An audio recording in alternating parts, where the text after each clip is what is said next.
and here we go.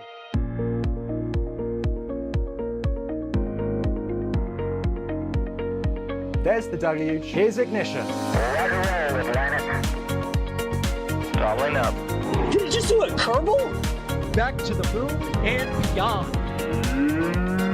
Put that in the big bag, you know. Back at home, we all have a lot of work to do, but from here, this sure looks like a perfect flow.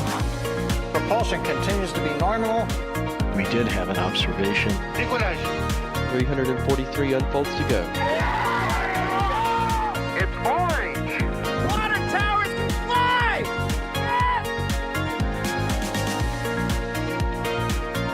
Bingo! Right in the center. Where's Jacqueline? There it is! That was surreal. That's not what we want to see. No. Oh my God. Yikes. You bet. Sure. We don't need any more of these. Full reusability of an engine like this is really something that people haven't done before. Version 3 is what I like to call the foundational design of Starship booster in the pad. We've never built a ship V3 before and gotten it to this state of production. Booster 19 is actually the second of the version 3 boosters that we've built. This is the final go-no-go hole for today's operations. Tomorrow's 10, 9, 8, 7, 6, 5, 4, 3, 2.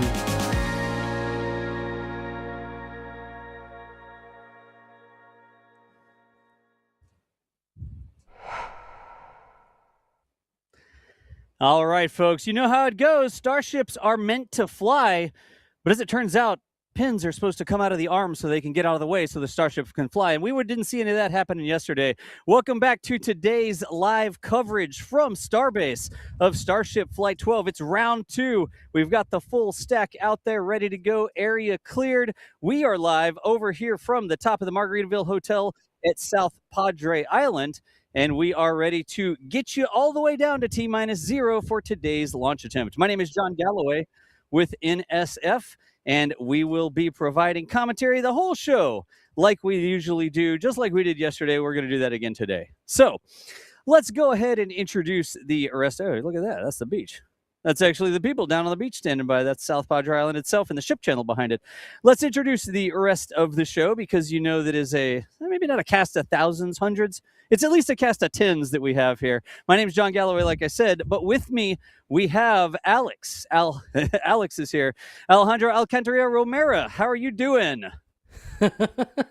Well, probably a little bit better in terms of sun hitting my skin as those people in the beach, right? But they're having a really good time. I'm kind of jealous about them because they have a really nice beach, and then on the other side of the channel they have that rocket on the pad ready to go. So, boy, if only.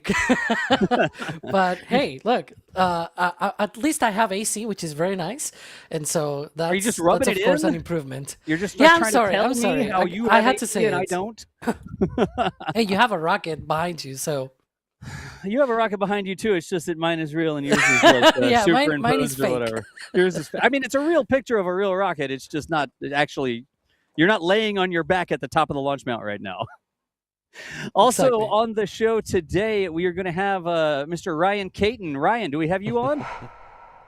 I want to know what this magical silent AC is that Alex has, because I can assure you my little portable unit is not silent, and there is no way I can run that thing when I'm on a live stream. So I'm also in that Juggers Club.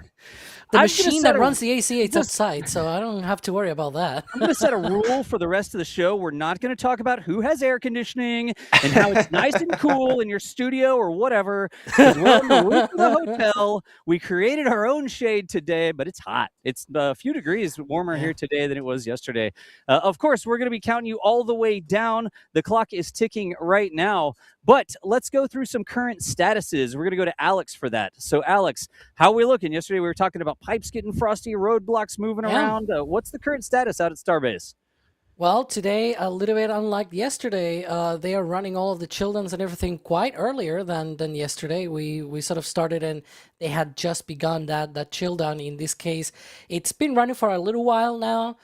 There are still a few tankers out on the pad at the offload area, but those are the last tankers. They're just basically waiting to offload, and then they'll get out. We have already seen tankers being waved off at the roadblocks, telling no, it's already closed. You cannot go down the road. So those few tankers, those few tankers are the last ones to be leaving, probably in the next few minutes, within an hour or so, probably even less than that if I were to guess. So we are very close now to the start of this sort of final end of the countdown, because within 3 hours, this is why this launch stream is around this time, a surprise, because it's when things get even more interesting for the eye. So let's see what happens in 2 hours and 41 minutes. You can see there on that nice countdown clock.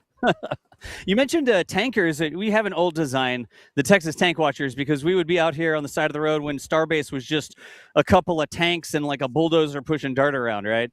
And we would watch them do these tests. So we were the Texas Tank Watchers, right? It's like, what are you doing? Oh, watching more tanks. And I saw a meme in the members Discord yesterday where somebody took that old design and they changed it to Texas Tanker Watchers and like put in a row of tankers. Did anybody count how many tankers actually came into Starbase to replenish the tank farm after yesterday's attempt? I'm like, put it out. I slept last night. Probably in the hundreds. It usually is in that kind of crazy number of tankers. That's what we need. We need to install a camera over at River. Go ahead, Ryan.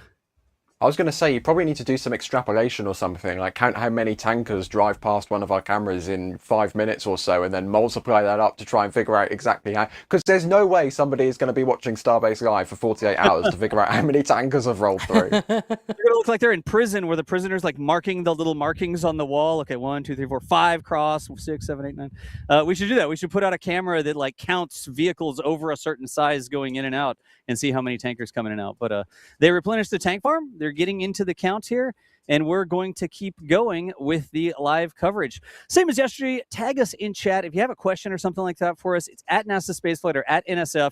We've got some cool software. When I'm looking down today, I'm able to sort of look into the software that's getting y'all's questions. No way we can answer every single thing, but please toss some questions in there. When we get a chance, we will answer some of those. But let's hop into some weather reports if we could. Ryan, how far away are we from getting a weather report here?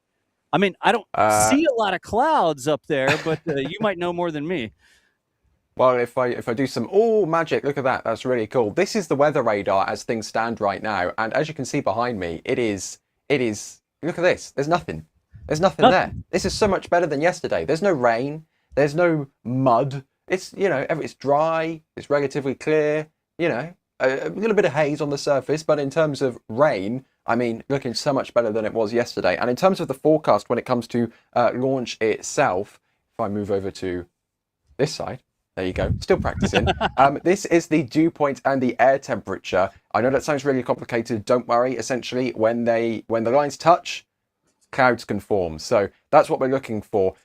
There's not actually any touchy of the lines today like there was yesterday. However, they do get very close up here in the kind of 12-kilometer range. So maybe some upper level wispy clouds. Again, this is a forecast. This is just a prediction. So if these two lines in reality end up touching, then maybe some clouds could be forming in there. But I mean, everything below 12 kilometers, the forecast says it's going to be beautifully clear. That's very exciting for our cameras on the ground, looking up to actually be able to capture this launch and share it with you all. And if we take a look at the wind speed, of course, this was one of the concerns for SpaceX yesterday. They were worried about upper level winds, and it's still a little windy today as we ascend through the atmosphere, but there's much less change of direction, and that causes wind shear, which is essentially when you have wind blowing really quickly in one direction, and then suddenly you go up in altitude and it's blowing really quickly in another direction.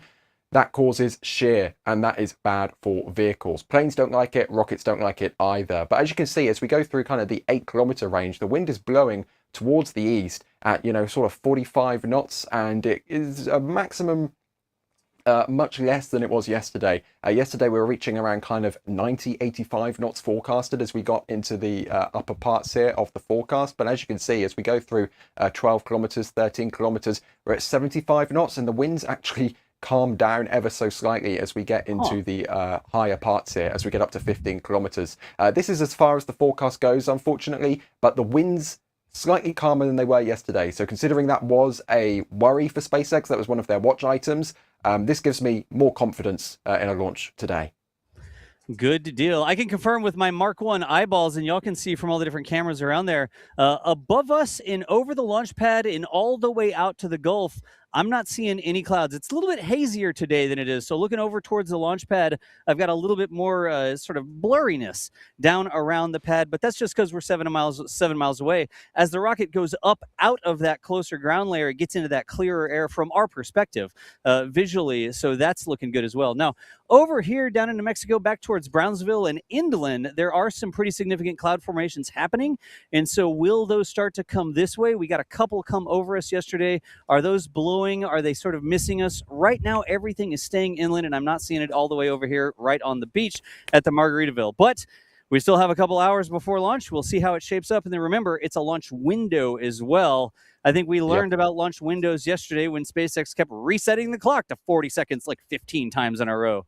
How many times was it, Alex? Were they reset it 4 or 5 times? Yeah, there were 5 holds, which means 4 resets. The first one was sort of like a manual one. They were trying to check, basically doing the final pushbacks after propellant load wraps up, because it happens so late into the count that, of course, it might take just enough time that they may need to hold on purpose, basically. And so they held the first time to check out those pushbacks, basically releasing all of the remaining propellant in the lines on the quick disconnect arm and on the launch mount at the base of the pad. And then that was the first hold. The second one was a T-minus 35 seconds. I have here my cheat sheet, so that's why I'm looking down. Nice. Was for managing the pressures in the quick disconnect arm. That's a whole different thing than the final one that I'm going to be talking about in a minute. It's basically about the pressures in those lines as they do those pushbacks, basically. And once those pushbacks had already been completed, and then they resumed the count and started counting down from 40 seconds. At 40 seconds, they do a depressurization. We heard those, like you can actually hear those. When they go, there's like a purge from the launch mount and another one from the quick disconnect as well, from the ship arm, basically. And so you can see them, but it's more the hearing, because you can actually hear the push of the depressurization of that system. Then there was a third hold at T-minus 28 seconds because of an issue, maybe a sensor or something like that tripped on the water diverter on the flame bucket, basically at the bottom of the pad. And then, Alex, real quick, yes? The tankers on screen, these are like the last tankers clearing out from the launch pad. They're sort of like topping off the farm, right? And that's what we're seeing on screen? Exactly. Yep. Okay, the cool. ones Sorry to that I was interrupt. I talking just about. saw the tanker. It's okay. It's okay.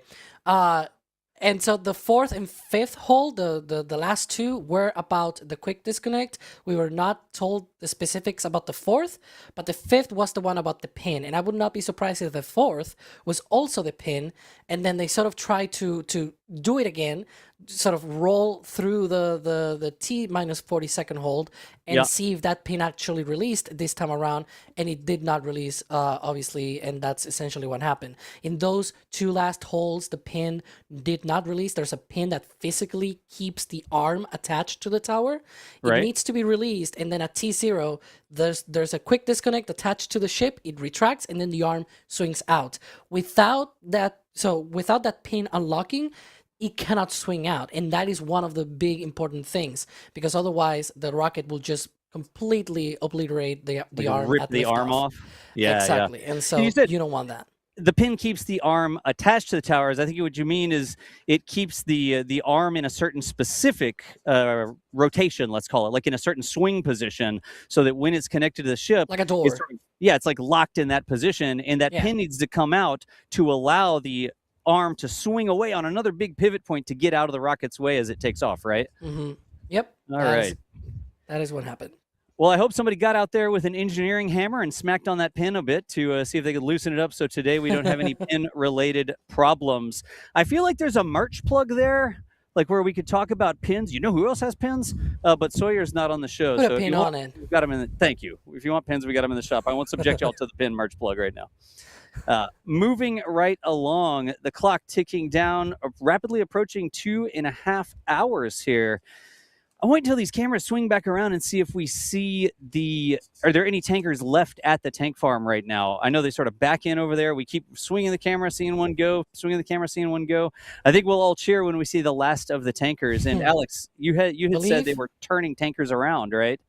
Yeah, so basically the ones that were there, it seems like all of them have already left.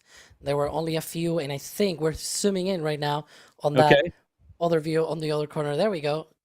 And it doesn't look like you'll see like the cabs, right? Of the front of the trucks. Exactly. And so right now there are no trucks there. There's a security vehicle. I think that wheel you see, that looks like a sheriff hubcap or something like that to me. Exactly. So I think that is one of the sheriff cars. Of course, the pad has not been fully cleared, but that's okay. We're still 2.5 hours to go. They have plenty of time for that. And it should be very close to now that we should see those clearances, those final few people leaving the pad, of course. This is the other roadblock. There's always the 3 ones that we always talk about. This is the hard roadblock where only employees and law enforcement can go through down to Starbase and to the pad. The one closer to the pad should be vacated. It is this one that we are showing right now. That one should be, there we go. We can see there one of the tankers there leaving and passing through that roadblock.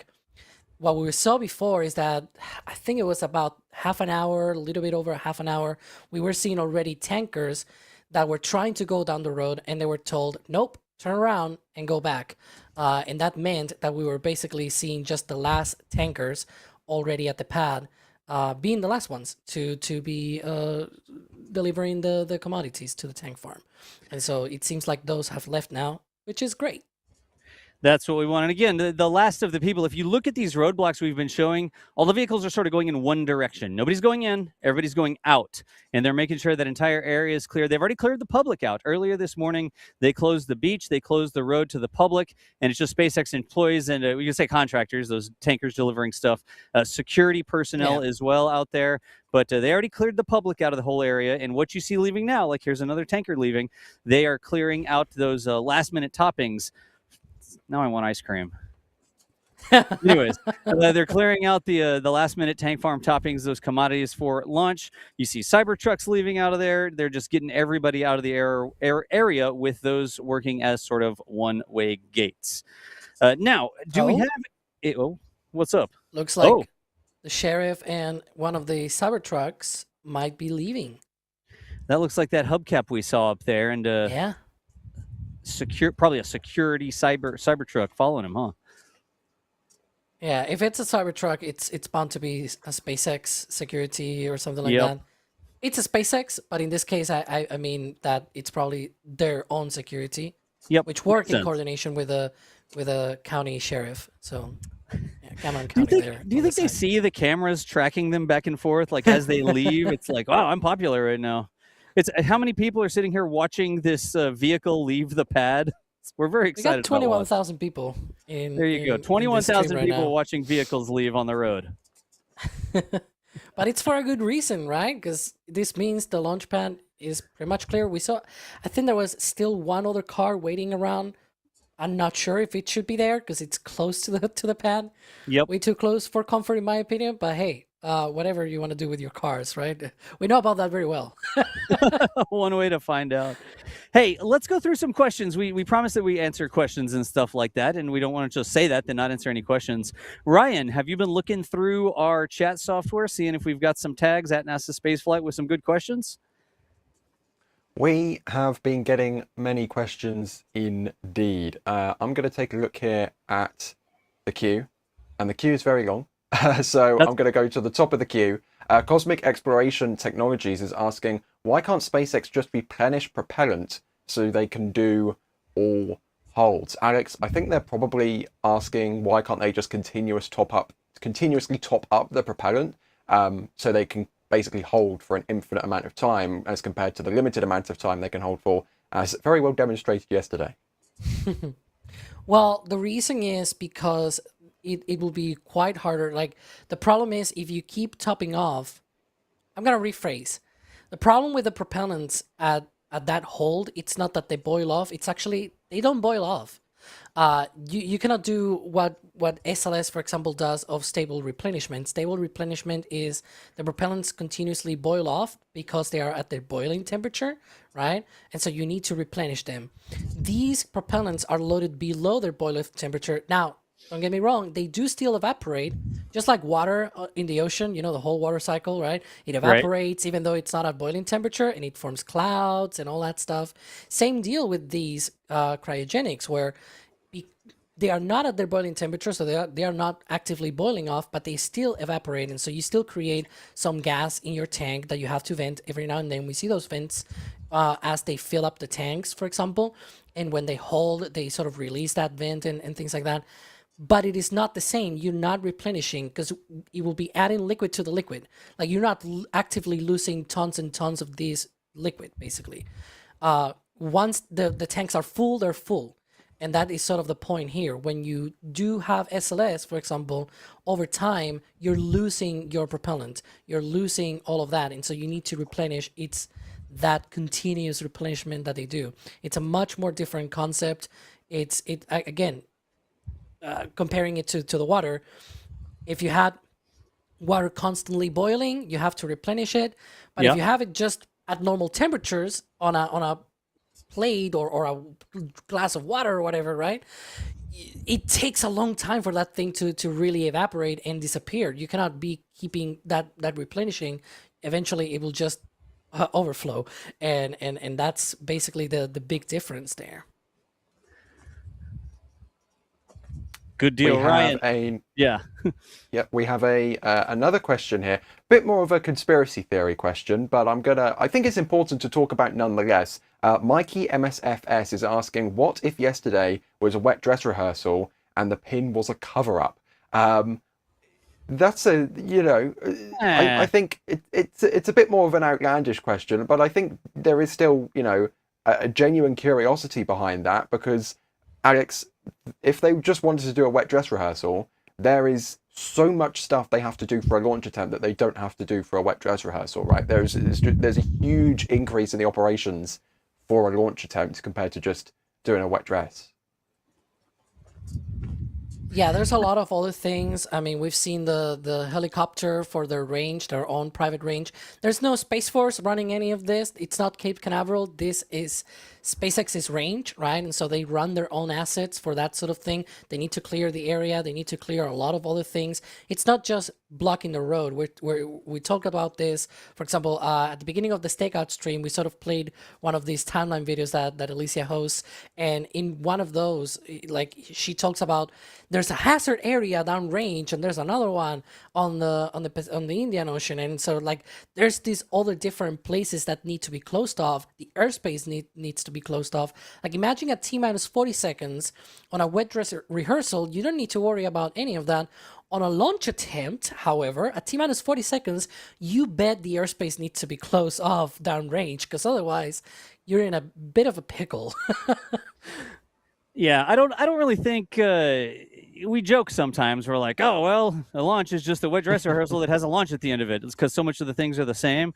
But with closing the areas, like Alex was talking about, I don't think that they would have gotten all the notices and areas closed and that sort of stuff, and been flying the helicopter around and that sort of thing if there wasn't a possibility that if everything checked out, they could have gone. Maybe they were 50% go, 50% not go, and they just wanted to run through it. But they had everything in place to send that rocket if it had all worked out. And remember, the pin wasn't the only thing. There were a couple different reasons that they recycled. Alex was talking about earlier. So, put on your tinfoil hat or whatever. But I do think that they had an honest chance to go yesterday.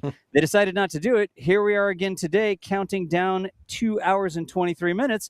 And we'll see if we get a launch of Starship Flight 12 in just a bit. Hey, if you're just joining us, we're NASAspaceflight.com. We're just a bunch of space nerds who sort of reached critical mass. We had cameras, we had programmers, we had people who love to watch rockets and launch rockets, that sort of stuff. I used to do things over on Twitch. We called them rogue launch broadcasts. And there's the official NASA broadcast, right? And they're all reading their scripts and they're saying their official information. We appreciate you, NASA. Thank you. But we called ours rogue launch broadcast because we would just show up as rocket nerds and say, hey, let's watch the rocket. Let's have some unfiltered commentary. Let's say what's going on over here. And we got enough of us together that we can start covering things like this for you. So if that's the sort of coverage that you want to look for, if you want to join us for launches from the Cape or Vandenberg or Wallops or wherever, this is the channel. You can find it on. Just like and subscribe or whatever. You know how to find places on YouTube. If you're over on Facebook, the other social media places, maybe you're watching on X, you know how to find us. Hit the little button that follows us on whatever channel you're watching on and come and hang out with us anytime. You don't have to be a member. You don't have to pay any money or anything like that. If you come and you can support what we're doing, that's fine. But the number one thing is force your family to watch. No, I'm kidding. That's the only thing that you really need to do is just make your mom and dad and friends and whoever else you can drag in front of a TV be like, hey, rockets are awesome. Come hang out with us. But that's who we are. That's what we do. And that's why we're standing by today to see if we get a launch from Starship Flight 12. Do we have anything next on the agenda? I mean, I see we're going around all the different camera views. Alex, how are we looking on venting and stuff like that right now? Very fine, very well. It seems like we are now on chill down of the subcoolers for the methane side of things. As I said before, they had to subcool those propellants. We talked about the I see the ticker now. What? With the like and What's that subscribe on the screen? and the happy face. I'm guessing that's Kevin Michael Reed, one of the producers. Oh, jeez. But yeah, so that is basically one of the major updates, if you will, since the last 10 minutes or so that we sort of checked in that tank farm there. Yeah, lots of venting, as usual. Do you think it's nice and cool in those clouds of vapors? I would not recommend being in those vapors. They're either pure nitrogen or pure oxygen, and either of those are a little bit, they're not great. The oxygen might make you burst into flames if you're in a higher oxygen content environment. Things become more flammable. They want to catch on fire. And the trick with nitrogen, like if you were to stand around in a nitrogen plume, you'd sit there breathing. Your lungs would feel like you were taking breaths, but there wouldn't be as much oxygen mixed in. And you could actually like asphyxiate yourself, not get enough oxygen because you're breathing. You think everything's fine, but you're just breathing nitrogen. You're breathing things other than the oxygen that your body needs. So no matter how relaxing the plumes and vapors and stuff like that, if you're out there at Starbase, don't walk through unknown vapors and plumes and stuff like that. Certainly don't spend any time in there. I'm just hot up here on the roof. It's really hot, y'all. Yeah, I figured that's where you were going to with that question. You're like an ice cream sundae or something up here. So yeah, there's some folks that maybe knew as well, and so they might think, oh, that's a smoke. As I said, it's just pure nitrogen or pure oxygen. Oxygen itself is not flammable. It's what makes things flammable, right? Yep. That's the whole definition of flammable, that it's things that get burned. And it's oxygen that burns things. And one of the main reasons why they can vent that sort of thing is because they build this tank farm already with that sort of hazard, I guess, in mind. You just build it such that there are no flammable things in the way, right? Of course, the more hazardous thing of this whole tank farm is the methane. If there's a leak and then it meets the oxygen, that can really turn sideways. That is the flammable thing, and that's why they don't vent the methane, or at least they try to minimize any leaks, any vents, any sort of thing. They try to reclaim it, and that's one of the other things as well that we should be looking for very soon. That methane gas that occurs when they do these chill downs and all that stuff. Yeah, flow liquid methane, and so it turns gas. They have to reclaim it, and so we should be waiting for that soon. That's something to look around on the pad here, right? This is a methane powered rocket. Not all rockets are. They use different types of fuels. SLS using hydrogen. Of course, the big SRBs, the solid rocket motors. We've got some that use RP1, which is basically like a fancy space kerosene. If you have a kerosene stove or something like that, I don't know. I guess camping people might know what I'm talking about there. But Starship is a methane powered rocket. And think of this, like I grew up in Corpus Christi up the Gulf Coast here, right? And all around Corpus, we have refineries. And all around those refineries, you see these big flare stacks. It's like daytime. At night sometimes those flare stacks are burning off byproducts out there in Corpus. You go out to the oil fields in West Texas, and a lot of the pumping stations where they actually have wells that are pulling natural gas or whatever out of the ground, they will burn off some of these side products. Even at the Cape, you'll see places that have flare stacks that are burning off excess methane, excess hydrogen, or something like that. You don't see any flare stacks like that here at the main launch pad around Starbase. And that, Alex, you're talking about reclaiming the methane. Instead of having a flare stack off in one area like they used to have here, we used to watch the flare stack quite a bit. They're reclaiming that for the most part, aren't they? Yeah, you can see on the top right, the feed that we're showing on the top right corner, there's like 2 vertical tanks. Thank you, producer. I assume Kevin. And so there is 2 vertical tanks that you see there. These are the 2 tanks that are part of the system that turns that gaseous methane into liquid, and then it's returned back to the storage tanks. This is also why when we see these recycles like we've seen between yesterday and today, they had on a board yesterday and they're trying again today. The great majority of the tankers that we see are nitrogen and oxygen. It's only a minority that is methane, because they don't lose a lot of methane. It's they can reclaim it and turn it into a liquid back into the tanks, which is really, really nice for turnarounds and things like that, like today.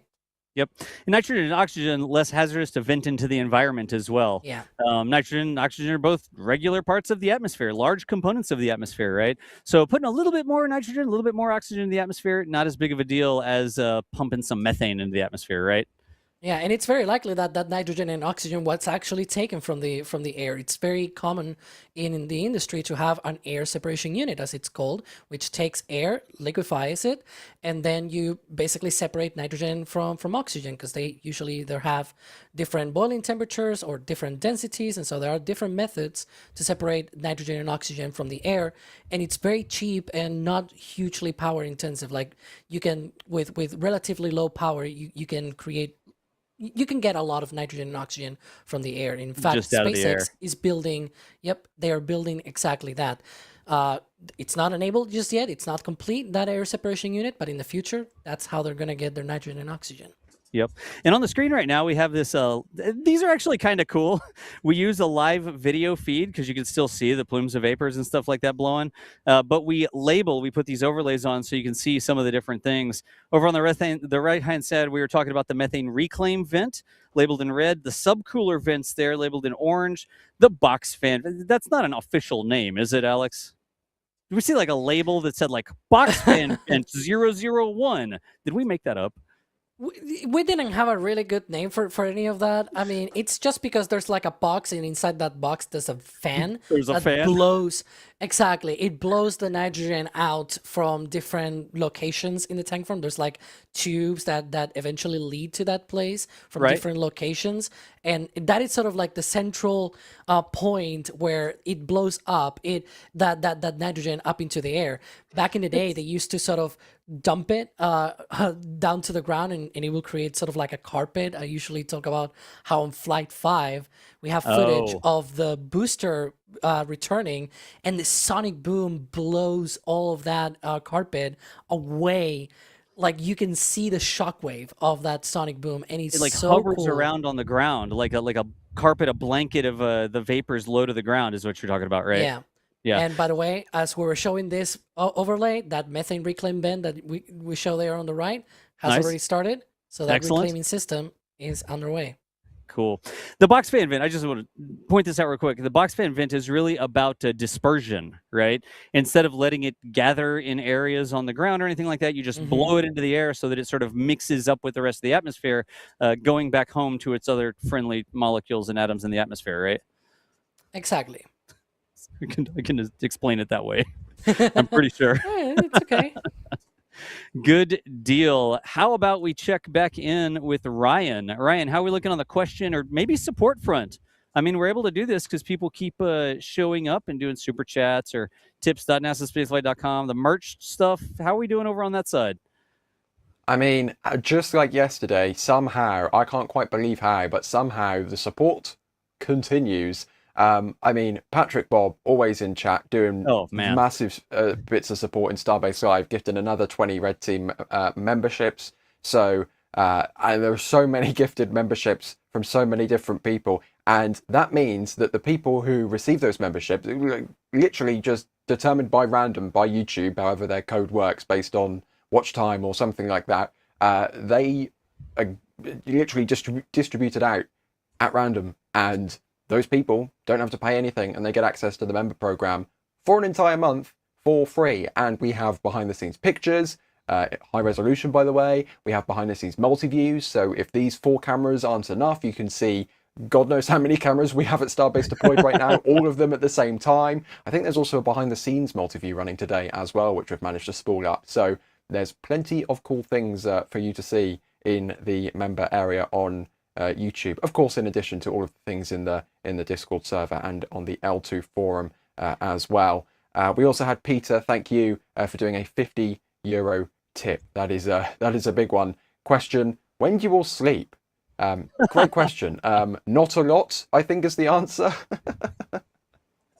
Around flight days, it definitely there's always a lot to do, and I think one of the problems is nobody around here settles for sort of like half done work. We all want to do one more thing, and if we have another hour, we're going to try to put out another camera. If we have another 30 minutes, we're going to try to go and wipe another lens or something like that. I don't know. Let's get another microphone out. So what's that? The thing from the Fantastic Beasts, right, that fills all of the available space. We do that with time getting ready for flights.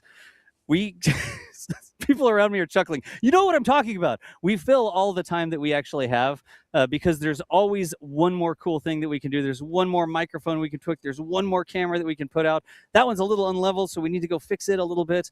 So it's not like we say, oh, well, you know, the cameras are out. I guess I'm going to go sit on my hands for 4 hours. That's not the way that anybody around here rolls. So when do we sleep? When the launch happens. Actually, we don't even get to sleep in because we have to take everything down from the roof and everywhere else. Yeah. So great question, and thank you for the support. Another thing, we take a few days of rest once Starship eventually launches. Yeah. Another real quick thing on that. That came through as a tip, didn't it, Ryan? Yes. We didn't mean like tips like, hey, SpaceX is launching tomorrow. That's not the type of tip we're talking about there. It's like a tip at a restaurant or whatever, because we're Americans. Well, no, I am. Y'all aren't even. Whatever. That analogy doesn't work. Yeah, sorry. We call them tips as well. We made the language, by the way. Just saying. Okay. Sorry, very American thing. Not forced to do that. But if you go to tips.nasaspaceflight.com, you can financially support us. But it doesn't go through YouTube. You know, you do it on YouTube, you get a super chat. That's fantastic, but YouTube takes a cut, like a pretty big cut, depending on exactly how much the amount is. If you go to tips.nasaspaceflight.com, there's a little processing fee because of merchant processing, but it's nowhere the same as a super chat. So whichever way you support what we're doing, please, whatever you are comfortable with. Maybe you want your name and lights on YouTube, so you want your super chat to show up. But doing those tips, more of your dollars come straight to us so that we can keep pouring them into cameras and hamburgers were going to be the two things I was going to say. Now I'm hot and I'm hungry. Oh, Das. Get a cheesecake delivered to the roof. Anyways, we appreciate y'all supporting what we do. Ryan, do we have a couple more we can hit? We do have one more big one. We have another $500 tip. I'm sure we can all guess from who. But Patrick Bob, starting the camera fund for the Louisiana site. It's going to be a bit of time before we see Starships launching from Louisiana, but still. And again, I just want to be very clear, like I'm not brushing off a $500 tip. Patrick Bob does these all the time. So Patrick Bob knows how grateful we are for that support, because it is a lot of support. Also, shout out to Mark, the OG from making the forum and website work, gifting 50 Red Team memberships. Thank you, Mark. Great to see you in chat. So that's more people with access to the membership program completely free of charge. Outstanding. What's going on, Mark? Mark is one of the originals who helped Chris Bergen, who founded NASA Spaceflight, was it like 20 years ago, create the forums, all the sort of behind the scenes, the compendium of spaceflight knowledge. It was really shuttle knowledge was how it started, but Mark has been helping out with that forever. So it's weird for you to gift memberships, but it's cool because you're spreading the member content around to other people. People don't know how much time we spend putting content to the membership. We have folks who the majority of their day is pouring through all of the photos that come from Starbase, stuff that comes from Rocket Lab out at Wallops, stuff that comes from the Cape, not just launches, but equipment moving around and construction happening and all that sort of stuff. We have folks who spend most of their day digging through hundreds or thousands of photos and then giving them to the members as, hey, here's some cool stuff that happens today. We're not going to flood that on all of social media constantly. We'd probably get banned from every social media if we tried to post every photo we have. But for the members program, if you're interested in keeping up with what Rocket Lab is doing at Wallops, that's one of the things you can get from the members program. All sorts of different stuff all across the board. So anyways, how are we doing? Let's get back to the rocket over here. I really do like this camera that we were looking at there. The context shots that show like the ground in the foreground, some bollards, gateway to Mars. Not today, but eventually, right? Gateway to the Indian Ocean.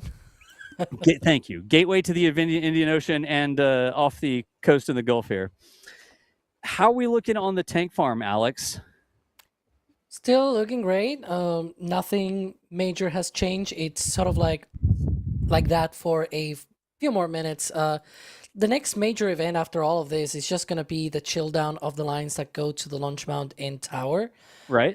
Those are sort of the big ticket items here for the countdown, because after the tank farm is already conditioned, then they're going to be starting all of those chill downs all the way out to the pad itself. Oh, hang on. I'm being told tower vent. I was going to ask, what do we visually look for on that? Funny you should ask. Because we are in the wrong camera right now for us to see the tower vent. There we go. That's the correct one. That's the tower vent.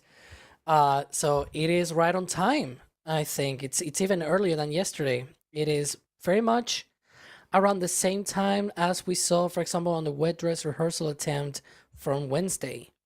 Because that one happened around 2 hours and 3 minutes before what we thought was going to be the T0. They never got to that point on that wet dress rehearsal. Right. But yeah, so this is 2 hours, 6 minutes. Yeah, that very much within a few minutes. It's very much like that. They're going to hit us with the breaking news stinger. What do we have here? Shanna Diaz. Yeah. There you go. Who wants that? Alex, can you read that for us? Yeah, so this is a post on X by the director of Starship Engineering at SpaceX, Shanna Diaz. She said, weather and winds looking good so far for launch today. Shout out to the logistics team at Pad 2. These back-to-back flight attempts rely on a huge behind-the-scenes effort to get all our commodities refilled in the ground tanks. Ready to give it another try today. So let's go. Outstanding. I think a lot of people don't understand, right? They think that launching a rocket is like going out on the 4th of July and lighting the fuse and then the rocket takes off. Yeah, you're good, right? That is not how these rockets work. They're significantly more complicated. You have to have all of the fuel ready to go, but it's not like your car. You roll up to the gas station, you just put, well, maybe these days I need to change my analogy, but you just, put the nozzle in the car and you just fill it up. It's not like that with the rockets. They have to keep the fuel at specific temperatures. They have to keep the tanks at specific pressures. You have to make sure you have enough for some of the bleed lines. Like here, when we see the tower vent, they're pre-chilling those lines so they don't thermally shock them. You have to account for that, right? It's not just making sure you have enough fuel to fuel up the rocket. There's so many different things to go into this, and it's this huge, intricate dance. All the tankers coming and going, all the personnel checking on things. Hopefully some big beefy person was over there banging on that pin with a sledgehammer to make sure that it was going to move when it was supposed to go today. But all of the different things that have to go into getting this rocket ready to go, it's not running out there and just lighting a fuse. So big shout out to all the different teams, some of which who probably spent a lot of time overnight making sure that the launch pad, the facility, the commodities, consumables, I don't even know if that's a word, were ready to go for today's launch. So moving right along. Is that nope, that was just a vehicle turning past the roadblock over there, but that wasn't the roadblock moving. When do we expect to see that closer roadblock move further back, Alex? Well, we're seeing a lot of cars. All of those cars that are leaving from the right, those are coming from the Boca Chica village, from the LBJ Boulevard. And you can see a lot of them are departing, which kind of gives you a feeling that perhaps this is like the final let's get out of here call. Right. And they're getting out of there. And so it will seem to me that we're maybe close to that point where this roadblock should be emptied out and sort of they go away. Like I think technically they're currently leaving the city of Starbase. The city of Starbase Village? Do we call the village something different? Because the city limits are bigger than just the village. I think it's okay if Starbase has Boca Chica Village as a part of it, and also Boca Chica Beach as part of it. I haven't actually heard a different name for the village. It's just been the Boca Chica Village, or the original name was Copernic Shores. It was like a resort community that was supposed to be developed, and it never really took off. It's supposed to have like Starbase Go ahead. Yeah. Starbase is more than just the village itself. It's also the base, the Star Factory. There's goes like all the way out to Rio Massey's. West. Exactly. It goes all the way to Massey's. There's the Rio West complex as well. A Riverside as well, apparently, for whatever reason. Yeah. But hey, it's just how it goes. We keep saying the village. So the cars are leaving the village. There's a lot of employee housing there. There's some administrative buildings, that sort of stuff for City of Starbase. But what I want to check in with now is heading back over to Ryan Caton. Ryan, I think we've got an eye in the sky report or something like that, don't we? We do indeed, Das. That right there is one of Jared Isaacman's F5s, and it's currently headed to Starbase. So we should probably look at Starbase, because it's come to Starbase. It's about to fly there over it a is. river. Yeah, it's right there. We will see if we can get that on a camera and see if we're getting a flyover. I have more of plane Starbase. information afterwards, but I just realised it was headed directly for Starbase, so it's probably wise to not have me on screen when it's flying over Starbase. Yeah, Somebody and it's just worth yell. mentioning. Go ahead. It's worth mentioning. Oh, it's turning now north. It seems like it's gonna go now to the pad. I'm looking here at our track as well. He confirmed that yesterday he did not travel to Starbase, Right. so he was actually in DC. He had a bunch of things to deal with at NASA. We may talk about some of those on This Week in Spaceflight. But the point that I'm trying to make is that today he did hint that he might actually go around there. So he's getting close now to the launch site. Seeing the track here. We will Let's see keep what I mean, our Das, if you eyes look out. behind you, you might be able to see. You might have to squint, but you might be able to see, because they're just flying to the south of the launch site now. Yeah. I think that haze is getting us from here, but we will have a look and see if we can get eyes on it. And Yeah, they just flew over to the Gulf now, so fingers crossed they do a U-turn and give us a nice fly past, and we'll be able to get that on screen. All right. Well, if they turn up the coast and they're going to end up going north, they would come past the hotel here. But usually we see them sort of button hook back around and then do another pass at Starbase. Then we get some photos from somebody in the plane with the rocket in the background or something like that. Yeah, it's kind of heading Well, your they're way actually, now. yeah, I was going to say they're heading. Maybe they're turning around, but they headed north for a second. Not We're going to pass the looking. hotel, unfortunately. Yeah, we'll keep our eyes out in the sky over here. And Ryan, while we're looking, there were some other interesting planes in the area, weren't there? Indeed, I've brought up another one especially because the WB-57, everybody's favorite aerial imaging aircraft, is back for this attempt of Starship. This is NASA 926, and it is currently airborne over the Gulf of Mexico. It's located south of the launch site, and fingers crossed it will get some beautiful imagery of Starship as it heads uphill in a slightly different holding position for this flight, of course, because the trajectory is different, so it's a little bit more south.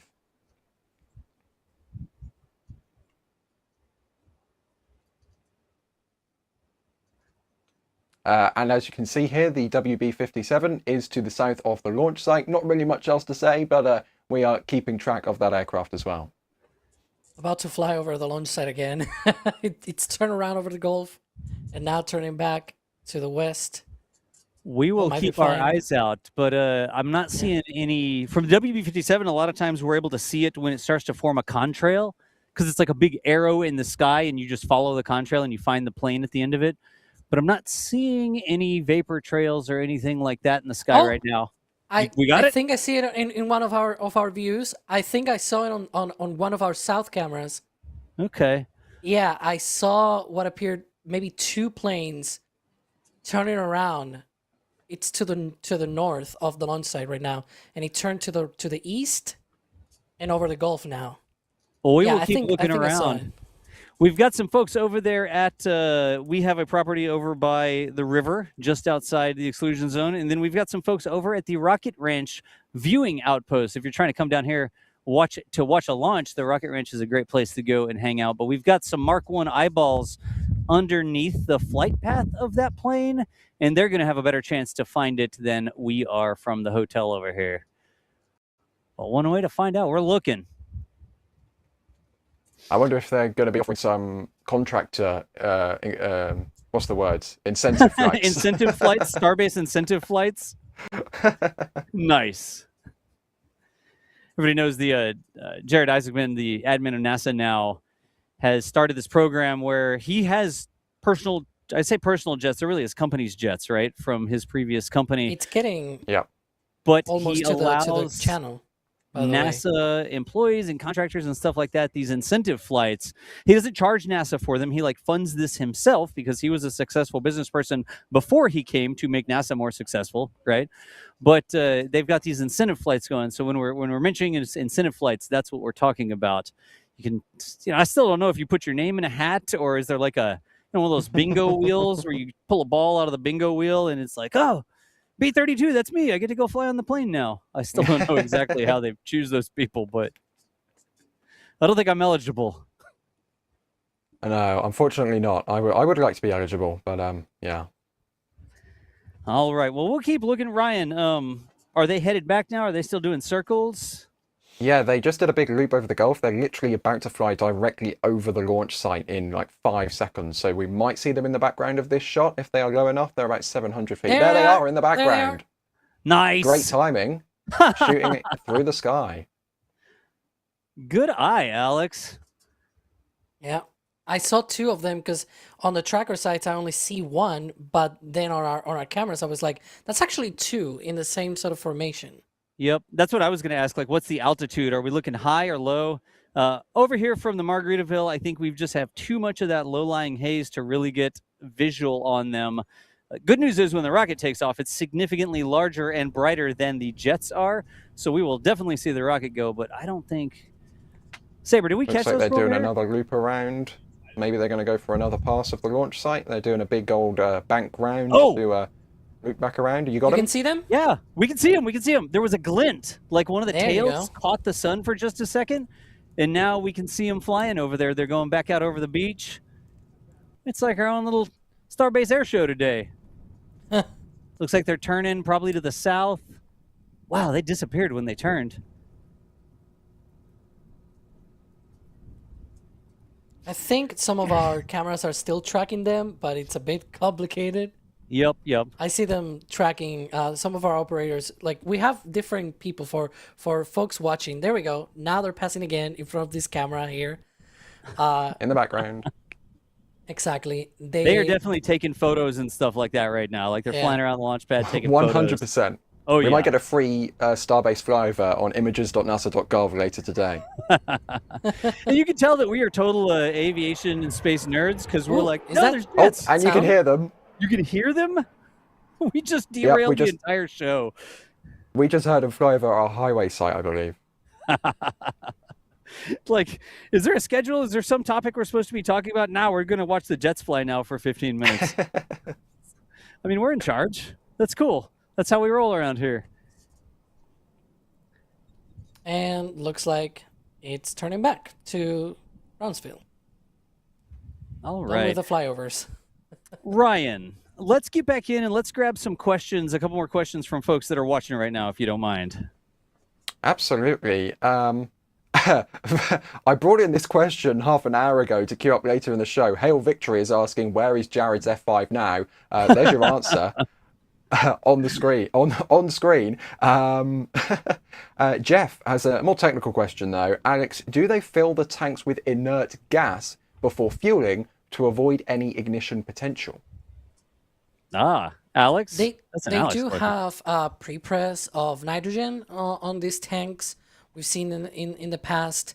It's even in the quick disconnects that they use to connect to the ground systems. There's like usually one single port that it's dedicated for that sort of thing, for pressurization purposes. But usually they depress the tanks ahead of propellant load. They even do that on Falcon 9. You can even hear them do the call out. Falcon 9 tanks are not pressing, are venting for the start of propellant load or something like that. It's the call out. It's at T-minus 37 minutes. I remember it because it always happens at that point. And in crew missions, they even tell the crew, that the tanks are about to vent. Expect loud venting and all that stuff. It's really funny when that happens. Of course, for Starship, we sort of hear and sometimes even see those vents going on before that propellant load starts. So yeah, that's basically what we usually tend to expect for this. It's just a bit of pressurization before they actually load the propellant. Is that like a structural thing too, Alex? Like, we know that they have these big compressors and stuff when they're moving the vehicle around, this sort of mobile GSE that they use, they hook up to the ships and boosters. That's to sort of keep them from crumpling in, right? Without the pressurization, the ship and booster can still support themselves, but it's like a soda can, right? When it is pressurized, it's a lot harder to, like, if you apply any loads to it, it's much more complicated to bend it, to deform it, and that is basically why they do that. It's because when they are pressurized, it's a lot harder for any kind of load that you apply on the vehicle to deform the actual structure of the vehicle, and so that way it has more life on it. It can survive for longer. That's good. That's what you want. Makes good sense. All right. So the clock is continuing to count. We got distracted by the flyovers of the planes, and we are now less than 2 hours away from the opening of the window. I want to remind everybody, it's a window. There's a little bit of time to work with today. I just heard Alex say, oh, so that means Alex has something he wants to tell us. I think the plane is turning back. Or might be, I don't know. Maybe aligning with the wrong way. I don't know. It's sort of turning back east. It's the confuse the media situation here where they're like, okay. They started to do something else, so fly the planes back around again and distract them again. Anyways, folks, hey, really quickly, again, we mentioned it earlier in the show, more and more people show up. We're able to do this because y'all keep showing up and supporting us. It's not like we're all independently wealthy and we just get to go and spend our parents' money or anything like this. We have some people who do this full time, myself included. We have some people who are doing this as a part-time job. They come out here for events to help us out. We have some folks that are volunteers, like our SBL operators and stuff like that. And as a perk of being a volunteer, you might get to watch from a river over there with the rest of the crew. But we're able to do this because y'all keep showing up and supporting us. We're not going to spend the entire show reading super chats or anything like that. But if you want to, I'll say, self-identify to other space nerds, we've got some stuff over in the shop to help celebrate Flight 12. I will start with this thing because I am a huge patch nerd, but delivered to the bunkhouse mailbox yesterday, I actually got my patch. I had my hoodie yesterday and I didn't have a patch until late last night. But I am super particular about how we make these patches. I don't want to go like look, okay, the patch, the edge border goes all the way around the back. It wraps around the edge with like an overlock. It's a special sewing machine that does that, and it makes the whole patch feel thicker because these are collector's patches, right? The embroidery, it's fully embroidered on the back. I feel like I'm on the Home Shopping Network, but whatever. I love patches. It's fully embroidered on the back, which means there's thread everywhere. It's not just like some little thin material, because I want to have patches that we are proud to put out. And with the patch, we put in pad 2, we put in the different tower. We have the old tower in the background, the flames coming out the side. There you go, all that sort of stuff. But here's the deal.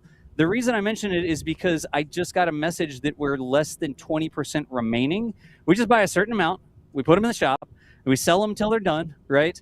And we are under 20% on the patches now. So some people wait around and like, oh, I'll get one later.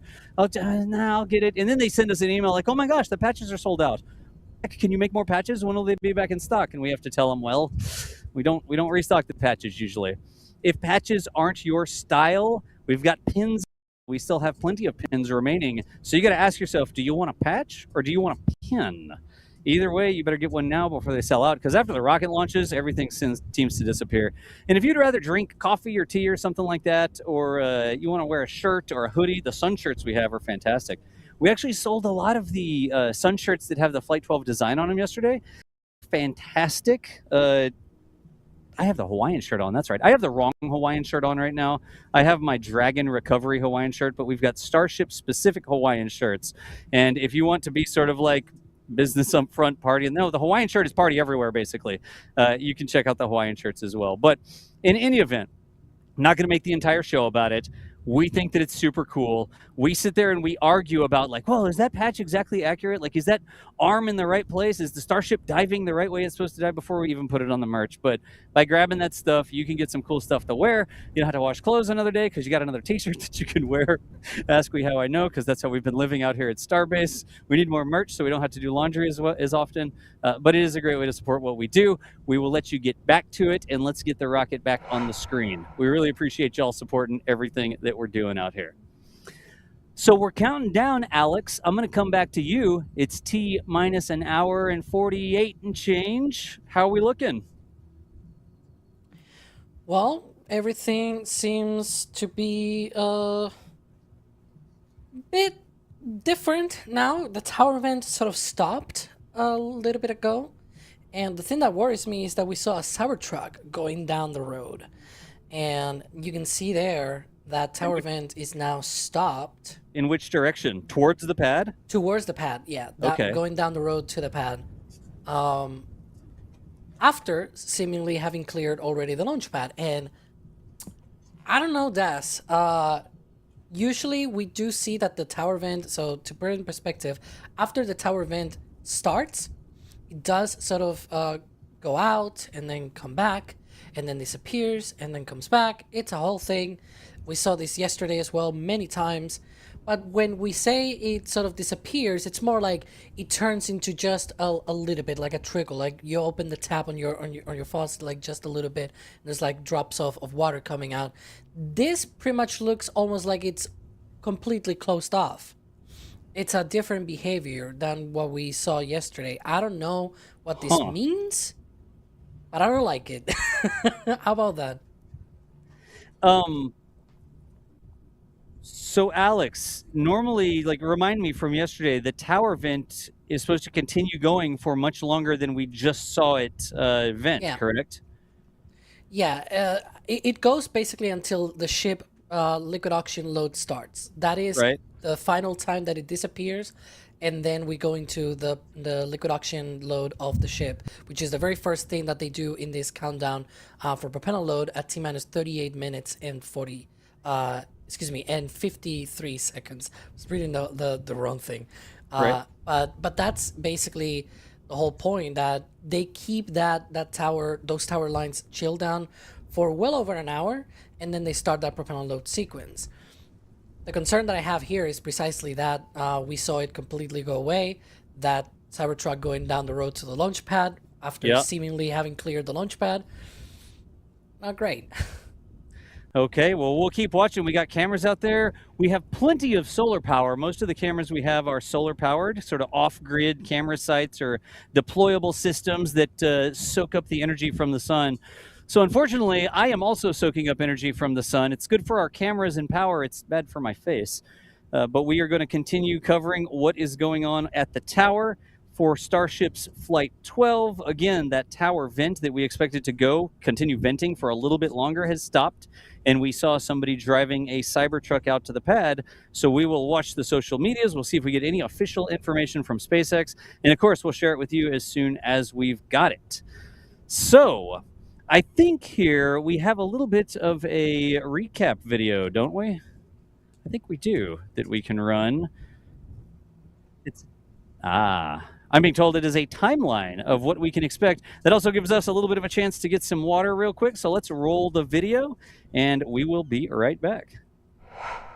While Flight 12 will debut a new rocket version and a new pad, a lot of the pre-launch procedures are still the same. After all, you don't want anyone close to the rocket when it's time to go.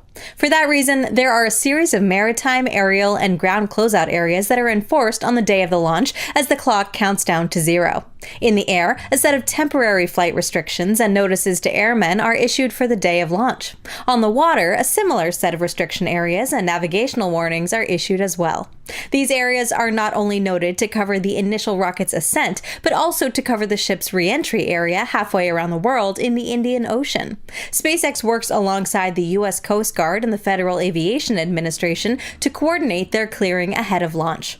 On the ground, a set of 3 roadblocks have been set up along Highway 4, the only road that leads to Starbase and its launch site. These roadblocks allow for the clearing of the beach and areas surrounding the launch site and restrict access to the pad in the lead-up to launch. This close to launch, most of these areas should be clear, and we should be getting closer to the start of propellant load. Ahead of that propellant load, the tank farm will be chilled down and conditioned to prepare for that process. The tank farm is split into a liquid oxygen side and a liquid methane side. From what we've seen so far, the chill down of the oxygen side could start several hours before propellant load, and it may have already started by the time we play this video. Chill down of the methane side of the tank farm often starts closer to propellant load. During the conditioning process, we'll see vents, just like last time, but they'll be a bit different.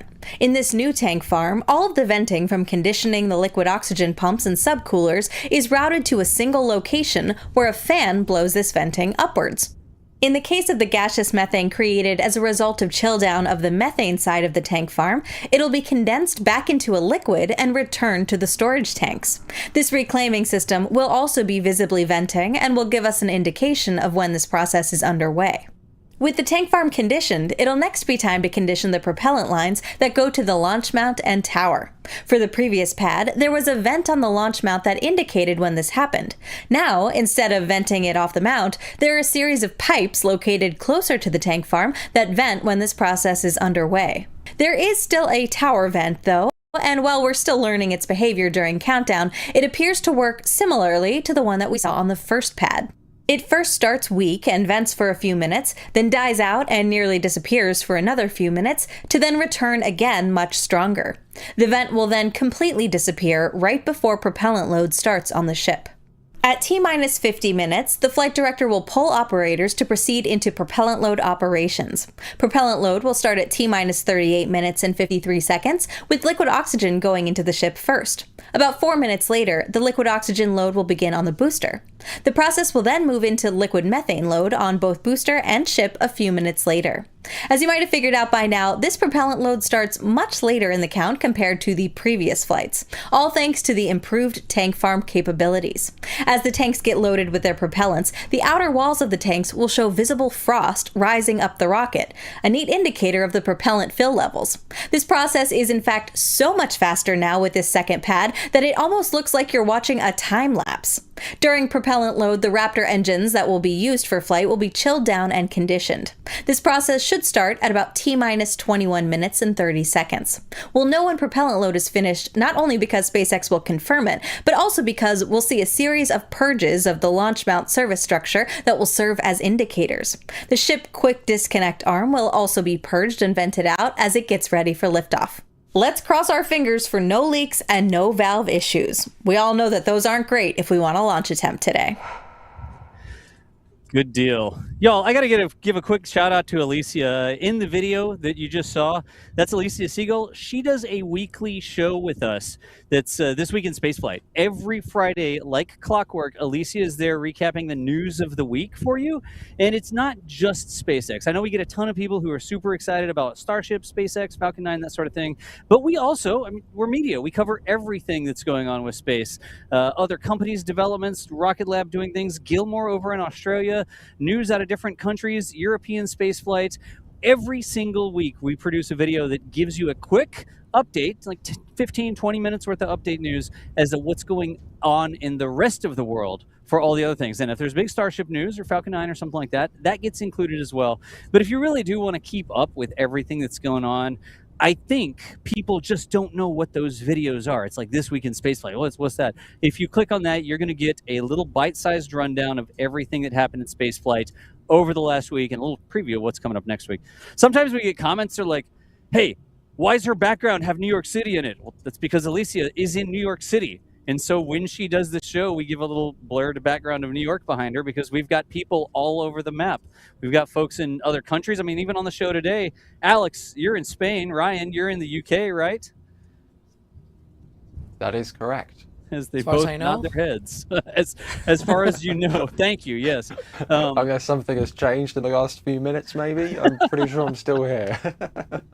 So just on the show today, we've got 3 people from 3 different countries and 3 different physical locations, and we've got folks from all over the map that come together to make these shows happen. These shows, whatever you want, their coverage, whatever you want to call them, these rocket live streams. So in any event, check out This Week in Spaceflight. I personally don't think that video that we make every week gets nearly enough love. We put a lot of work into it, making sure it's fact-checked and making sure that it's got relevant information. So give it a check out sometimes if you're looking for things to watch on a Friday. Now, counting down, continuing here. Did we get eyes on that Cybertruck going in any direction, one way or the other? Alex, did we get information on where it may have went? Is somebody up there banging on a valve with a hammer? I forgot one little aspect of launch days, and that is the helicopter site right in front of our highway lot. It appears that's where the Cybertruck went. Okay. Yeah. I completely forgot about that. And it's not really easy to forget because the helicopter does tend to put on a show sometimes. But yeah, it went down to the helicopter site. You know, the place we saw yesterday where they refuel that helicopter that they use for the range. And so maybe they're about to do a final sort of refueling. There's some people out there preparing potentially for that. So maybe the helicopter will come to that landing site for the helicopter. I can confirm that one of the 2 range helicopters is circling over the production site right now at 400 feet, and that's the route they usually go when they're coming in to land and refuel. And we've got a camera on the site right now, so within the next half a minute or so, expect a helicopter to come into land. I still don't You'll like probably the hear fact it on that the microphone as well. Yeah. I still don't like the fact that we don't have the tower vent. Like, it was there. Right. And then it disappeared, and in fact the vent is part of the chill down and all that, so the pipes get frosty. That frost has disappeared. So that is the thing now that I don't like. It does seem that the pad is still clear, and I was wrong there to assume that these Cybertrucks were going down to the pad. I saw them going down the road, and I completely forgot that there's this thing that they do with the range helicopter. Well, it was coincidence. So I assume it went all the way to the pad. Yeah. Yeah, you saw something that was out of whack, out of spec. The tower vent stopping early got your attention, and then you also saw a Cybertruck driving that way, and it just made you sort of think like, wait a second. But there we go. We got it on the camera. You know what I want to know? At that site yesterday, we had a camera fall over. The little tripod is a super wide camera, and it fell over. I wonder if the helicopter blew it over. Perfectly possible. The helicopter is like right next to us. We're going to have to secure the cameras better when we put them just off. You can even see a camera in the front of that one shot. There's a bagged camera with a white bag to waterproof and reflect some of the sun right there. We, of course, did a better job of battening them down today, like connecting them to the ground, weighing them down. But I wonder if that's why we had a camera tip over yesterday. Usually we've gotten pretty good at making sure those things don't tip over, but I'm not going to say that they're helicopter proof. In any I suppose the helicopter produces quite a lot of wind, and you know, wind is not good for cameras. Turns into sidewards wind when it hits the ground and then it goes towards the camera. I'll have to ask. Dee's camera is the one that was. I'll see if it fell in the direction one would expect if it was helicopter prop wash going out in that direction. But right now the clock is continuing to tick. Just over an hour and 30 minutes from the opening of the window. Even if the vent is not continuing to go, remember it's a launch window today. We did get that last official information from SpaceX saying that the weather and the winds were looking good. So is there a GSE related issue going on right now or not? We're going to keep watching all the vents. We're going to see if anything happens, vehicles going out there, somebody approaching the pad, and we will check in as soon as we have any more information. Ryan, let's go back and see if we can't get a question over in chat. Remember, if you got questions for us, tag us at NASA Spaceflight in chat. There's the helicopter wind. Look at that. Speaking of, a very expedited landing and touchdown it looked like there. They kind of just got the skids on the ground and then cut the engines and slammed into the ground. But it's on the ground. Any landing you can walk away from is a good landing, right? It came in a little horizontal there, it looked like. If that was a moon lander, it would have tipped over. Good thing we have 100% Earth gravity and not 1/6 Earth gravity to play with in Starbase. We had a question from Robert Game Plays asking, any comments on the 5 sustainer engines for hot staging and 33 for boost back? Was this expected, and would this cause more questions based on the timings on SpaceX's website? Alex, I saw some things about this yesterday. I'm not 100% sure what SpaceX announced, but do you have any more insight on that? Could you repeat it, please? Sorry, I was trying to look at, because yeah, there's other things going on as well about this flight on X. There's an Elon post. I don't know if we're gonna show that, but anyways, can you repeat it, please? If there are any comments on the 5 sustainer engines for hot staging and the 33 engines for the boost back burn, was this expected, and would this cause more questions based on the timings on SpaceX's website? Oh, jeez. Yeah, that is quite interesting. That was part of the commentary yesterday from SpaceX, sort of their updates that they do. It was a bit surprising about the because for hot staging, what they explain is that for the previous version, we saw 30 of the 33 engines shutting down before hot staging, and then 3 engines will remain, right? And then they will do the flip and relight the middle ring of 10 engines for the boost back burn, and so the boost back burn will be 13 engines. What they explain is that there are 5 sustainer engines for whatever reason. The only other time that I've heard that is like Atlas missile sort of thing, sustainer engines and whatnot. So 5, they'll shut down 28 engines instead of 30, and so they'll remain with just 5 during hot staging. And then somehow, for boost back burn, they're lining up all 33 engines. So the 28 that shut down will return for that boost back burn. I'm sure it's not going to be 33 engines for the entirety of the boost back burn. They'll probably shut down engines as they go through the boost back burn. It's 1 minute long, and I don't think they have really that propellant, that quite amount of propellant to be able to fire all 33 engines for an extra minute after having already powered through 2 minutes and 11 seconds of ascent. And so that is quite interesting what we saw, what they said yesterday. I'm not sure if it was misspeaking or something like that, but I would not be surprised if that was actually the case, and that SpaceX really is attempting to really push the boundaries of how much G's can a rocket booster take. Breaking news. Uh-oh. Here goes the breaking news stinger again. That's it looks the like we Elon got tweet. Yeah, the tweet from Elon. This is what you're talking about, isn't it, right? Yeah. Or Alex?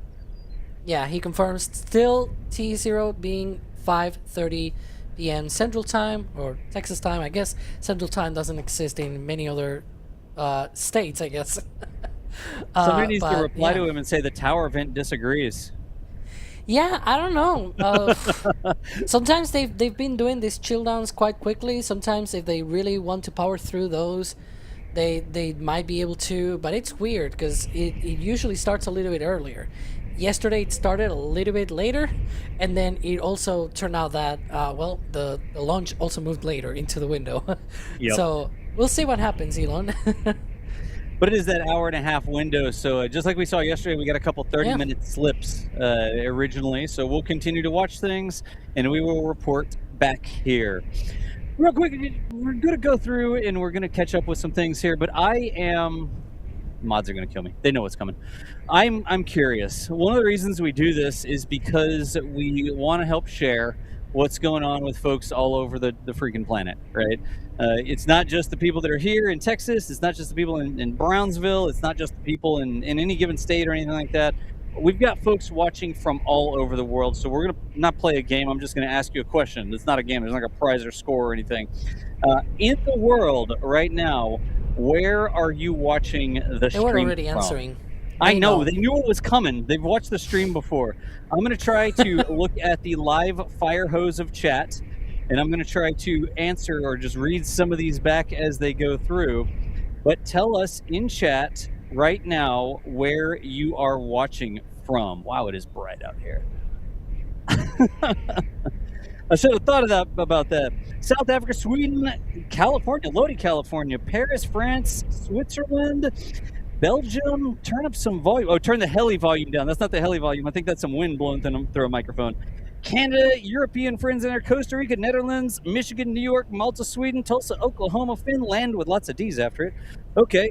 NYC, Poland, undisclosed location. Very clever. Nice. You think so, but you're connected to the internet.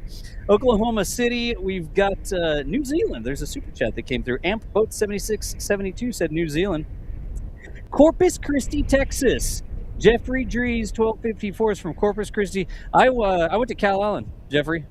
I grew up over that way out on the Robstown side of things and went to Cal Allen High School long ago. Denmark, North Carolina, Austria, some messages held for review I'm not going to tap on. Poland, Florida, Michigan, again, Trinidad, Tobago, hadn't seen that one yet.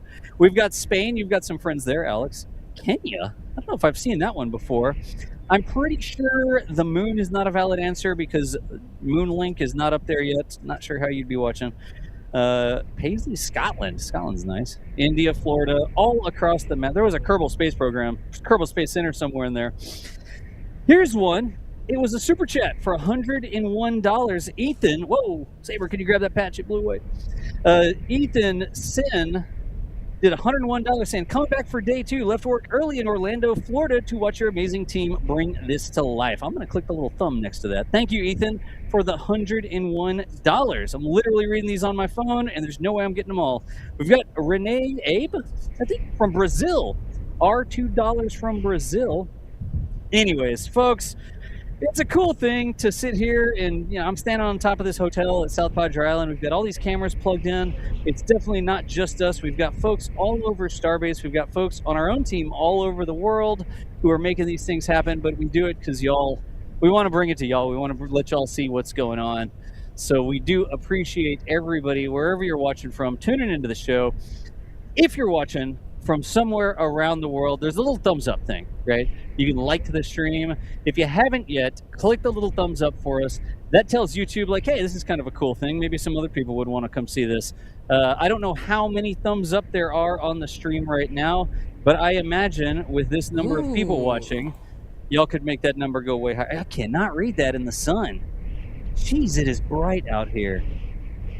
Alex, can you see how many likes the stream has? Hang on, because I actually have to refresh. You can read? Let me see. About 5.7 thousand. There's still I have 30. an update. Okay. That we can see right now on our screen. Go back to the other one. There you go. Tower Vent is back. So that's great news. Good deal. Just about halfway up the tower, you out. see the little plume going to the left. It looks like the tower has sprung a leak. Kind of. It's an intentional leak, but that's the tower vent that Alex is talking about, right, Alex? I'm seeing now 6.5, so that's about 800 more likes, or at least. Do better than that. There's 36,000 people watching, and only 6,000 of them actually like the show. What are we doing wrong? Needs to be at least something. It needs to be at least something. No, can you imagine NASA official commentary doing something like that? Whatever, we can do what we want. So the tower vent going like gangbusters again. Maybe Elon did the tweet saying that the flight time was still on and then realized the tower vent wasn't going and told somebody to turn the thing on to get the flight going. But that is what we want to see. And Alex, here on this view, we're going to start to see that pipe turn white, aren't we? Yeah, the vent, of course, gets frosty the first. But then there are two different lines. Come on, venting. Don't get in the way. I want to use this right in front camera of the view. cameras. Look at that. Yeah, there are two. So there's the body of the quick disconnect arm itself. There's the actuator as well. And right now we can see there that helicopter flying off. Hopefully for a last time. All right. Before the launch happens. Going out to continue clearing the range, making sure the range is all clear of boats and parasailers and that sort of stuff. Exactly. So there are two main lines, the one for oxygen and the one for methane. Those will get frosty, will turn white as we get closer to propellant load here. There are two lines. How to explain it? There's like the actuator, that big sort of cylindrical thing attached to the tower, the corner of the tower that we can see right over that vent. That actuator is sort of cylindrical right over the vent. There's a squiggly pipe, if you will, quite thick but squiggly pipe right above that. That is the one, if I'm not mistaken, for oxygen. And then there's one, you can see where the vent is located. There's another one like that right below it. That should be the one for methane. So those two will get frosty, will turn white basically as we get closer and closer here. I wish it was my background instead. I'm not as fancy as Ryan, so I cannot do it, but yeah, maybe in another time. Maybe in another time. Nice. And that's what we need. We need to get the telestration turned back on so you can like circle the vent when you're talking about a specific vent. Yeah. Or line or whatever. I guess I could turn into the vent man, in a future vent flight. Man? Yeah, I can just get up and do the whole thing with the green screen and all that stuff that Ryan does. I'm gonna send you a shirt that says Alex the Vent Man. I already have my falconologist. Your jacket. falconologist shirt, nice. Yeah. All right, so the clock is continuing to tick. That venting coming from the tower is definitely welcome sight that we want to see. The beach is actually starting to fill up. More and more people packing down at the southern end of the South Padre Island beach there. Got some folks with their sunshades and that sort of thing, but more and more people will be coming into there. I imagine at some point we'll also see some vehicles filling into Isla Blanca Park. If you're down here and you're looking for a place to watch the launch from, the beach right there is fantastic. You can go in, you can pay to park at Isla Blanca Park. It's a public park down at the end of South Padre Island here, and you get a parking space, you get a place to go and hang out. There's going to be a lot of people down there, so if you're trying to get a parking space, you may want to get there sooner rather than later. All right, I think we've got some more information. A lot of the times we get folks asking us like, hey, where's that rocket going, right? Which way is it going? Can I see it is a question we get a lot of the time. I believe we could check in with Ryan, who can help us understand what today's flight trajectory is going to look like.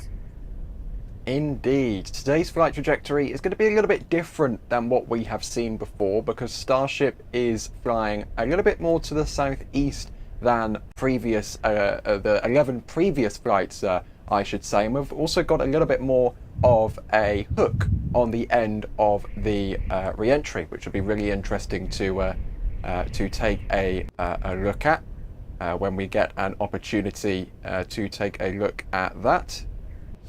Fingers crossed in a moment.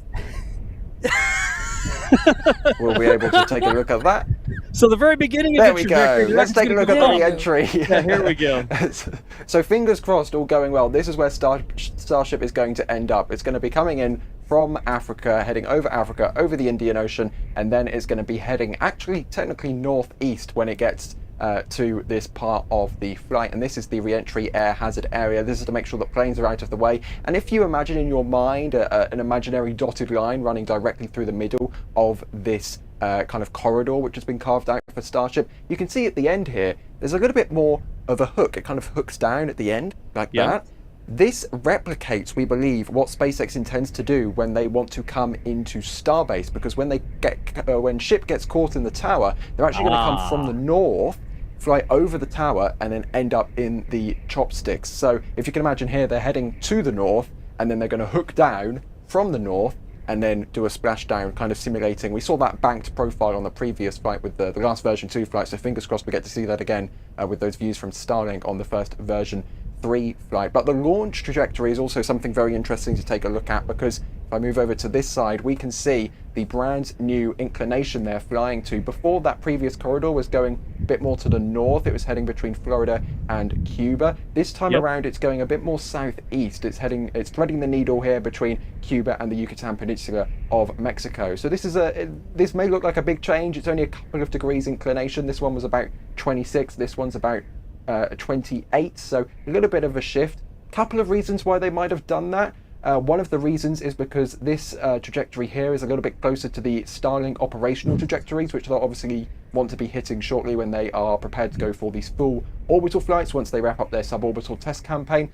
Another reason is that the air traffic between this part of the world and this part of the world is a little bit busier than the air traffic between this part of the world and this part of the world. So by going to the southeast between Cuba and Central America, that might disrupt less air traffic. And one more thing, I added the button. Let's take a look at the full trajectory as we head off from Starbase, because of course Starship is going to be flying over the Caribbean, heading towards the Atlantic Ocean, and marked on here are the events. So where will things be happening? Well, here over the Atlantic is where the Starlink simulators are going to be getting deployed as we approach Africa over the coast of the border between Namibia and South Africa is when that Raptor relight will be taking place. And then as we head over to the Indian Ocean, that is where we will hit entry interface.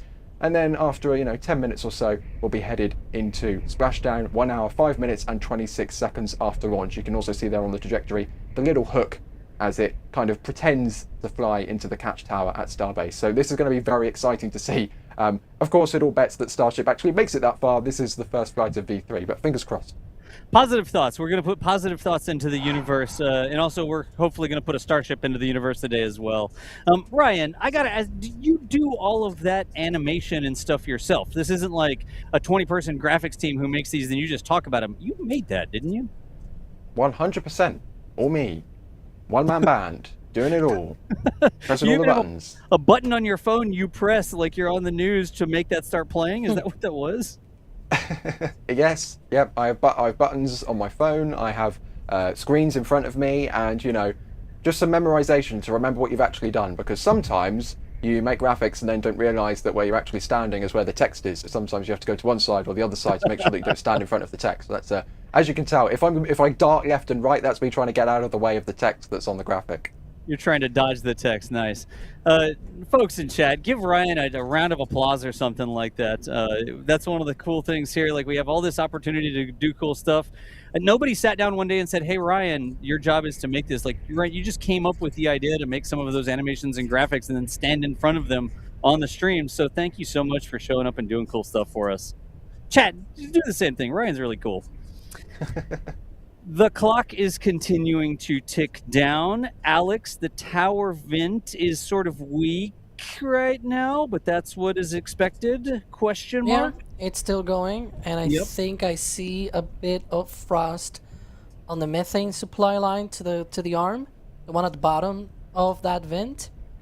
So that is great news.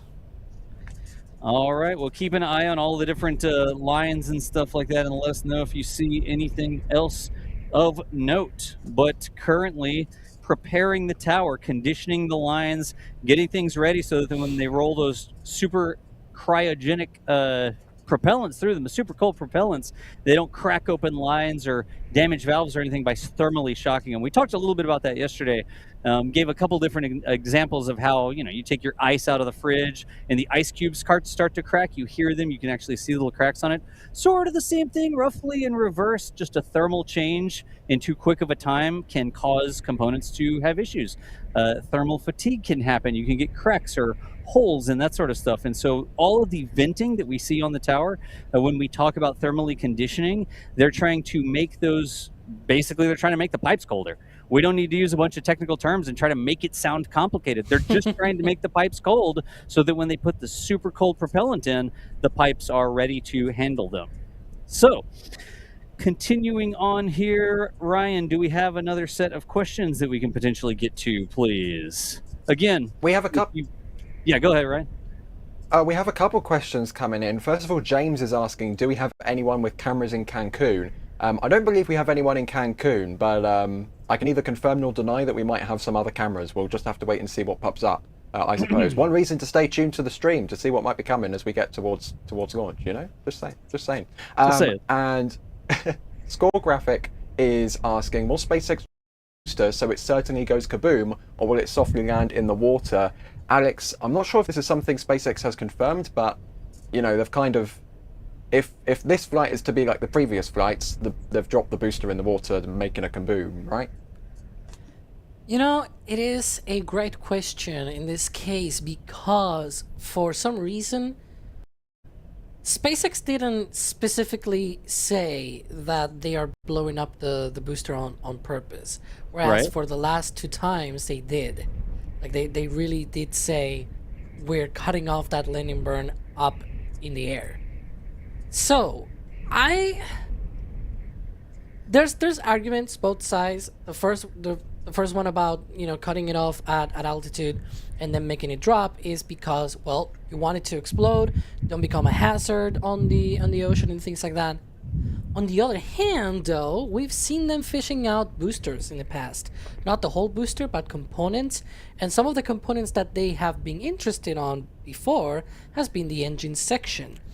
And for this flight in particular, they're flying a whole new engine and a whole new engine section, right?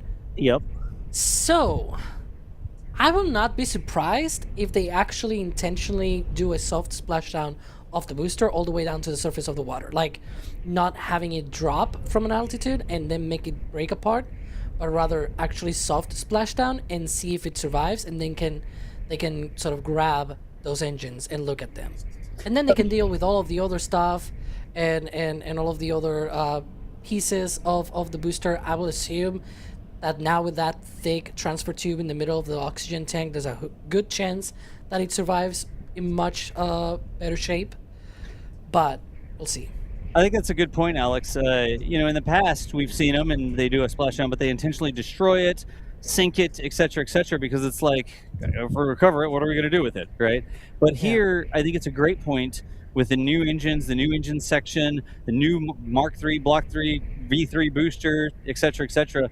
Maybe it does make sense to try and get it back with minimal damage and recover it, bring it back on a barge or something like that, so the engineers can go over it with a fine-tooth comb and get more data on exactly how that thing performed. So I guess we're going to see. Usually when these things come down, we are able to track them all the way down the horizon, and we sort of see their fate. It'll be very interesting to see what happens with the booster today if we get a launch coming up in about 1 hour and 13 minutes, it looks like. Yeah, there's I will add one other fun fact, if you will, to this whole thing that we're talking about. When, for example, Booster 13 did its offshore divert, they were expecting to catch it, but unfortunately the tower did not cooperate, and so they had to dump it in the Gulf. And so what happened is that afterwards it did explode, it sort of break apart in the middle, right? But the oxygen tank was still so big, like the length of the booster from the end of where the engines are located all the way to the top of the oxygen tank is so big, it's like 30 meters or so. The water is not that deep. Like, the thing it's not kept, that deep. Exactly, it kept sort of touching the bottom. The whole thing just, like, it tried to sink, hits the bottom of the floor of the water, and then it jumps up again, and then it sinks again, and it touches it and bounces like back slamming up against the base of the bottom of the water, because it's not that deep out in the Gulf. Exactly. Not this and close this to thing shore, is at least. huge. Yeah. You gotta install like a booster lighthouse out there. Like, it touches down softly, but then it sinks straight down and it rests on the ocean floor, and the top half of it is still sticking out of the water.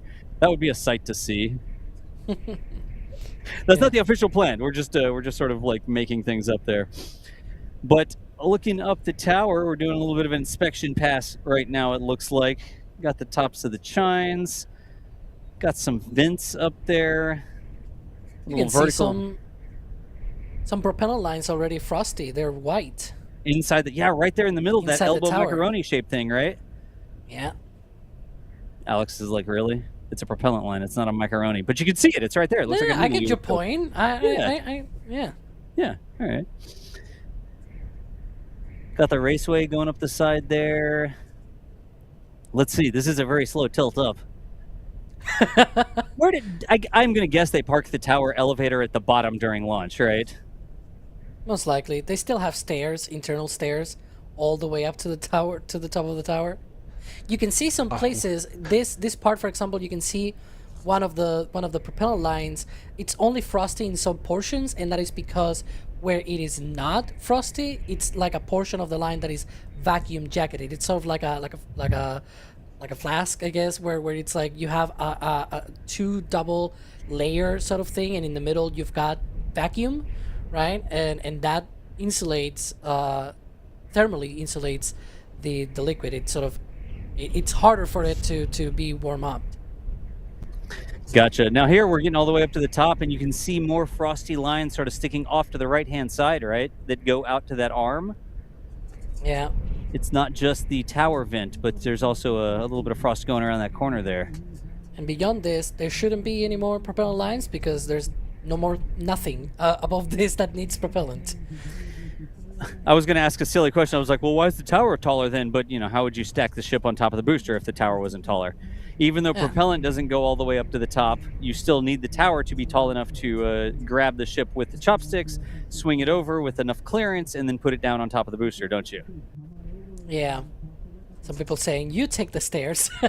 Hey, if the elevator breaks, I was going to say, it would be quite the forfeit to have to stairs. take the stairs. There was a point, I think it was either ahead of flight 1 or 2. There was one of the early flights where the elevator broke on Tower 1. Yeah. And they had to go up the stairs. All the way up. That's insane. That's a lot of stairs.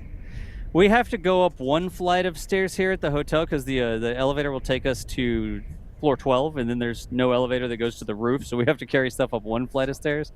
And our room is down a couple floors, but we've been going up and down the stairs. I cannot imagine climbing the stairs all the way up to the top of the tower and back down again. It's like the Starbase fitness plan.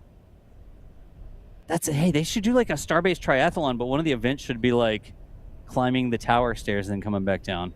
Don't they do one of those things like with Empire State Building?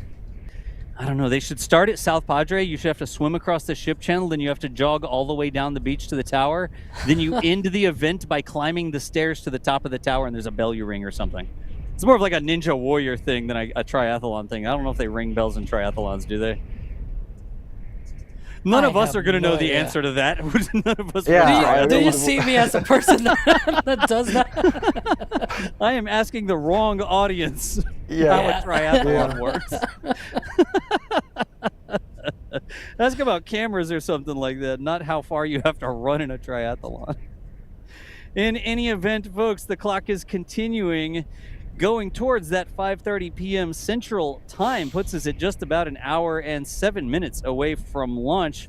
We're continuing our live coverage. We're NASA Spaceflight. We are not officially NASA.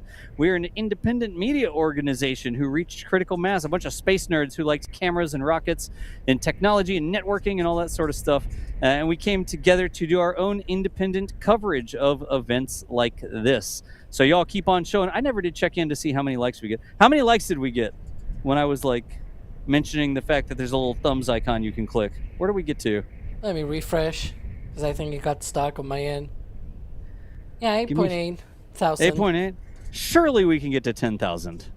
Surely that's a thing that we can do. But in any event, that's who we are. You may have noticed we are not officially NASA. It says it there on the YouTube channel. It says it on our social media. We work with NASA. We're officially accredited by NASA. We have permanent badges with NASA, but we are not NASA. We don't take money from NASA. We don't work with NASA in that capacity. We don't work for NASA is the right thing to say. We work for ourselves. Really, we work for y'all, because y'all keep showing up and you're doing the super chats and you're doing the tips that come over. You're getting the merch and things like that. I don't know how we're doing on the patch sales, but we were less than 20% remaining last time. Let's go back over to Ryan. And Ryan, can you speed run a couple of member comments, like super chats and stuff like that for us real quick, please? Well, we have plenty of tips coming in. Tater Mail saying Ryan Graphics Fund with a $50 tip. Nice. I'm sure I will feed that directly to the computer that runs the backdrop, and I'm sure it'll be very happy. Let's have a look through here. Thank you to Bideford as well, always in chat, helping out with the super chats. Thank you, Bideford. Hey, Bideford. It is greatly appreciated with the big bits of support. Mark White done a $100 super chat, literally just to say that they were enjoying the show. So seriously, thank you so much for that. I mean, it always astounds me that people do these big supers just to say, I like what I see. Yeah. Like, you could say anything. You could have a question, like the most complicated question in the world you're going to give to Alex, and they just say thank you. So yeah, thank you, I should be saying. Don't thank us, thank you. It's greatly appreciated. We did have one other question from Stellar Strings Violin. They were wondering if we thought that SpaceX could go ahead with an uncrewed landing demo immediately after docking with Orion on Artemis 3. A bit more of a forward-looking question, Alex. Forward-looking question, comma, Alex. Huh. One of the reasonings against it is that then the thing that you land on the moon. So apparently, at least from what we could gather, from some of the information in the last year or so, is that the thing that they're going to be using for the uncrewed demonstration mission is that it's going to be more like just the base ship landing, like an HLS, but without the cabin, basically. Just the propulsion systems and the guidance systems without the actual crew systems, right? And that saves them a little bit of time, for example, in the propellant aggregation time frame, because it's carrying less mass for the cabin and all those systems. It's not carrying any of that. So that means it may be able to shave like a couple of refueling trips and things like that. It might be able to save some time and get there faster, not loiter for a long time. It's also not doing a full ascent burn. It's just landing on the moon and then doing like a hop up again to ensure that it can then relight again and take off and make sure that, yeah, exactly, that all of the propulsion systems, it's more like a propulsion systems test and guidance systems, I guess, because you need those, of course, for landing on the moon. So you need guidance and navigation, and of course the propulsion systems as well. So it seems like that uncrewed demonstration is more about that, whereas what you look for in an Artemis 3 situation is the actual cabin, so that the crew can go inside and do all of the things. Ideally, that's sort of the thing that you will want, especially if the lander carries the exploration suits that are using from Axiom as well, to try them out and test them. That will be a great idea as well. The main goal, per se, is just the rendezvous and docking operations. Like, they don't necessarily need to go inside the lander, but it will be a great thing if they also were able to go inside the lander, and in which case, then you need the actual crew cabin. And it will be a bit more of a weird thing if they were to do it than that uncrewed landing, if they already had planned to not do it with a full-on HLS lander. You know what I mean, right? So we'll see what happens. It might be that they eventually change their minds and they try to kick two birds with one stone, if you will. And yeah, I don't say the other thing. It's still quite bad for the birds, but at least we don't kill them. Alex, let me summarize what I think you said. For Artemis 3, if they're going to dock with Orion, they need not just the docking hardware, but they should really have the rest of the crew cabin and some stuff in there and life support, right? Yeah. But if you put that on Artemis 3 and then you want to undock from Orion and continue to the moon, you have more mass. If you have more mass on the rocket, you're going to need more fuel to get to the moon, right? And that means you're going to have to bring more tankers up there. Like, it's a more complex operation than just docking with Orion and being done with it. So I think really the driving factor there is going to be, are they ready to do more and more refueling ops? Do they have the vehicle stock at the time? Is the rapid reusability working the way that they think that it's supposed to? Like, are those parts of the system going to be ready that would enable topping off the tank so that you could get the rest of the way to the moon? Because you do have that extra mass for the crew cabins in the area that the crew is going to go into when they dock with Orion, assuming that the idea is that they dock with Orion and then Orion goes in, they check it out, like they're looking at a house that they may rent in the future, and they're like, all right, yep, there's closet space, and then they leave and they undock and they go back home again. All right. Well, we are 1 hour and 1 minute in 20, 18, 17, 16, 40, a few seconds away from the opening of that window. Remember, if you're just joining us, it is a window that we are working with today. We've got an hour and a half to get Starship off the pad. It's getting pretty hazy from here at the hotel. We are on top of the Margaritaville Hotel at South Padre Island, and as the sun has been baking more and more of this humidity out of the ground, it is pretty hazy between us and the rocket. The good news is the skies are very clear. I'm still seeing some puffy clouds over towards Mexico. Over inland, I see some puffy clouds forming that way as well. And then looking up the coast to the north, more puffy clouds. But out to the Gulf and then directly above us, it all looks fantastic right now. So I really am hoping that the skies stay as clear as they are right now for launch. I hope we don't get any afternoon thunderstorms that start to bubble up, or any clouds that start to form, because right now it is a fantastic day for a launch after we get out of that ground haze. Of course, here from the hotel, we have a little bit of a distant view, but close up in, the camera views that you see on your screen are robotically controlled. They're remote controlled cameras. We developed our own camera systems, ways to protect the cameras, ways to remotely log into them, send them commands, how that links across the channel, all the different things that we do so that we can bring this to you. We have those robotic cameras closer in so that you can see what is happening up in places where people can't actually be. Now, speaking of cameras, I've got a little bit more work to do here. So I believe I should go and set up some of my cameras here behind me. I've got a tripod that is suspiciously not have a camera connected to it, and some encoders that don't have any cables with videos going in yet. So with an hour to go, I better take off, but we are going to introduce another person in just a second. I think we're going to roll a video first, and when we come back, we'll have some new hosts to carry you on through the rest of the launch because the clock is still ticking. Now, less than an hour. It says 59 minutes. We'll see if they get a shot at the top of the window. But I'm John Galloway with NSF. I'm going to go plug in cameras, roll the video, and I'll see y'all after launch, probably. While Flight 12 will debut a new rocket version and a new pad, a lot of the pre-launch procedures are still the same. After all, you don't want anyone close to the rocket when it's time to go. For that reason, there are a series of maritime... Starship's last flight happened in October. Yes, in October. And it was also the last flight of version 2, a version that gave us lots of headaches when it comes to, well, doing what Starship needs to do in order to achieve its goals in the future. It was also the last flight out of Pad 1, which gave us lots of different memories, very fun moments as well. And we gave our team a series of questions about what they hoped or expected for Flight 11 and also what they expected for the future of Starship. What do I think will be the outcome of Flight 11? Honestly, great success. I think Booster 15-2 is going to do everything that it is supposed to and accurately. I think it's going to be a good outcome. I really want to see that this is a repeatability of Flight 10. It's one thing if you do it once. It's another thing if you can repeat it over and over again. They learned a lot from the last flight. They're doing basically the same profile. Yes, there's a few changes, but I think that this is going to be a great success. Now, a lot of people in our team were very hopeful for Flight 11, and they were sort of right. It was a success. But there was something.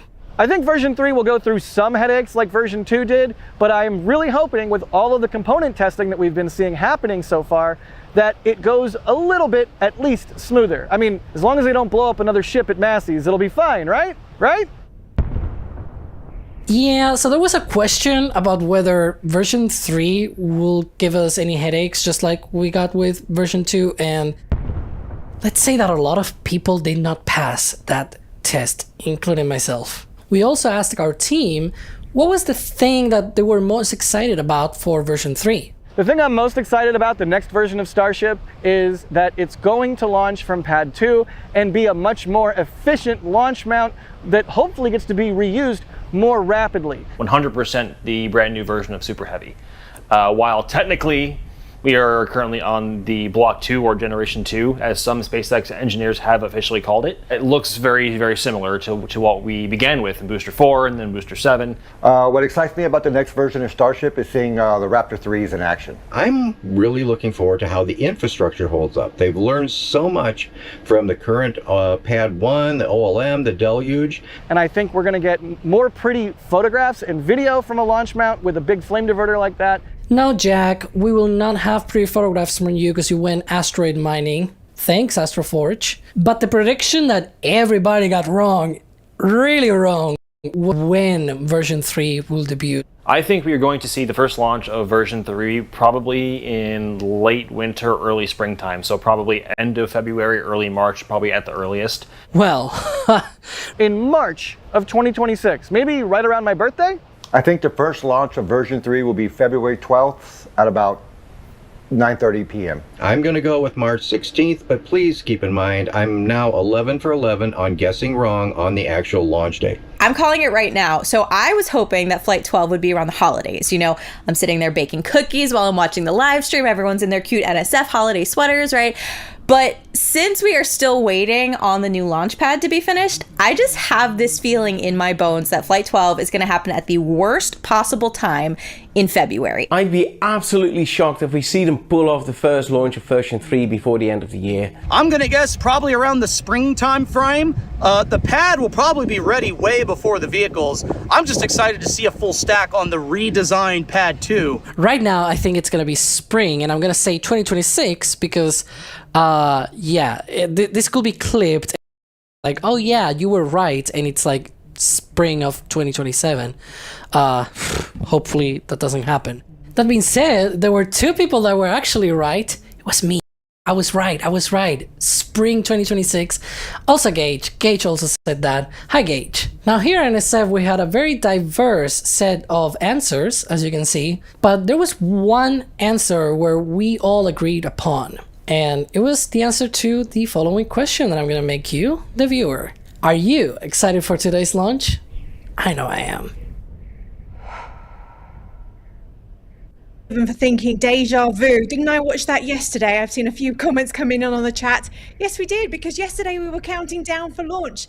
There were a few little problems, but it's looking like we are going ahead today. I'm Alice Carruth. I'm joining you for the next hour or so, counting down to launch. We're currently about 54 minutes until the window opens, and we're very excited to see the version 3 about to go off. Alex, I believe you've got a bit of an update for us to keep us going for today. Yeah. The SpaceX X account has confirmed that they are go for propellant load on time here for that to happen, hopefully in 15 minutes or so. And yeah, we can see that tower vent has returned, which is a really great indication. It's also very strong. That's the good indication. The roadblock has also been vacated there on the top left. You can see it already empty. So great news all across. We are on track, on time.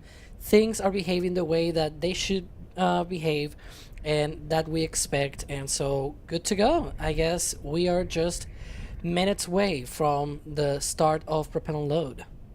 Just minutes, exactly. We're about 53 minutes now before that flight window opportunity opens up. We do have a 90-minute window for launch today. Fingers crossed things go to plan, because I don't know about you, but yesterday, my goodness, my heart was racing the entire time. Were we going to go? Were we not going to go? We were right there. We got all the way down to T-minus 28 seconds. I feel like today's looking a little bit better for us, though. I mean, overall indications look like it's pretty good. We're seeing all that wonderful venting. Just so you know, this is supposed to happen, right? People that are in the chat, they're saying, what is going on? Why is it so it looks like smoke? It's not smoke, it's venting of what's going on. This is exactly what we were hoping to see. Isn't that right, Alex? Yeah, the venting that you see is either nitrogen or oxygen, depending on the vent that you're looking at. The one on the tower, it's gaseous oxygen. Technically, what you see is the condensation from the atmospheric humidity turning into a cloud, basically, just like clouds in the air that you see sort of passing by and whatnot. That's condensation of water in the air, and that condensation happens because they're venting oxygen that is very cold, and so that's what you see in there. But yeah, very basically that's all that you can see. It's not smoke, there's nothing burning or anything like that. Sometimes you see a lot of this venting going on. It's normal. It looks very weird, but it's normal. It's just that they're venting more in this case. It sort of depends from day to day, different atmospheric condition, the winds, etc., etc. It can seem as if it's more than what it's actually happening, but it's just a trick of the eye, basically. Absolutely, and we're getting very close now to that go no go poll, which is we're expecting around 50 minutes ahead of that flight window opening. Again, that window of opportunity opens at 5:30 local time and goes until 7 o'clock tonight. So we've got plenty of time to be able to see this vehicle in action. Ryan, you're back with us. What is it you're most looking forward to with the flight today? That's a great question. I just want to see things go well. Is that too much to ask for? I just want to see things, we spent most of 2025 with starships doing loop-de-loops in the sky and, with engine failures and loss of attitude control, and we got a couple good flights out of version 2, but I really just want this to work. SpaceX have put so much effort, so much time into this vehicle. I just don't want them to see, you know, the kind of silly schoolboy errors that we've seen with Starship before, where, you know, they've put, you know, kind of rushed something or just not done something correctly. But this time around, they're, you know, putting in so much effort with the numerous test tanks they have at their test site, you know, doing, you know, double-digit number of tests on those test tanks to make sure that every component they can think of has test experience. And they've still had setbacks. You know, Booster 18, the original version 3 booster, had an explosion at the test site. So I'm hoping they've learned from all of that data and they can put that into a wonderful algorithm to produce what, fingers crossed on our screens, is a healthy V3 vehicle that will be able to make it all the way to the Indian Ocean. That is what I'm most excited to see. And I hope we see that, because this needs to work. It needs to work. Yeah, we've been saying it all day. As much as that vehicle looks like your average Starship, it's not. It's a completely different version. It's an upgraded version. There's a lot of changes that we're seeing with this vehicle. Alex, can you talk us through some of the highlights of what we're seeing with the differences with this V3? Oh boy, there's a lot of differences. A lot of them are mostly about performance and simplification. They have extended tanks, reduced dry mass in certain portions, simplified designs every now and then, here and there, basically, across both the booster and the ship. There's a lot of trying to just increase that performance with simplifications all across the board. For example, on the engine side of things, they have upped that thrust from 230 tons of thrust for each of the Raptor engines up to 250. So that's about 10% increase of thrust. Whereas also the tanks, for example, on the Super Heavy booster, they have added an extra 400 tons of propellant. The booster has a stretch by about 1.3 meters, and yet they've been able to fit 400 more tons of propellant. If you do the math, that means they've also done some other trickeries. We talked about this earlier in the stakeout stream and everything, where it's like they extended the bottom, for example, of where the booster tanks actually end, all the way down to the bottommost ring, literally to the edge. There's like a plate there. The top bulkhead, that hot staging interface is now integrated, so they can raise the entirety of the tank, of the methane tank, that forward bulkhead all the way up to that hot staging ring, so they can gain that volume of the tanks. They have been able to add 400 tons of propellant. On the ship has remained the same size, but they have been able to gain also an extra 100 tons of propellant by moving some of the domes around. The RVAC engines, for example, those vacuum optimized engines, are now a little bit recessed into the liquid oxygen tank. There's a lot of improvements under the hood as well, propellant distribution systems, a lot of avionics systems as well. On the booster side of things, those grid fins have been optimized as well. You've got a bunch of things in general. It's just a complete upgrade across the board, basically almost from blank sheet of paper almost, just based on all of the different learnings that they have taken over the last 11 launches. The pad is also new.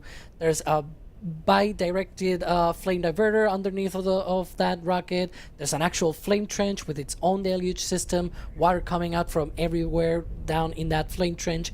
Even the top deck of the launch mount, which is also new, also basically gets a bunch of water coming out as well that protects it during liftoff. And there's a bunch of other systems that have been just revamped as well for the pad, which makes it much more resilient, again, the thrust and that power of the engines, but also for future launch cadence and reusability. Because you may have a pad that is very resilient, but may not be ready to fly just yet, and you want it to actually be ready to fly right after launch. Lots of upgrades, lots of performance improvements all across the board. And we cannot be more excited. Look at the crowds. There's a lot of them out there at Starbase.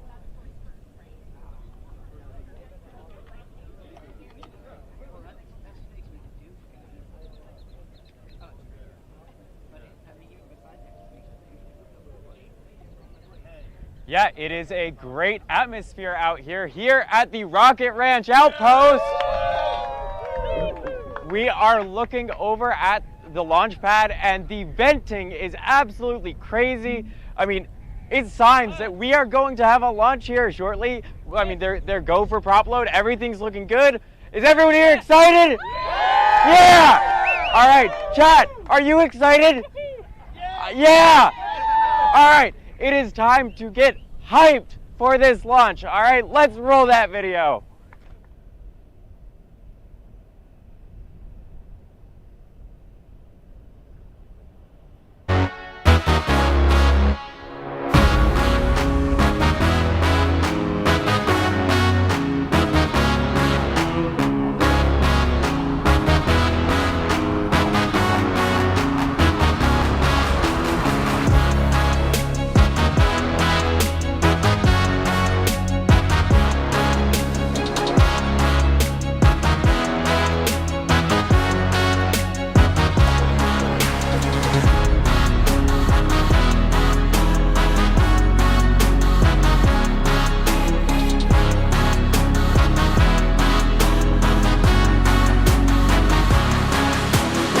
Here's ignition. We have liftoff. We have 33 healthy Raptor engines. Restriction cut off. And hot staging, look at that. Wow. Fly, baby, fly. Let's go! The booster is no go for a catch.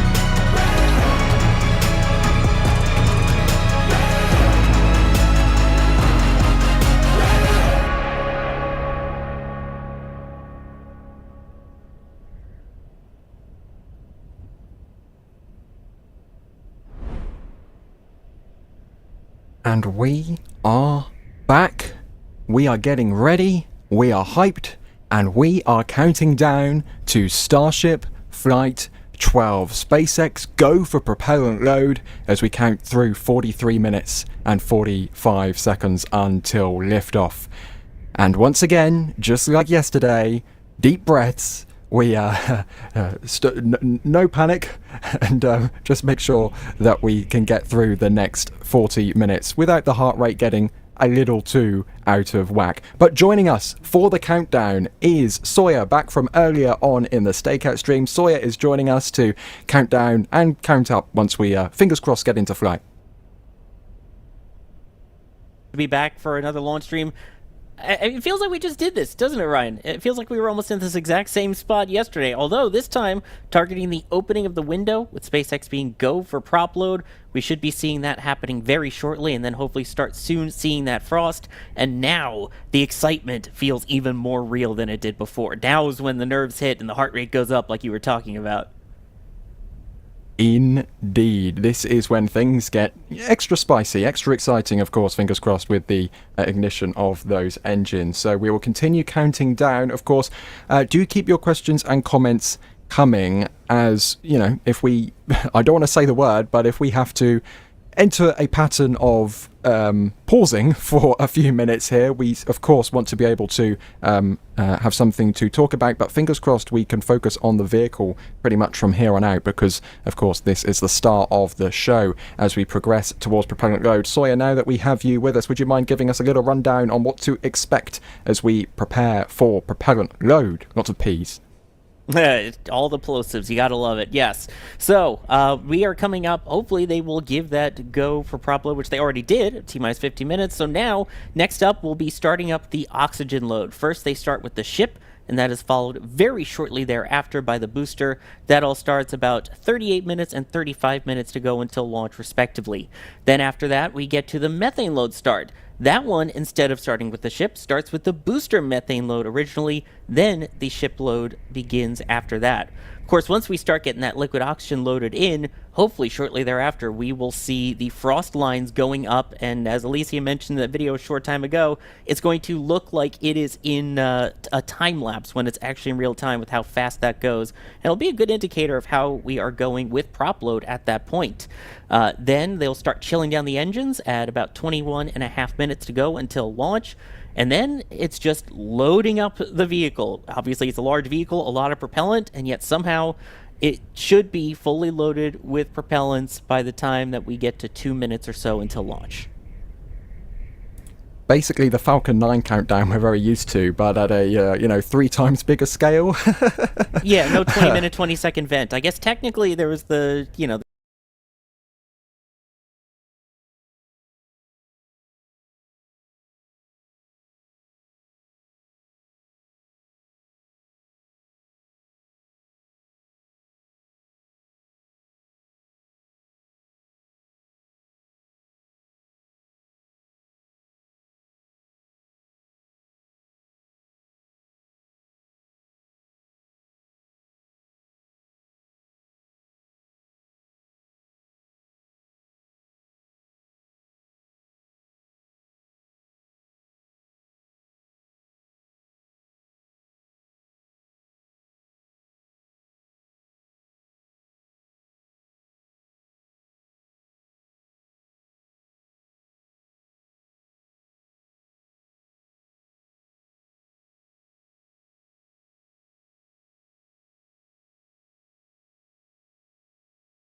sound of the standby screen. Yeah. Or maybe we're back. My favorite comment so we're far back. is someone saying we've been mooned. Sorry guys, we didn't mean to moon you. Okay, I've got the confirmation in my ear. We are back. Apologies for that, everybody. Technical gremlins, but we are back, and nothing has happened to Starship in the few seconds that we were off the air there. We are still counting down towards Starship's 12th test flight. We are now 37 minutes and 0 seconds precisely preparing for launch. Alex, at this point, ship oxygen load should be well underway. It does look like it might be underway. The tower vent has stopped, and that is our sort of indication when it finally completely ends there at the end that they have started liquid oxygen load on the ship. And so, yeah, we are now loading this thing. Boy, some 5,000 tons of propellant. Nothing. It's just drop in the bucket, right? That's all, huh? Oh, yes, that's all. Is that all you got? Unless my eyes deceive me, I think there's at least some condensation. The vapor, of course, is not helping as the venting goes across the camera, but I think there's some condensation, if not frost, forming on the liquid oxygen tank on the ship now, just above the ship quick disconnect, which is great news. There we go. Yep. So as we keep an eye on it, again, chat, if you see frost as well, we need you to shout frost in chat, especially once we get to the booster next. Every time you see it, we want you to see frost.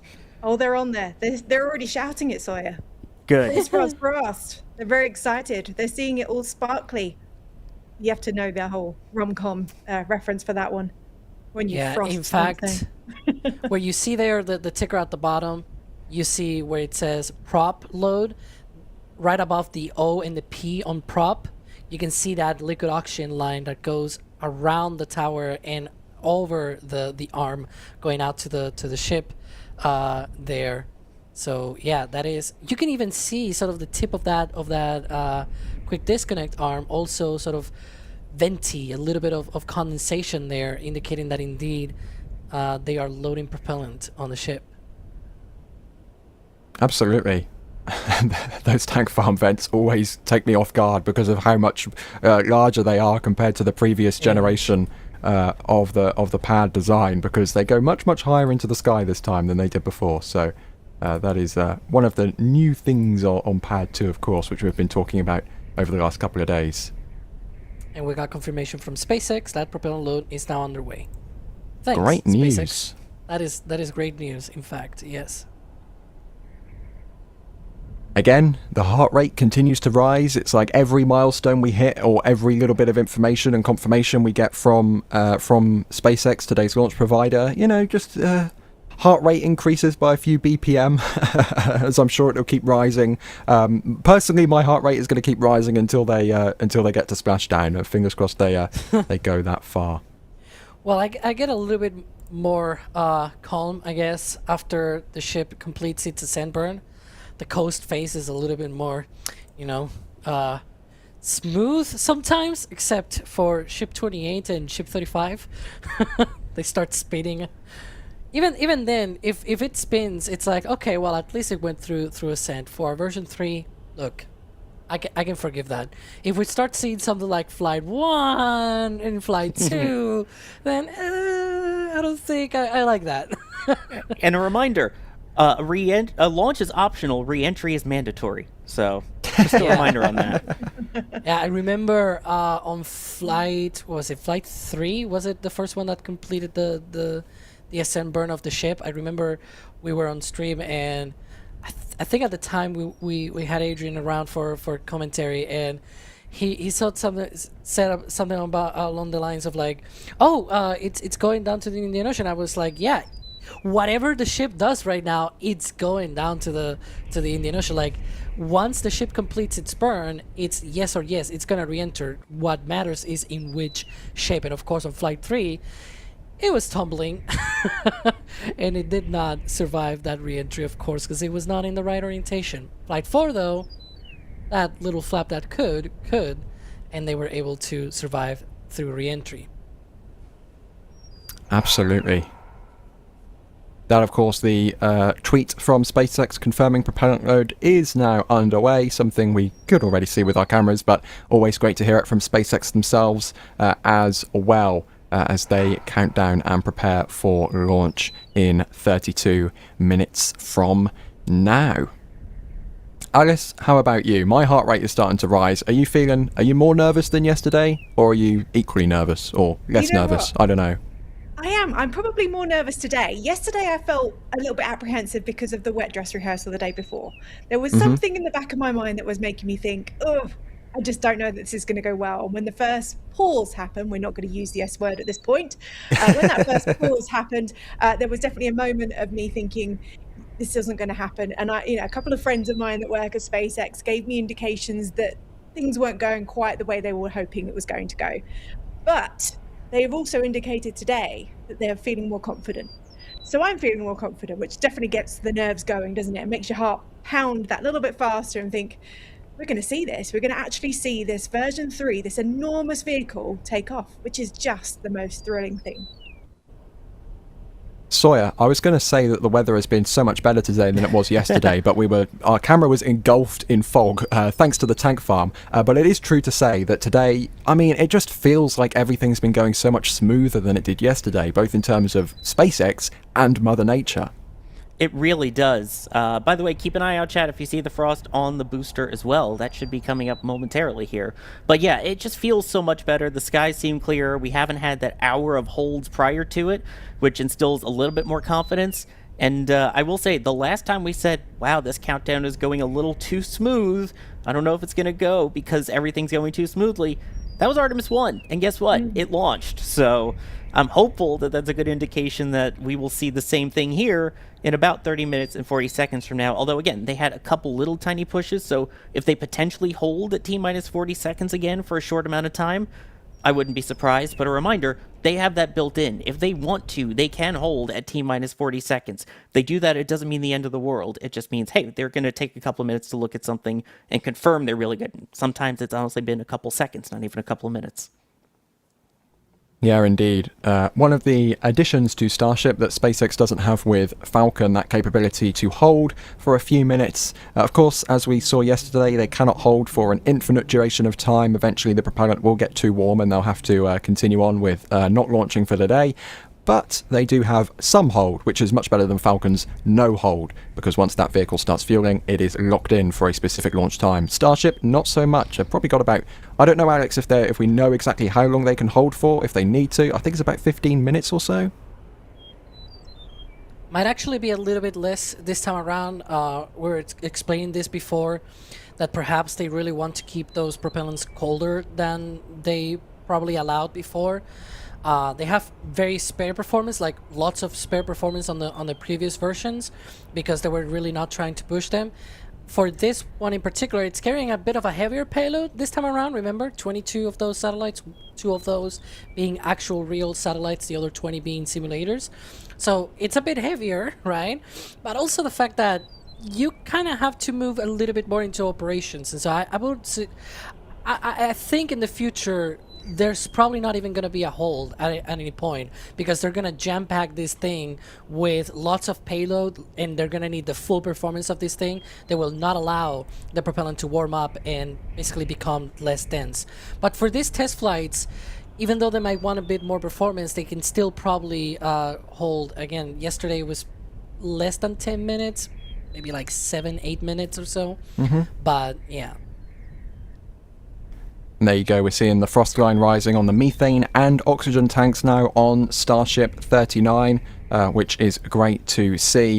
And yeah, not really seeing any clouds in the sky right now. It's pretty blue, which is going to be great news for our tracking teams, both at the Rocket Ranch Outpost, where we were a few moments ago, also at the Margaritaville Beach Resort, South Padre Isle or Island? I think it's Island, where Das is watching on from. I've even been there, and I can't even get the name of the island right. South Padre Island, SPI, and we're very grateful to both Margaritaville and Rocket Ranch for allowing us to track this launch from there. That is the view from the hotel. Okay, maybe there's a little bit of haze. Maybe we can wish that away. But at least looking up there is no cloud to be seen. So fingers crossed when it clears the pad, views and visibility will improve. I am hearing SpaceX has now confirmed that the good old hydraulic pin in the ship quick disconnect arm has been fixed. That issue has been resolved overnight, just like we saw teams working up there overnight on Starbase Live. So that's good news that SpaceX has managed to work through that issue. I think that was probably obvious because if they hadn't, I'm not sure they'd be 27 minutes away from launch right now. But there you go. Good to hear. Official confirmation. The pin has been resolved. Again, it's calm. You can hear that birds in the background, and I can see on the chat everyone's getting very excited about the birds tweeting. Yes, we have no control over the wildlife. They really are there, and they really are providing that for us. We're not playing some playback. Also, yeah, I was going to say deep breaths, and it sounds like the wildlife is also, you know, adding to the ambience of, you know, a bit of relaxation. Just, you know, as we ease into what could potentially be a very dramatic flight. So there's a reason why SpaceX says when they light the engines, it's excitement guaranteed. Absolutely. It's one of those things where you never really know what's going to happen, because this is still essentially a test flight, because not into orbit yet, but this is, as much as it looks very similar to the past two versions of Starship, this one is brand new. It is a new design for the booster. It'll 3 grid fins. It's got the integrated hot stage ring. The inside has essentially an entire Falcon 9 size transfer tube in it. The ship has different tile layouts. The flaps have been improved. Again, the interiors of these are so different from what they were before. So it may look similar on the outside, but who knows what's going to happen. It should be exciting, as SpaceX always says, and excited to finally see a launch from this new pad that has been under construction, it feels like, for years. Yeah. I mean, they started stacking these things in the tower, at least, in 2024, you know, 2 years ago. So this flight and this generation of Starship has been a long time coming. Okay, we're now under 25.5 minutes left to go in the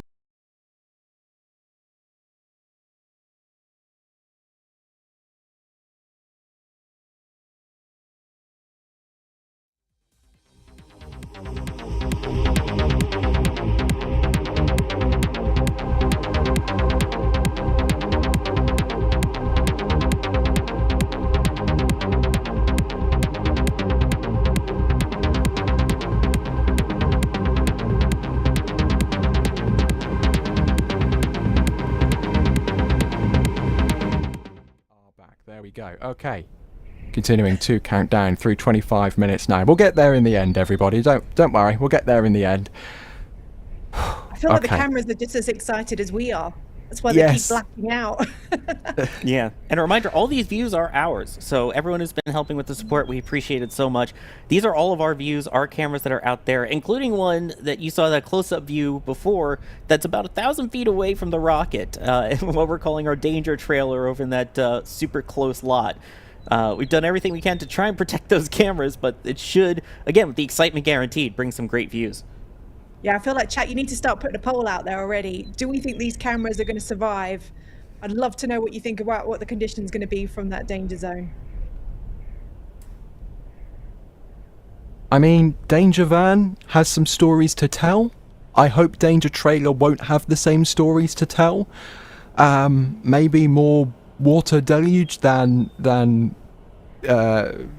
damage from a plume or exhaust. I don't want to say it because I don't want to jinx it, but we are getting propellant load confirmation from SpaceX now. They are at 42% and rising on methane on the ship, 50.6% oxygen on the ship, 30.8%, 0.9% it's rising, methane on the booster, and a similar load on the oxygen tank as well. So continuing to make great progress on fueling Starship Flight 12 with their brand new super duper expedited loading procedure, which they've been proving a few times at this point. They've done, of course, we had the full tanking yesterday for yesterday's launch attempt. They did a partial wet dress the day before. They've done a full wet dress I think about a week before that, and of course they've been tanking the individual vehicles through their individual test campaigns as well.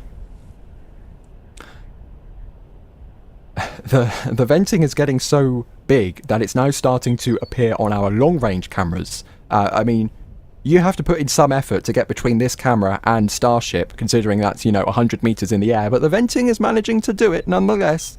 I mean, all credit to them. They're managing, the venting is managing to reach that high.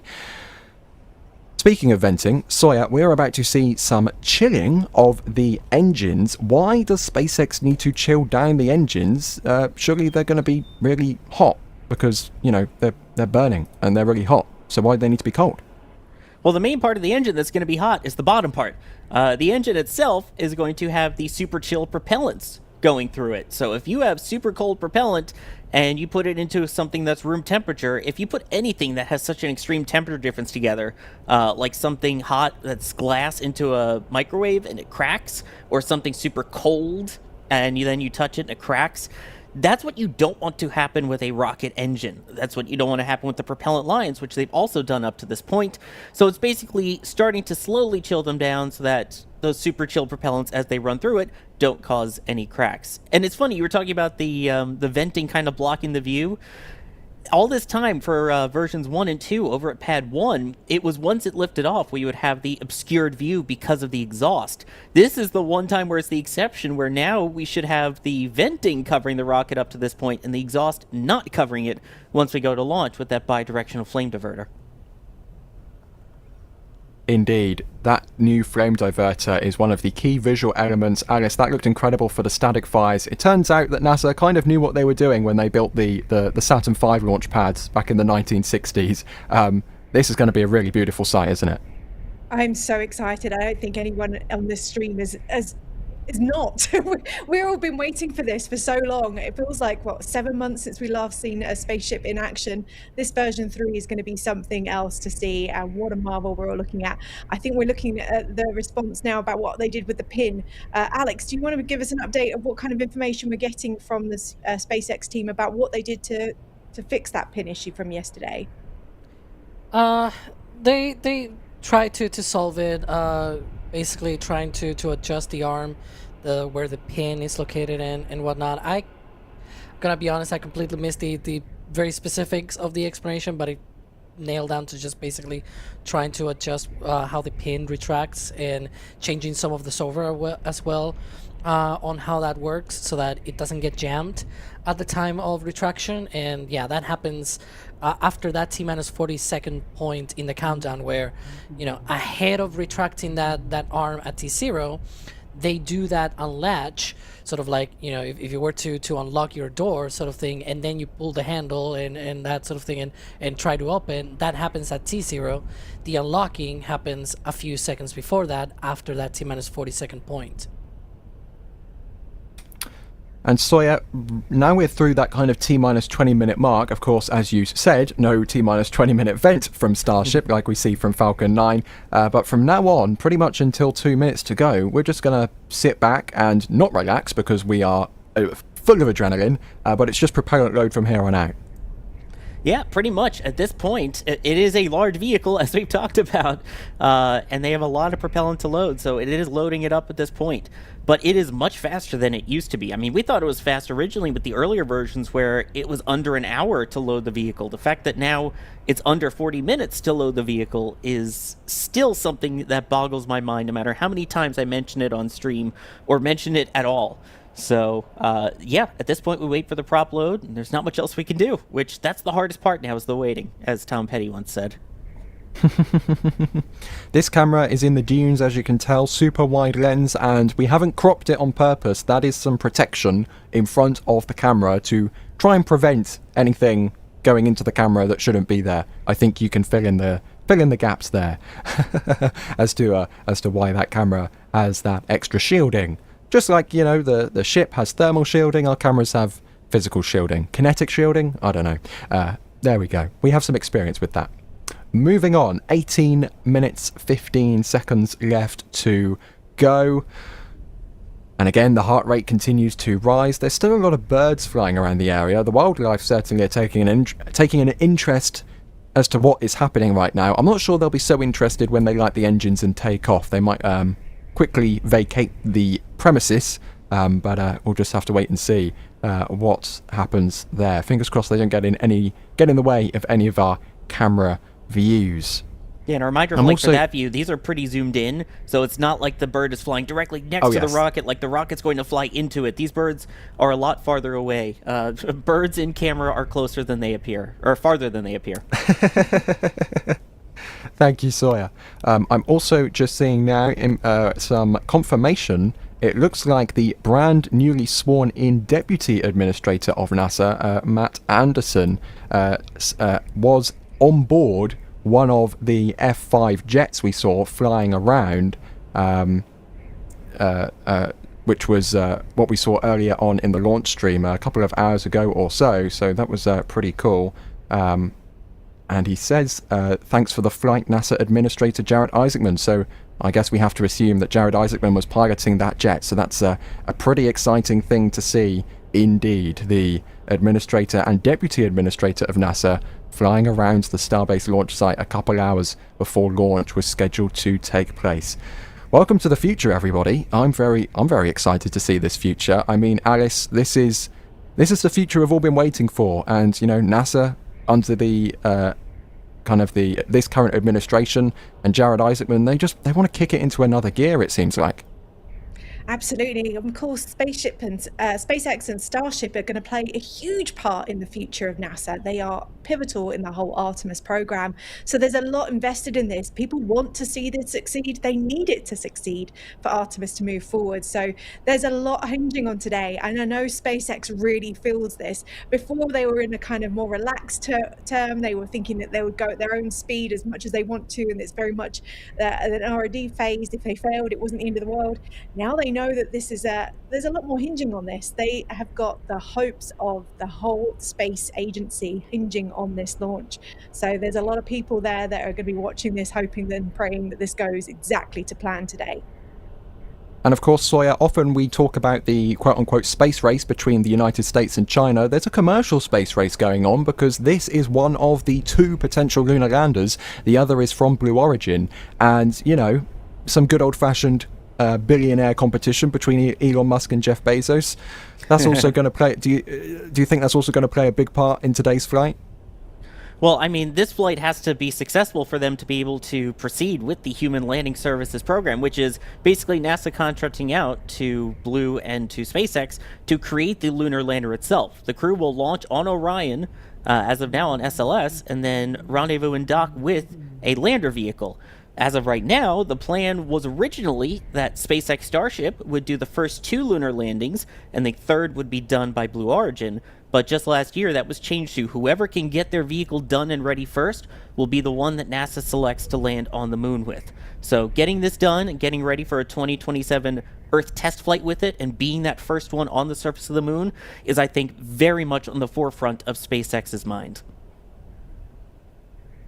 And I'm also now hearing we have confirmation from SpaceX on that new booster profile with the engines. It will be 5 engines through the hot staging sequence and then 33 engines for the boost back burn. And that is going to be absolutely nuts because the previous generation of booster, it was 3 Raptors staying on for hot staging and 13 Raptors running for the boost back burn. They are tripling the amount of thrust they are running for that boost back burn. If you thought that Starship was going to be cooking it, headed uphill with a max Q 45 seconds after launch, I mean, Godspeed Booster 19, the G-forces that thing is going to be pulling when it's firing with 33 Raptors with no ship on top, headed back to the launch site. Of course, it's not coming to the launch site this time around, but coming back to the Gulf just off the coast of the launch site. I mean, that is going to be bonkers. Breathtaking. And with less propellant. With less propellant on board, too. It's going to be even lighter. That's going to be like thrust to weight ratio 1,000,000. I don't know. That's like, you know, in KSP when you turn on cheats and you just turn up the maximum thrust of the engine and you just, you know, blast your way into orbit in 5 seconds. I mean, this is just going to be... Okay. I guess we're all about to find out what's going to happen because, well, in 13 minutes time, fingers crossed, these engines will light and we'll be headed to space with Starship 39 and Booster 19. And then, of course, that boost back and landing happening over the following 6 minutes. That's going to be interesting. One way to find out. I suppose you have to stay tuned. Less than 13 minutes to go to find out. Indeed. Has there been anything else catching your ear or catching your eye, Alex? Other than everything looking good, range is clear, weather looks amazing, vehicle and pad look healthy from all that they have seen. Of course, some things might always pop up, as we saw yesterday. Everything looked good in principle, but then as they went through that T-40-second gate, things started to act up on the pad, as we saw, right? That's sometimes a bunch of things that are a little bit more out of their control. But other than that, we are counting down. We're still tracking that opening of the window at 5:30 p.m. Central in about 12 minutes from now. Under 12 minutes now as we continue to progress towards launch. Good fueling on both the ship and booster so far. Of course, that is going to be continuing over the next few minutes here, over the next 9 minutes or so. Of course, they get as close to launch as possible with that propellant load, but they do have to shut off at some point before launch so they can clear out all of the ground equipment and all of the lines running, you know, that are buried within the concrete bunkers to make sure that there's no residual prop left over, which could cause an issue when it comes to launch itself. We are expecting booster propellant load to wrap up 2 minutes and 50 seconds before launch. So that is the next major milestone we will be keeping our eyes and ears peeled for, so we can make sure we call that out when that happens. Looking on from, I believe this is from our river site. Of course, we've got plenty of cameras tracked on Starship right now, and if we have any views we can't bring to you on the live stream, we will have the replays afterwards as well. So even if you see Starship launch and everything goes brilliantly, don't go anywhere, because we will have post-flight analysis and those replays to come from every single camera we have deployed at Starbase, and there are many of them. Trust me, there are many deployed all around Starbase. I'm sure DYs will be bringing us some of their trademark slow-mo as well after the launch. Fingers crossed everything progresses smoothly over the next 10 minutes and 20 seconds. Again, deep breaths as the heart rate continues to rise as we prepare for Starship's 12th flight. Alex, that venting is just, again, it catches me off guard every time. The new vents from the tank farm are just humongous. Yeah, they shoot up. That's the new box fan vent. It's this fan that is enclosed in this box, right? And they have different vents from different parts of the tank farm coming together in that area, and then that fan shoots off that venting up, and so it then gets distributed by the wind. You can see that, you can tell where the wind is going by the way that this thing is sort of being pushed to. It's funny, but you know, at least we have other views which we can use to track this progress as we count down here to launch in under 9.5 minutes. Absolutely. Chat, I know Das has already done this earlier in the stream, but I'm going to do it again, because there are just a few more of you watching now than there were 3 hours ago. So I'm going to ask you, where you all watching from? It's so amazing to see, you know, all of the countries of the world, it feels like, show up in chat when we have a big event like this, because the world is truly watching. You know, the world is watching South Texas this afternoon / evening / morning, wherever you happen to be watching from on planet Earth. Okay, chat is going quite quickly. Maybe I shouldn't have done that. The moderators might not be too happy with me. I'm trying to keep up with them. I've seen a New Mexico in there. That's my home state. And lots of UKs in there as well. It's great to see lots of people staying up late over in Europe watching this, and Norway I've seen, and all over the US. It's incredible, isn't it, how many people are tuning in for this? We're currently up to about 95,000 people watching our stream and getting ready for this launch. Saw some Space Coast in there too, yep. Space Coast represent. I'm seeing Ireland, Greece, Sydney, Denmark. Okay, it's going. I've completely lost it. It's going too fast once again. Thank you, chat. Thank you, everybody, for tuning in as we are approaching 8 minutes to go until launch. Again, the deep breaths. The deep breaths, they do help. I'm going to convince myself that they help with lowering the heart rate as we progress towards launch. Everybody remember to breathe. Yes. Yeah. I will say my heart rate is much higher than it was at this point yesterday. I don't know. Yesterday felt iffy. Today it feels more real.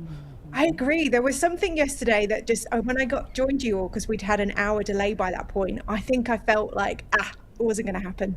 I don't know. There was just something in the back of my mind that felt like it was definitely off. But today, I keep feeling my neck. I'm like, my heart is pounding through my neck right now.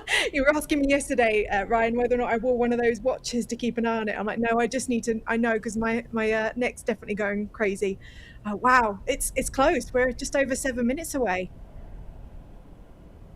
Yeah, it's really cool, and it's well, this is more cool than the anticipation for watching. But there's the reason we get there's so much anticipation is because we're so excited to see this thing fly, and finally, it could become real. You know, all of the dreams and hopes of the SpaceX engineers who have been working on this version of Starship for so long.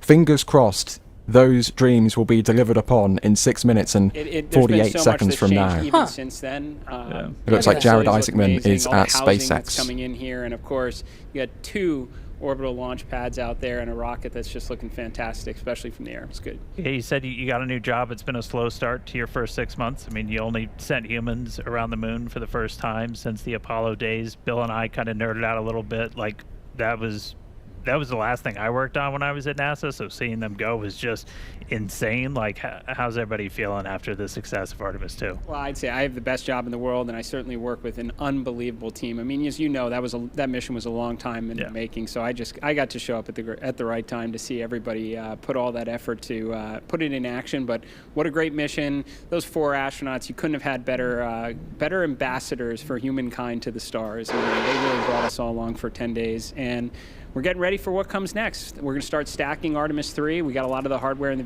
VAB already.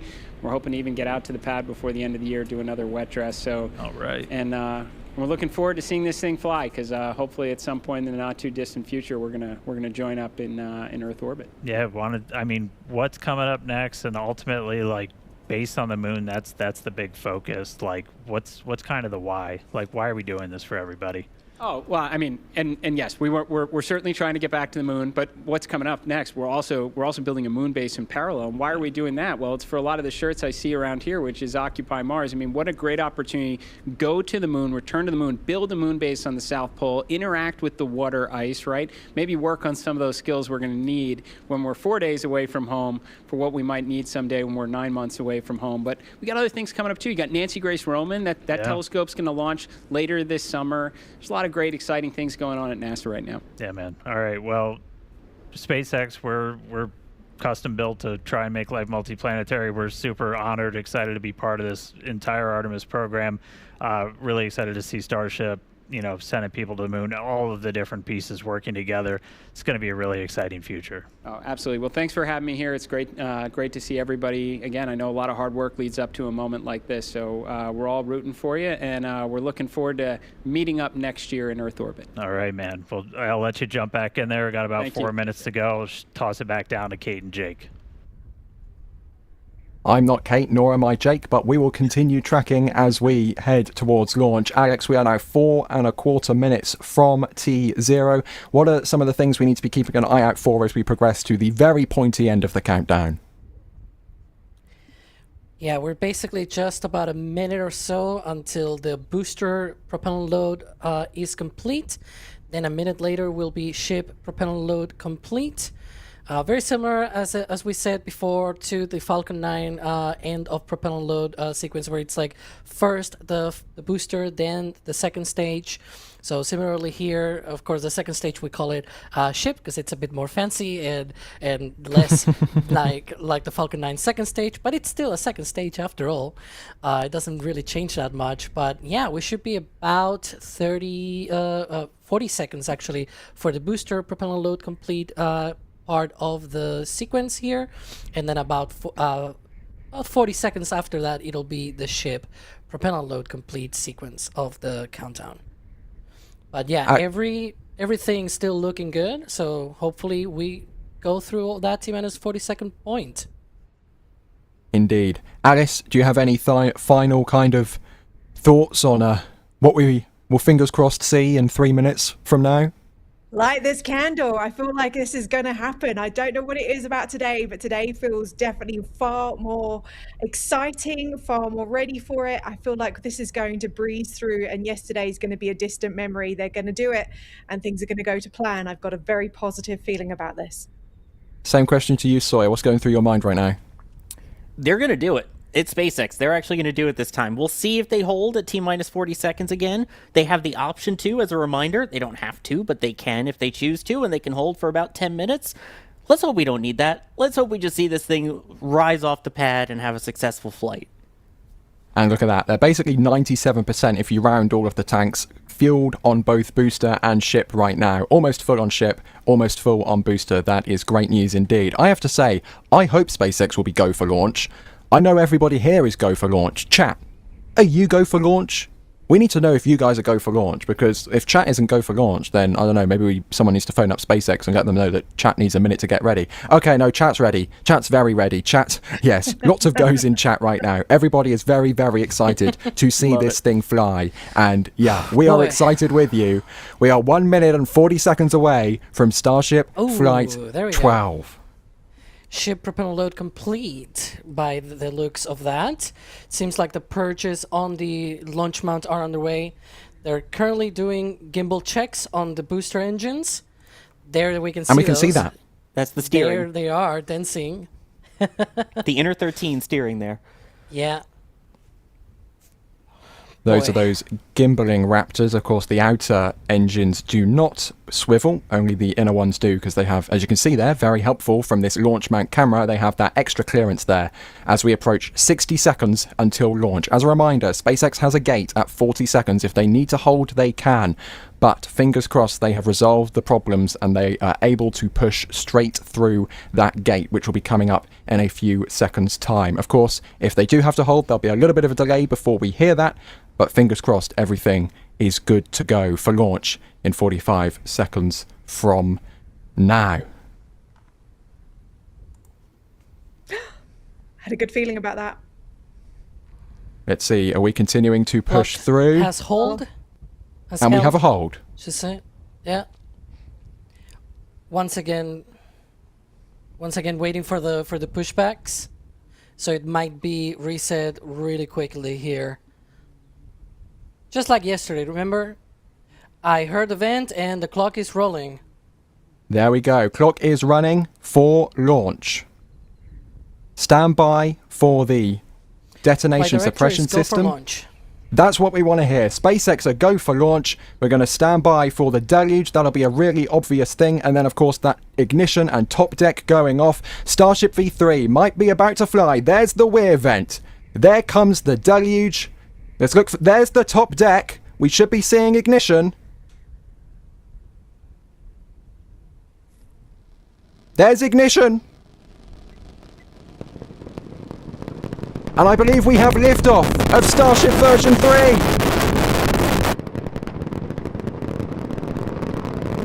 30 seconds, max Q.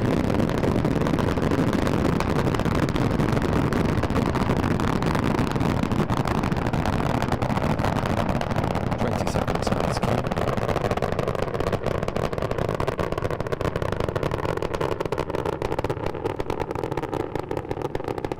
10 seconds, max Q.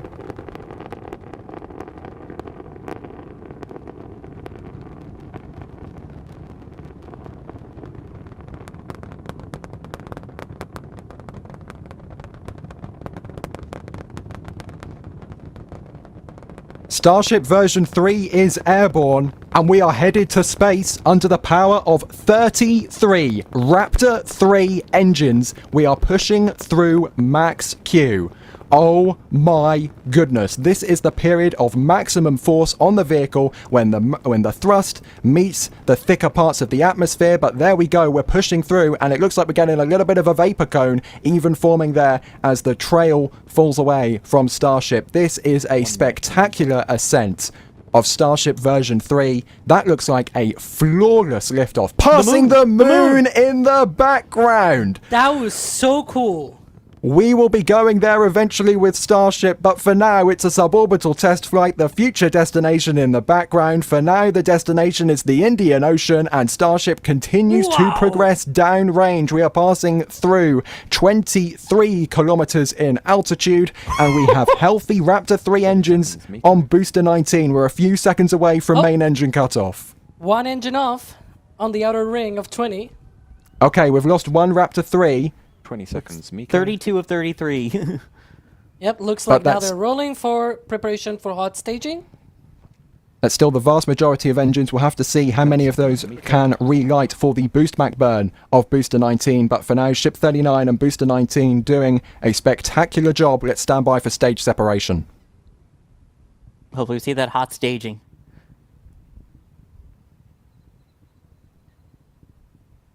There is ship engine ignition.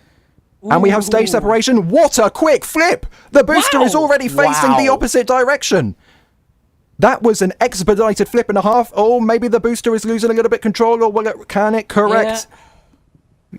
Looks like a little bit maybe of an over-energetic spin from the booster. Looks like it can correct. It looks like it has the authority to correct.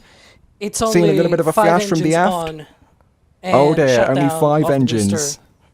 Yeah. 30 seconds. Were those the 5 All 6 engines on the ship, though. Good news from the ship, but that looked like a little bit of a wonky boost back burn from the booster. Seconds boost back shutdown. It's a yeah, it aborted the boost back burn.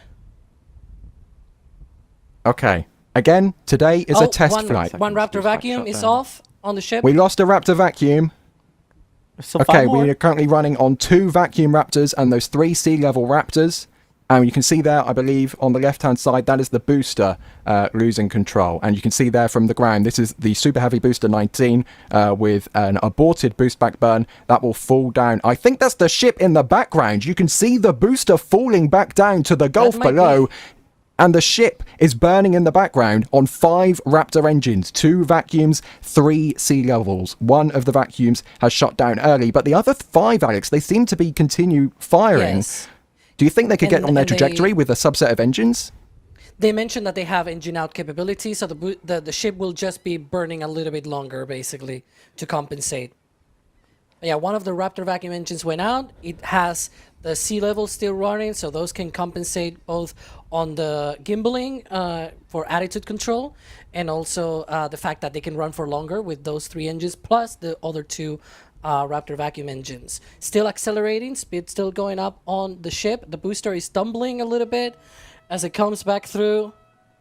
We are watching the booster from the offboard tracking views. We are watching it from the ground.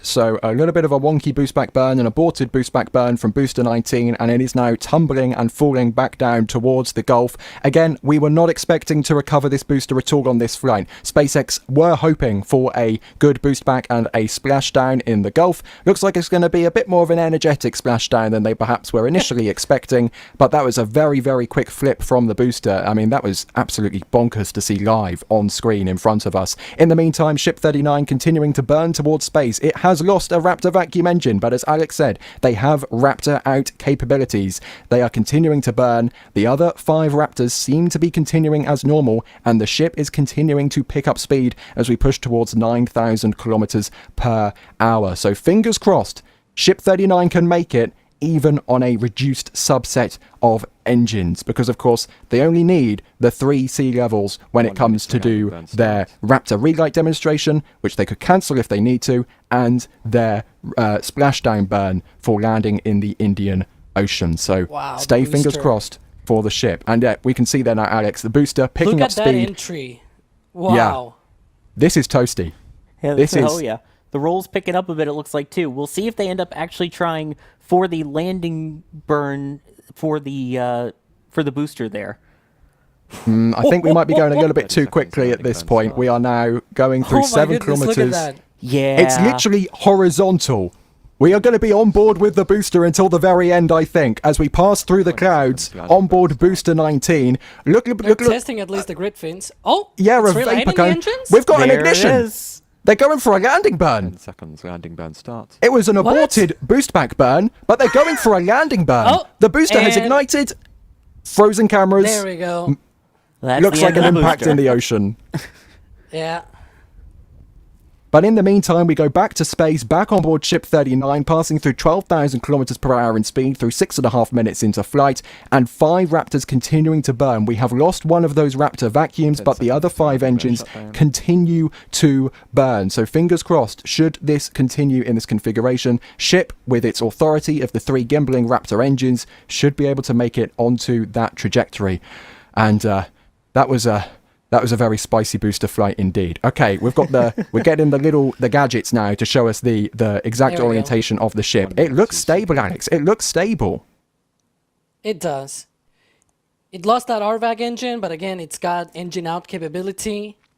So the rest of the engines, the 5 remaining engines, will just burn for a little longer.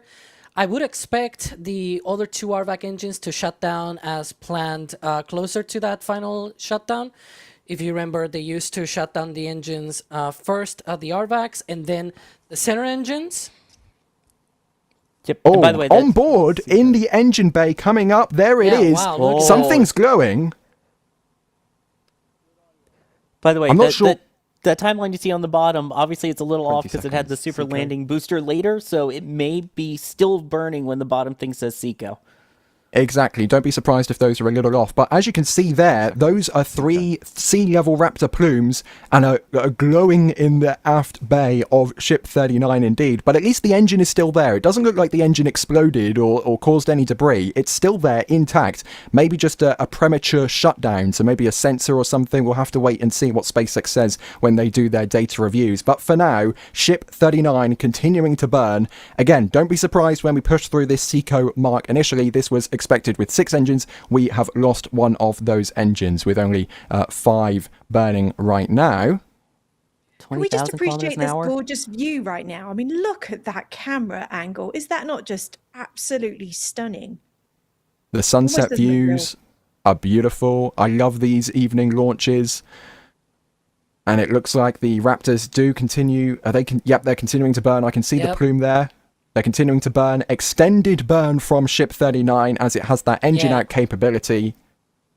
Speed still it's going doing up. the little dog leg. Remember that we talked about this? Yes. You can see it on the bottom right, on the attitude It's flying control. this new trajectory between Mexico and Cuba, and to do that, it has this little bit of a dog leg to get around. Now, 9 minutes into flight, Raptors continuing to burn. Yeah, very close to that SECO speed. 26,000. There we go. RVAC engines are off, and SECO. There it goes. We have SECO, proper SECO of 5 Raptor engines. Alex, let me know if you hear nominal insertion. I will. From SpaceX. Seeing if we can get an update on the ship orbit insertion, but we have shut down again. We did run longer as we were engine out. We were flying with 5 of those 6 Raptors pretty much the whole time. The voice of Dan Hewitt, SpaceX Communications. is saved. There we go. Flight termination system is off, so it's now disabled. I think they're happy. Wonder if that's SpaceX an indication of is- how the ship We definitely did. got a ship in space right now. SpaceXers are very happy. We do have a Starship in space. But are we on the nominal trajectory? That is the key. Now let's see if it holds attitude. We're powering flaps it with moving. a productivity. The flaps are moving. There you go. As you can see, the teams are incredibly excited to see Starship there in space. We are awaiting the call out of nominal insertion. So we're going to stand by for that. We can see the flaps moving here, actuating. But wow, the cheers here in the lobby are certainly almost as loud as liftoff was. Yeah. Can we just say to the negative Nancys in the chat, this is impressive, Wow. guys. This is impressive. Considering this is the first ever flight of this version of Starship, this has gotten so much further than the first flight of V2 did and the first flight of V1. So this is progress, and this is what we want to see. Not 100% perfect, but it's great progress nonetheless. And we will still wait for that confirmation from SpaceX there in that nominal trajectory headed towards the Indian Ocean. We usually would have heard that by now, so we'll stand by to see if we get that call or if they're in a slightly off nominal trajectory. I'm interested on that vent there. I wonder if that's a proper thruster that they're firing of depressing the payload As a bay. reminder, the But I was going to objective say, for-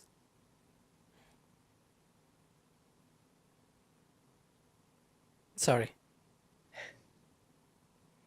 I have like different feeds in my ear right now. I was gonna mention I was surprised by the booster. It lit all 33 engines at once.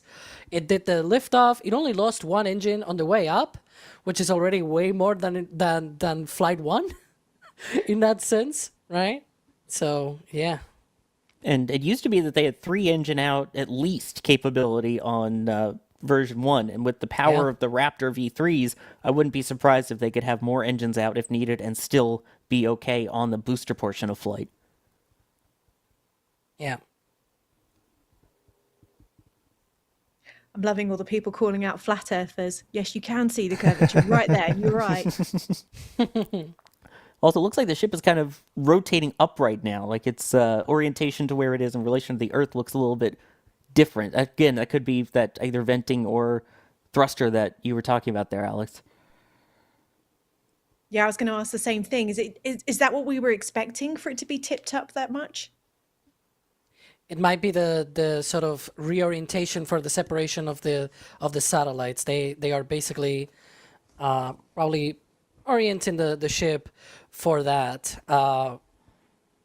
We saw this on the previous flights where they had on flights 10 and 11 where they deployed those Starlink simulators, and so we are now seeing them getting prepared for that. Of course, one of the things is that everything needs to be good for that separation, for that deployment, and so we'll stand by and see if that happens. We saw that, for example, on Flight 9. They reached space, they reached the coast phase and everything, but the ship was not ready for that kind of thing, so they aborted that deployment sequence. So we'll see what happens. So, I mean, look at this. This is amazing. By the way, we have breaking news. With the ship successfully in space, we have a new design here. This is the Flight 12 architecture. So everything that we've seen new with this flight so far on a tumbler. So that way you can keep your drinks warm and keep your thermal protection system warm too. This is a brand new design by Jacques, the same person that designed our patch there. Beautiful design. So yeah, you see you've got the new pad, you've got the new boosters, you've got the upgraded Raptor 3s, all of that in that design. And again, it'll keep your drinks either super cold or super warm. I use a very similar one that we have from the shop all the time when I'm out in the field for launches. So if you want to cheers and toast to a not so toasty right now ship, you can check that out at shop.nasaspaceflight.com. Also available, you can see there in the shirt with everything new, with the booster upgrades, Pad 0, and those upgraded engines. This is so cool. It is very cool. I really like that. I'm going to have to get one of those for my collection. We are coming up to that point now where we're looking to possibly see the payload deployment. We're expecting 20 Starlink simulators to be released on this flight. We're coming up to around that 17-minute mark is when we're expecting it to possibly start. It might be a little bit delayed given that they've had to go a little bit longer with the burn. Are we expecting that to possibly shift things around a little bit, do you think, perhaps, Alex? We'll see. It seems like they might be reorienting. We see there on the attitude. Like, yes, the ship is moving around, but it's not the tumbling that we saw on Ship 35, for example, back on Flight 9. So let's see what happens. Ooh, the might Terminator be getting line. an update from Dan Hewitt from SpaceX. While I do that, I do want to point out that I'm seeing in the back channel, we had questions earlier of will the Gateway to Mars sign survive? The Gateway to Mars sign now says Gatway. It is indeed missing some letters. I should have put some money on it. I called it yesterday. I said it wasn't going to fully survive. Gateway to Mars. You never know. I guess half the letters survived on that at least, so there's that. But most importantly is the ship currently surviving, as you see there on the screen. I saw one of the thrusters. See there, the blue thing coming out from the side. That's actually a thruster, I think. Oh, that. Yeah, those two little holes on the left. Oh, we've got a bit of freeze. Yeah. And it started again. So To explain a little bit further, the reason why they did not call nominal orbital insertion is because of that extended burn uphill. They did their own simulations and things like that. It's a good orbit, it's a good trajectory, not the nominal one, so that's why they did not call it. It's good enough. They're going to be seeing, they're probably going to skip the Raptor relight test that they were planning for this based on the engine performance numbers and the data that they have for that. So that is probably going to happen there. I'm not sure if we're going to be eventually going into that payload deploy, but we'll see if that happens as well. And I guess we have a little surprise here at NSF on our coverage. We've got a very special guest joining us right now. Big welcome to you, Robin. Thank you so much for coming up and talking to us. I'm particularly very excited to talk to you. Would you like to first introduce yourself and tell us a little bit about your background? Sure, absolutely. My name is Robin Ringett, and I am the president of Astroforge. I have been in large liquid rocket engines and aerospace in general for more than 3 decades now. Originally at Rocketdyne and then at SpaceX during the early years, and subsequently Virgin Orbit, and now at Astroforge. I've got to ask you, somebody who's been involved since the Vulcan 1 engine, what emotions do you feel when you're seeing a launch like this today? Oh, it's so exciting. My heart gets pumping every time I see a rocket launch, and Starship is obviously the biggest of them all for that purpose. We're still waiting at the moment to see if we see those payload deployments. I'll keep an eye on that, and I'll get Alex to make sure he keeps an eye and keep us on that. For you at Astroforge, Robin, what does this vehicle mean for you for the future? Well, obviously, Starship brings a whole new era for low-cost access to space. Its lift capacity is just ginormous. It's unlike anything that's come before it. But beyond just heavy lift capability, its reusability also brings a level of affordability and continuing to drive down the cost of getting not only to low Earth orbit, but now, as we heard earlier today, alluded to getting to the moon and beyond to Mars. And so it's actually really an exciting time. Absolutely. Now, obviously, Astroforge are looking to perhaps utilize resources in space. What other industries do you think a vehicle like Spaceship's going to open up to other commercial industries? Oh, we are... when we first... May I interject for a second here? It seems like we are about to see that payload deployment happen there. Yes. Thank you for keeping us honest, Probably Alex. very important for you guys at Astroforge to go through this. And a reminder, we are expecting to see about 20 simulated Starlink simulators that are going to possibly deploy today. 2 of them being those Dodger dogs, which we've been laughing about over the last couple of days, named after those LA Dodger hot dogs that are a little bit longer. This is a view from the flaps of it. We go. And out they go. Robin, how excited are you that you can see all of this happening as we see this massive rocket just deploying these satellites? Do you guys have anything in mind to deploy something from the piss dispenser? I mean, obviously, as part of this this entire mission, being able to get to see these live images and tremendously high quality. I mean, this is part of what low-cost access to space has done for us. It allows people to innovate. It allows companies to get smarter and get more shots on goals, to try different technologies and different approaches. Obviously, this all comes through Starlink, which SpaceX put up, right? I mean, they're their own biggest customer when it comes to these. And in the not too distant future, Starship is going to be able to launch an entire constellation of Starlink satellites in one go, which is just mind-boggling to even think about. Absolutely.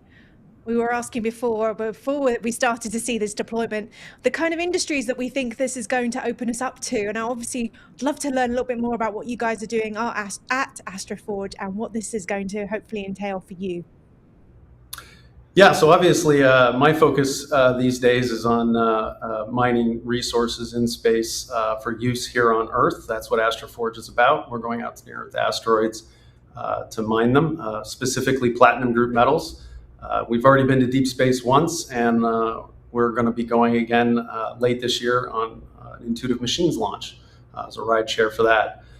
Beyond just Astroforge, though, although that's what gets me excited, the reality is all kinds of industries on Earth are impacted by new technology and access to communication. The images that we see coming down from space, the ability to have high bandwidth data transmitted from anywhere in the world, opening up access to the entire human knowledge, database of human knowledge to everyone on planet Earth. It's just absolutely amazing. We're starting to get into, there's been a lot of talk about data centers in space and trying to reduce the impact of these amazing compute capacities that we have today and that continue to grow, removing the environmental impact of that and generating the energy for that in orbit. And one of the things that I was wondering, Robin, because there was a recent thing from SpaceX that sort of caught my eye that might go right along with what you guys are doing, because they're also talking about space mining and that sort of thing. I guess you guys now have a bit of a bigger competition now with SpaceX, right? Yeah, so I was actually completely enthusiastic to see that in their recent S&P filing. They did mention that part of their business plan is to use in-space resources. Asteroids, it's actually much easier to get to asteroids and bring material back to Earth from asteroids than it is to go to the moon and bring it back. Although the moon has 1/6 gravity, and that's great for a lot of different applications and research and a great stepping stone for humanity. In terms of bringing material back to Earth, we actually know what's on the moon, and we have a lot of it here on Earth. There's not with the exception of helium-3, there isn't a lot on the moon that is worth bringing back to Earth. Now, using those resources in situ there to make our own moon bases and other applications in space and on the moon, absolutely, that makes a lot of sense. But I was very enthusiastic and excited to see that SpaceX sees the light of being able to go after resources beyond Earth. And as exciting as it is to see rocket launches, I think we all can appreciate that it's much easier to move material around in space than it is to pick it up and launch it off the ground. Even as tremendously large as Starship is, it'll be great to be able to build our large space structures and applications there in space eventually. I was going to say, we're coming up to those Dodger dogs, those elongated, those larger payloads, and we're getting very excited to be able to see that. Alex, can you explain to the people watching what it is that we're about to see when we approach that? Yeah, they have deployed well over half of those, and now we are getting close to the last.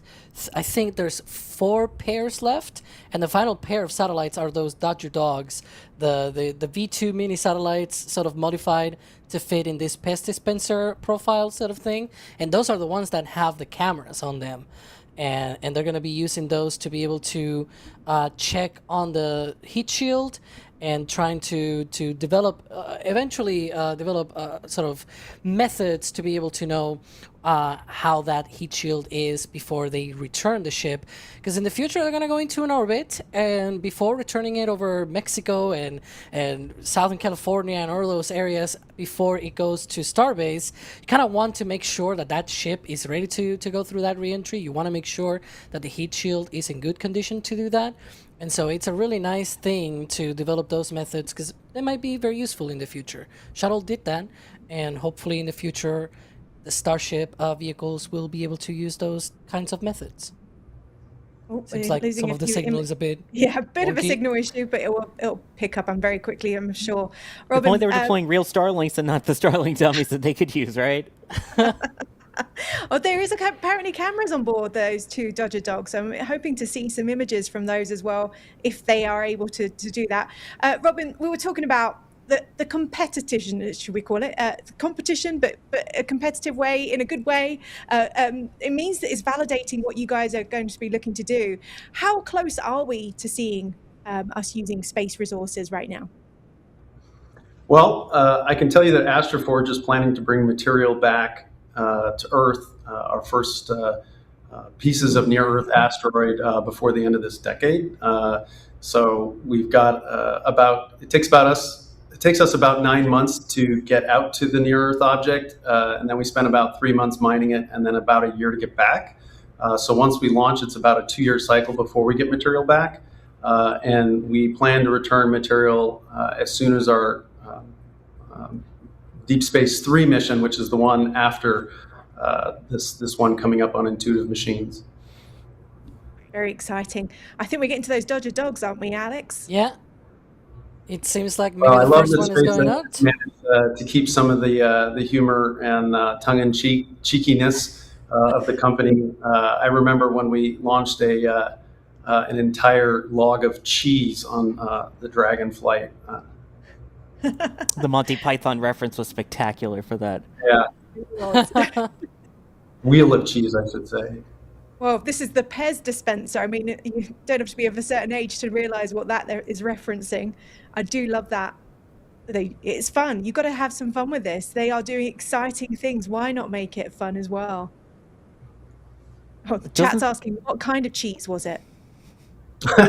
I think it was, was it a Stilton or a Carlsberg? Yeah, I don't remember. Last when it came back, it got sealed away in a case because it was pretty stinky. There we go. There we go. One of them out. And now doesn't seem like we're see getting that live second views one. though. Yeah, they said that they might be a bit delayed with the turnaround in those videos. They don't expect live views yet. Haha. Hang on.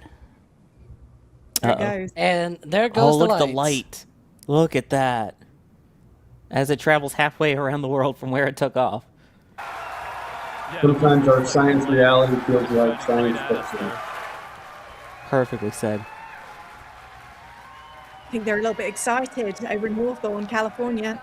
I assume that's where we're hearing all the cheers coming from.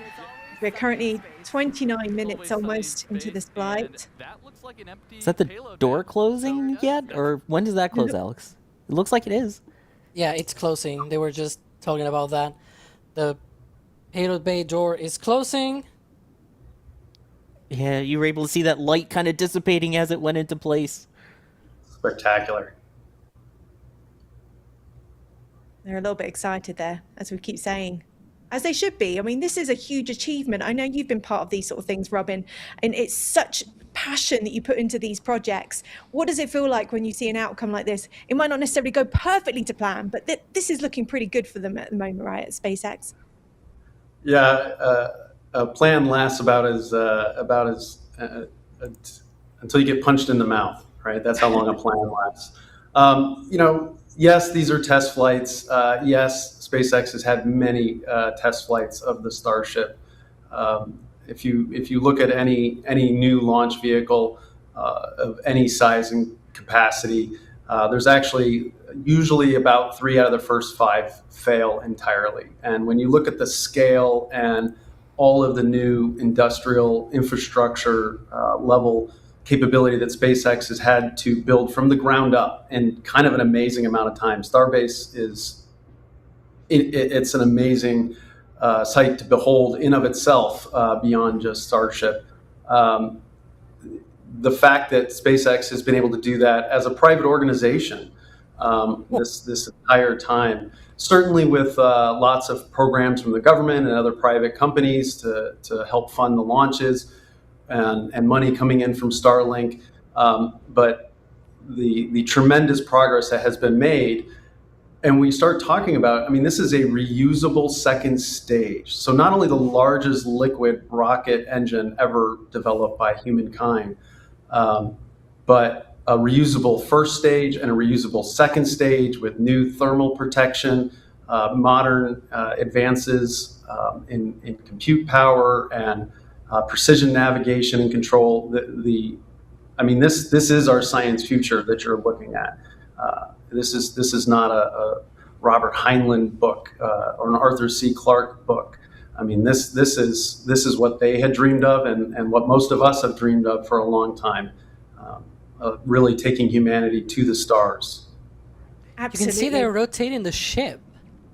In the graphic at the bottom right, and this light is actually from the satellites. They're shining these really bright lights on the Starship, because obviously right now they're in nighttime, orbital nighttime. There shouldn't be any sun out there. This is just like the satellites themselves, right?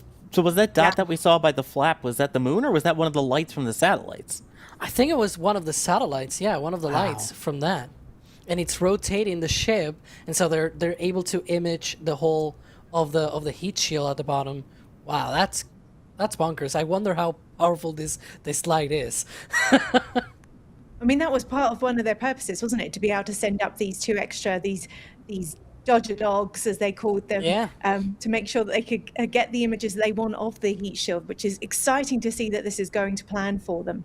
And it's super important engineering data. If you think back to Columbia, it had damage to the leading edge wing, and we didn't even really know it, or at least we didn't know the extent of it before those astronauts re-entered the Earth. So your heat shield is literally millimeters or very small number of inches between thousands of degrees of hot gas plasma directly blowtorching against the spaceship and what amounts to aluminum underneath.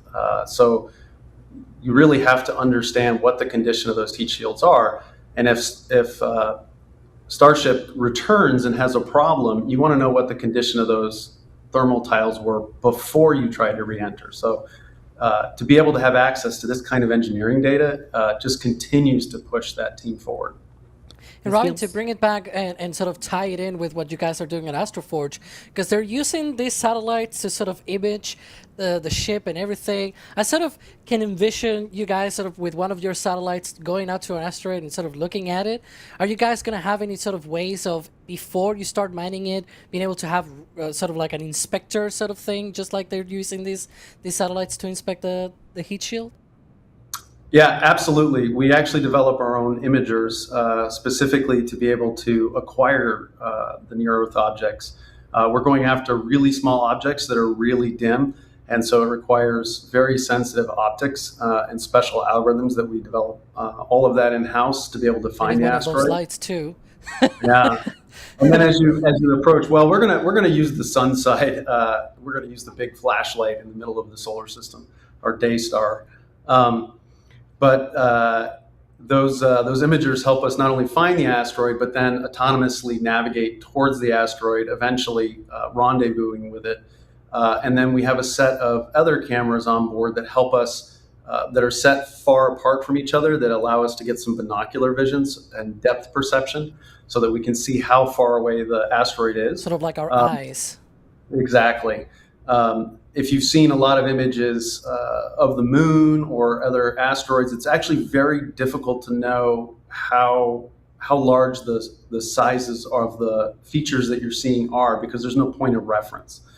So a lot of the engineering camera images that you'll see will actually have crosshairs and things overlaid, and that's so that the engineers can actually figure out how big is that? Is that a pebble? Is that a boulder? What am I looking at? And so having those kinds of engineering pieces of data is critical. Absolutely. We're coming up to just over 35 minutes into this flight now, and talking about what am I looking at? What are we looking at, Sawyer? We're seeing it looking like it's rotating around still. Yeah, I was just mentioning the back channels. Feels a lot like during the space shuttle program, they would do something called the rendezvous pitch maneuver after Columbia that you were talking about there, where they would flip the shuttle basically a full 360 so the people on the ISS could take photos of the heat shield to see how it did. this feels very reminiscent of that, except instead of the ISS taking the pictures, it's those two Dodger Dog elongated Starlinks, which again, we talked about the other ones being those Starlink simulators. These are actual Starlink V2 minis that have been extended out for this sole purpose here. So it's very cool to see it, and then rotating around, getting those images, and then hopefully shortly we'll see that get into its re-entry orientation too. I've got to ask Robin, what does this compare to being like when the early stages of SpaceX when you were working on the Falcon 1s? You know, it's actually hard to capture in words what it felt like working at SpaceX in the early days. There's a lot of stories. There's literally been books written. There's an amazing part of being a startup that gets kind of lost, which is you never know if the doors were going to be locked on any given Monday. Success was not a guarantee, and staying in business was not a guarantee. And so when we first launched Falcon 1, we also did not expect complete success. And in fact, it only stayed in the air about 29 seconds. But that willingness to push the button and see how it goes, and to drive the cost down and get us into production, that spirit, I can tell you, is still alive at Starbase today. When I visited there, they are making a production machine, and that is how they are able to produce all of these Raptor engines in Hawthorne, and all of the SpaceX and Starship and booster pieces at scale. Absolutely amazing. I think this is the video that they promised will be delayed. This is from the Dodger Dog. Yeah, look at that. There's one of the docking ports for when they do refueling. Wow. Doesn't feel real, does it? It feels like a graphic. This was mere moments ago. Yeah, this is not live. This is still with a few minutes delay. There we go. That's so really bright cool. light. Wow. And there's the light on it. Well, that answers our earlier question, doesn't it? It was definitely the light from that satellite that we were seeing as it was rotating around. You can still see some of the frost on the bottom near the engine section. Yeah. Incredible. Wow. So yeah, they said that they did not expect to have a live view, that they basically were trying to turn it around, that video, as quickly as possible. They were going to be downlinking it and trying to turn it around as quickly as possible. And hey, it's been like 10 minutes since that deployment. I think that's a good turnaround. Definitely way better than certain other turnarounds that we do here at NSF. But yeah, it seems like we have passed the time that we had seen that Raptor relight, if it had actually been approved for this part of the plan, because as we were talking about before, they had that engine out during ascent. They had a bit of a less nominal orbit insertion in that case. Still good to go for that coast phase and that deployment sequence that we just saw, excuse me, that we just saw in about 9, maybe closer to 8 minutes or so, I guess. Doing a bit of mental math here, we should be getting close to that entry interface portion of this flight, and man, we're about to see all of those sparks fly. Absolutely. Robin, thank you so much for joining us and giving us that great insight into what it was like at SpaceX and what you're doing now at Astroforge. We're very excited to see you guys launch, and we'll hopefully check in with you again very soon. We're going to get back to what we're getting into now, because we are coming up to nearly 40 minutes into this flight, which is only an hour and 5 minutes long. So it's moving quickly. We're progressing in the right direction, aren't we, Alex? That's great. Thank you. I appreciate the time. Thanks, Robin. Yeah, it looks like the flaps are now sort of being tucked in for that reentry. You can kind of see those two satellites still out there, those two bright lights. And I think either those other lights are cities, or they might be the other satellites. I sort of side on the on that lights city lights from cities. for sure. Yeah. And those puffs, by the way, that kind of color change it looks like it's going through, that's still those RCS thrusters that we were seeing, right? Yeah. RCS, by the way, reaction control system. That's part of the in-space maneuvering engines as opposed to the main Raptors that we're used to seeing for the actual launch and slowdown portions. So you can see in that bottom right image, by the way, that we are over South Africa at the moment, which is exactly where they're expecting to be at around this point. So they are city lights that you are just about making out in the background. And a reminder, the timing could change a bit of when things happen now for this part, given that they were into that slightly different trajectory they'd originally planned, although a safe one, and also that the burn went, what was it, about 1.5 to 2 minutes longer than originally planned to make up for that engine that went out. Yeah, that is completely planned. Again, they run simulations. What happens if an engine goes out at this point? And you know, Sawyer, because you're a shuttle expert, I guess. That was exactly what the shuttle also was designed for. That you know, in different times during ascent, if the shuttle lost an engine, it could still go on with 2 engines. And in fact, one of them, the missions early on, if I'm not mistaken, STS-51F, they had an engine out about 5 minutes into ascent.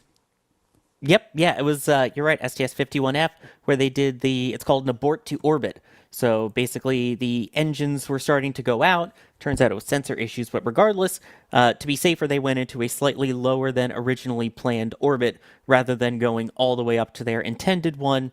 But yeah, the shuttle had multiple engine out capabilities. Pretty much all rockets have some form of engine out capability on the way hill that they could still make it up to space, maybe just burn a little bit extra. And case in point, that's exactly what SpaceX did. Even Saturn V had that as well, and SLS. You might hear, if you go back to the Artemis 2 ascent callouts, there's one of these callouts very early on, about 1 minute into flight, where it's, I think, RTM high or something like that. It's about the RS-25 engines. Like, if one engine were to shut down, they will at least make it into orbit even that early on, because SLS has 4 of those engines, and it's meant to go to basically send Orion all the way to the moon. So just to go into orbit takes a lot less effort, and so SLS is way overbuilt for just getting into orbit. And so they do that call out marking when they pass that point in flight, where if they were to lose one of those RS-25 engines, then they will still be good to go. Of course, SLS it spent way more time in development. It's meant to sort of, as soon as you fly it, it really needs to work sort of thing, whereas Starship's development is a little bit more fluffy, if you will, in the details. But I will say, overall, compared to what I expected for this flight, you know, some other flights where we started losing engines, things really went downhill very fast. This time around, yes, the RVAC engine went out, but then the other 5 engines compensated. They went for longer, and they were able to go into this coast phase, be able to deploy those satellites, which is very important for them, being able to do that inspection of the thermal protection system. And we'll see now that reentry thanks to this as well. Now, let's hope that the ship holds up through that reentry, and then, of course, after about 15 minutes of reentry, we'll have the ship relighting the engines. They did say that despite having canceling that relight test in space, they still will continue and will try to do that landing burn of the ship.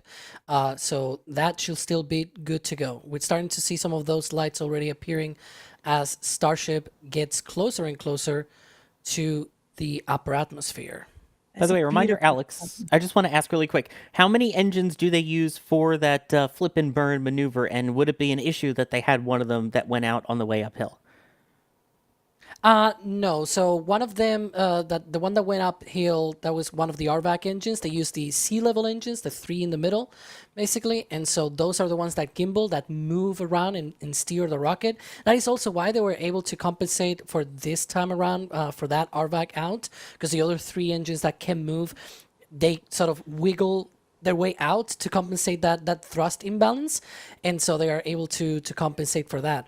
And so those, it is true that the relight test in space was supposed to be with one of those sea-level engines. And so to minimize any sort of potential things going on, they basically disabled the ship from trying that relight test. But hey, they still got that landing burn attempt that might happen later into the flight once they go through reentry. And so that is basically what we're trying to see happen here.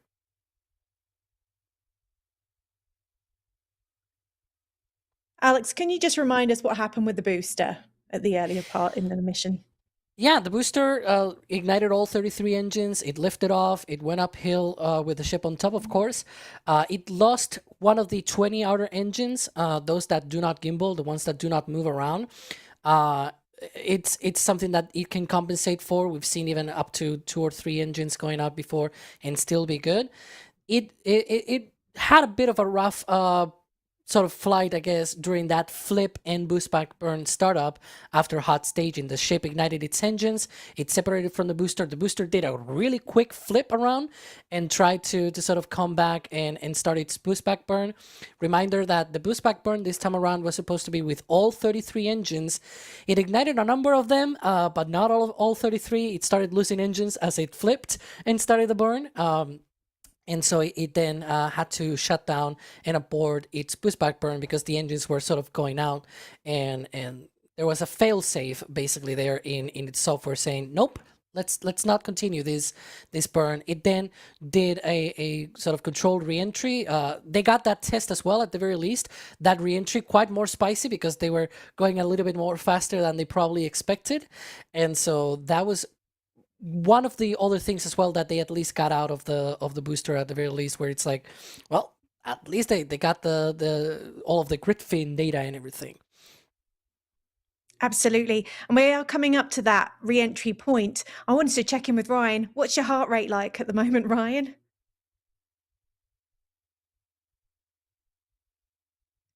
So high that we can't hear from him right now, it sounds like. We're all very, very excited to see these beautiful images. I have to say, when you see the plasma off the side of it like that, it is stunning. I mean, this one looks like it's a little bit frozen at the moment. No, it's still going. You can see particles moving by. I still love, again, that until Starship, this was never a thing to be able to view the entry on the heat shield and the plasma and everything live. You would get some in return from inside crew capsules. There was the Silts pod on top of Columbia, but that never really saw the light of day that much, and even so, the quality is nowhere near like HD that we have today. So a shout out to SpaceX and Starlink and coming up with a way to be able to see this entry interface like we've never seen it before over the last couple flights here. Ryan, you're back with us. Look at those gorgeous 80s style plasma streams we're seeing across the screen. What do you think? Back for real now this time. Yeah, that's great to see. Of course, great to hear from Astroforge as well. But here we go, 48 minutes into flight. I mean, we're getting through it. Maybe we're going through re-entry a little bit sooner than we expected. But that's the reason why they have that huge hazard area in the Indian Ocean, because they can hit things if they, well, they're not going to hit things even if they have a slightly off nominal trajectory. So that's great to see. Wow, all of those colors are so cool. It's beautiful It's just to see, isn't it? bonkers. But you can see already the speed coming down as it hits the atmosphere and it slows down. Yeah, it's amazing. We're Again, you can watching see those that. numbers on the bottom left as well, as you can see as it's slowing down. Yeah, you can see that orientation as well. Again, I know I keep bringing up shuttle, but very similar with that nose up. Shuttle did about a 40-degree nose up as it was entering the Earth, so basically it would belly flop in. And Starship doing something very similar there with its thermal system. And again, the one thing that we saw consistently with V1 and V2 was it seemed like things would start to burn through those flaps, but those appear to be holding up pretty well right now with this redesign. Absolutely gorgeous. Honestly, this is one of my favorite parts when you see the plasma coming in. We obviously didn't get to see that during the shuttle era. We weren't able to capture these live images as we are now. A couple of people have asked, where on the ship are the cameras positioned? Alex, do you know exactly where they are? Well, this one in particular is on the flap. So as the flap moves, the camera view will also move. There are other fixed cameras on the hull of the vehicle itself. Other ones as well that are located sort of in the raceway area. For example, this one is fixed. It's looking at that aft flap. This is the right-hand side aft flap on the ship, and it's sort of in the engine area. There's like 2 different cameras, one looking to the right-hand side, the one looking at the left-hand side. They did explain that these tiles that you can see here on the leeward side of the flap, they are not there for thermal management or anything like that. They're just trying to get data on new ways of attaching these tiles to the vehicle, which is basically what we already had in mind and already sort of expected based on how different these tiles looked to be attached to the flap, compared to what we see on some other portions of the ship. And so that is great news. They're trying to find other ways. The important thing is that it is for ascent. The key thing that they wanted to look for is that they survive the ascent rather than the re-entry. Why? Because before re-entry, you got the launch, and that ascent through the atmosphere, you are subjected to a lot of aerodynamic pressure and drag and everything, blowing on your tiles and doing all sorts of things. It can basically make your tiles go away. And so that's exactly what they were trying to test with these tiles on the leeward side of the ship. Ryan, we were expecting about a 1 hour and 5-minute flight today, and things are looking a little bit off, but it's not a bad sign overall. It's looking like it's been pretty positive so far, right? Yeah, I mean, they of course had that. Go on, Alex. I just noticed the altitude actually went up, and it's going up now. It's using its lift to raise itself a little. Look at that. It was like a skip. Yeah, like a little bit of a skip. Yeah. We saw on previous versions that it held altitude. Now it's actually increasing that altitude, which is really interesting. That's good. This means that it's going on track. Yeah, of course, we had that Raptor knocking itself out on ascent, that Raptor vacuum, so they had to burn for a little bit longer. So, of course, the trajectory will be, you know, even if it's tiny, tiny differences, it is going to be different, but it might just be a slight difference.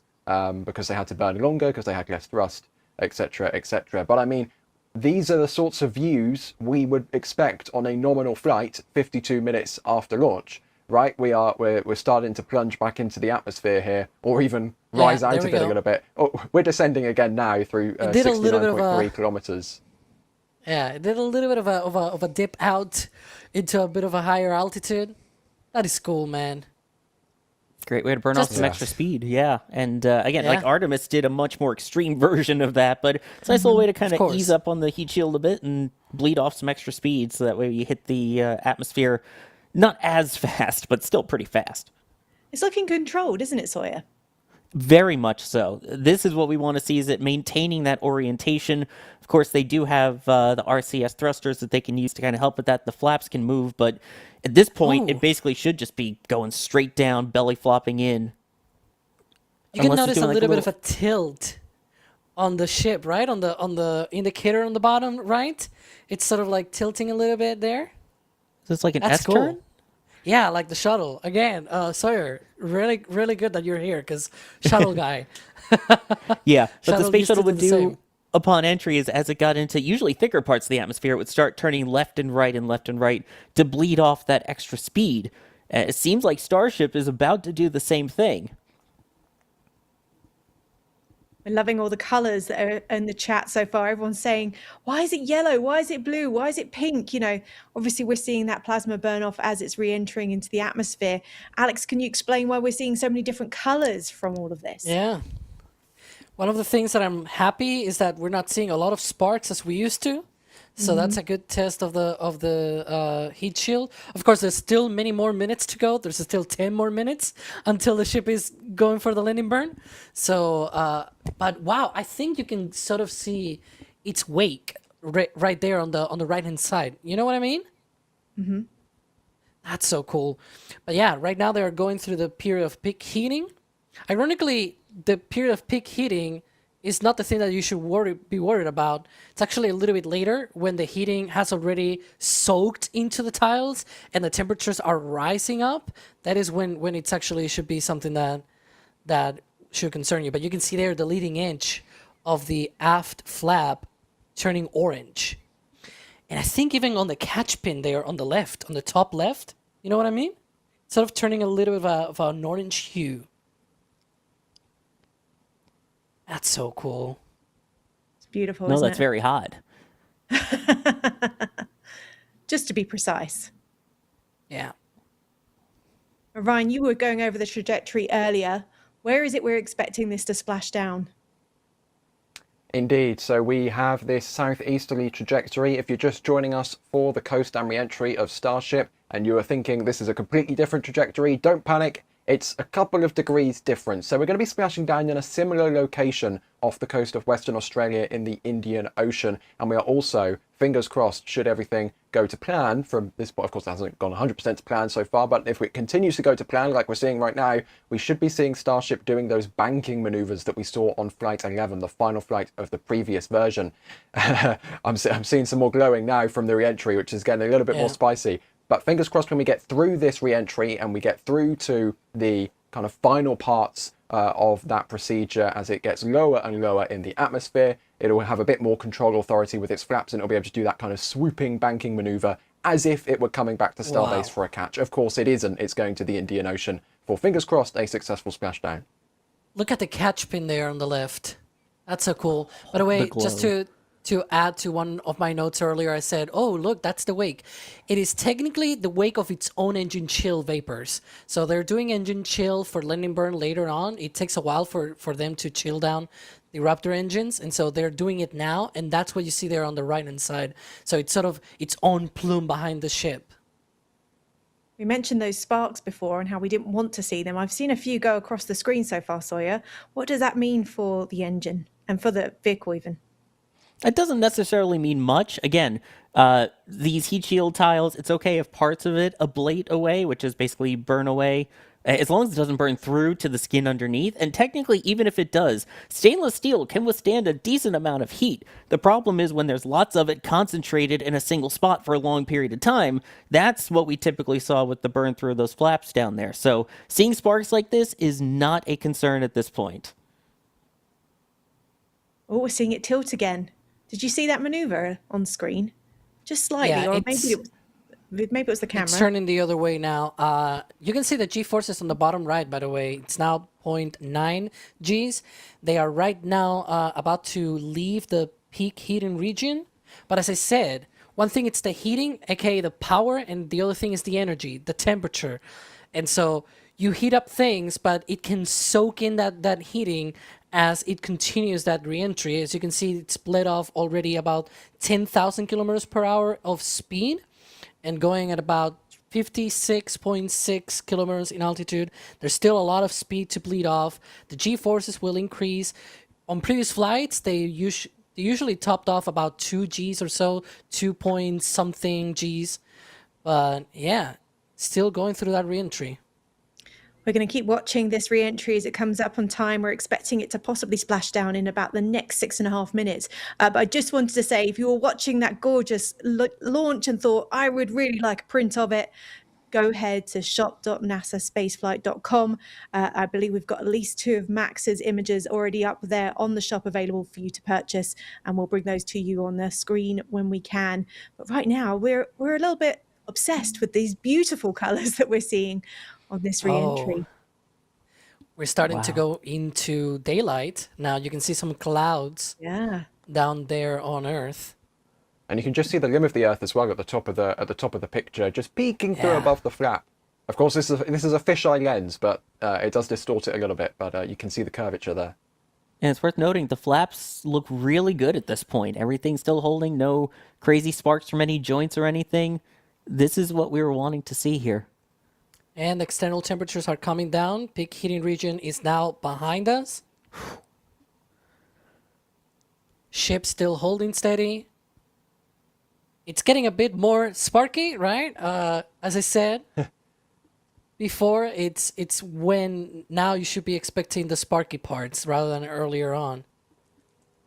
Sparky, spicy. We're using all the names for today. Overall, though, this is looking very positive.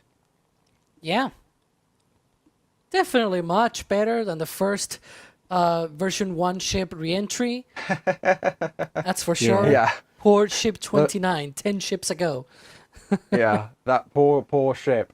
And also, remember, this is the first flight of a completely redesigned vehicle. The only things carried over from the previous flight is the name, the number of engines on each stage, and the stainless steel. Everything else is brand new. So to see them get this far, over an hour into flight so far, with a brand new vehicle is really impressive. I think the test tanks have definitely paid off.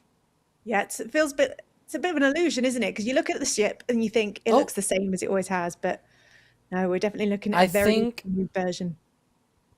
Ooh. There we go. So we are at the peak dynamic pressure, and I think they're about to attempt what they call the flap slap. Look at the G-forces. Lars Blackmore there. Look at that heat shield. You can see almost a pink in between them. Just started. There's a test. Look at those flaps. Wiggle, wiggle, wiggle. Flap slap. I like the name. Stress testing. Yeah, the flap slap. It's SpaceX. I'm almost expecting some KSP temperature gauges to start appearing on the flaps when they do those wiggles. Should be now. Now it's like Falcon 9 booster sort of speed, as you can see there. And again, this thing is basically a skydiver right now. I mean, just think about that. This is 50 meters tall, 9 meters wide. It's belly flopping back to Earth. That's just bonkers to think about in of itself. A little bit more elegantly, I hope, than a belly flop. Maybe not. I mean, it's enormous. I mean, you can't really be elegant when you've got a vehicle of this size. We keep saying it today, but this is huge.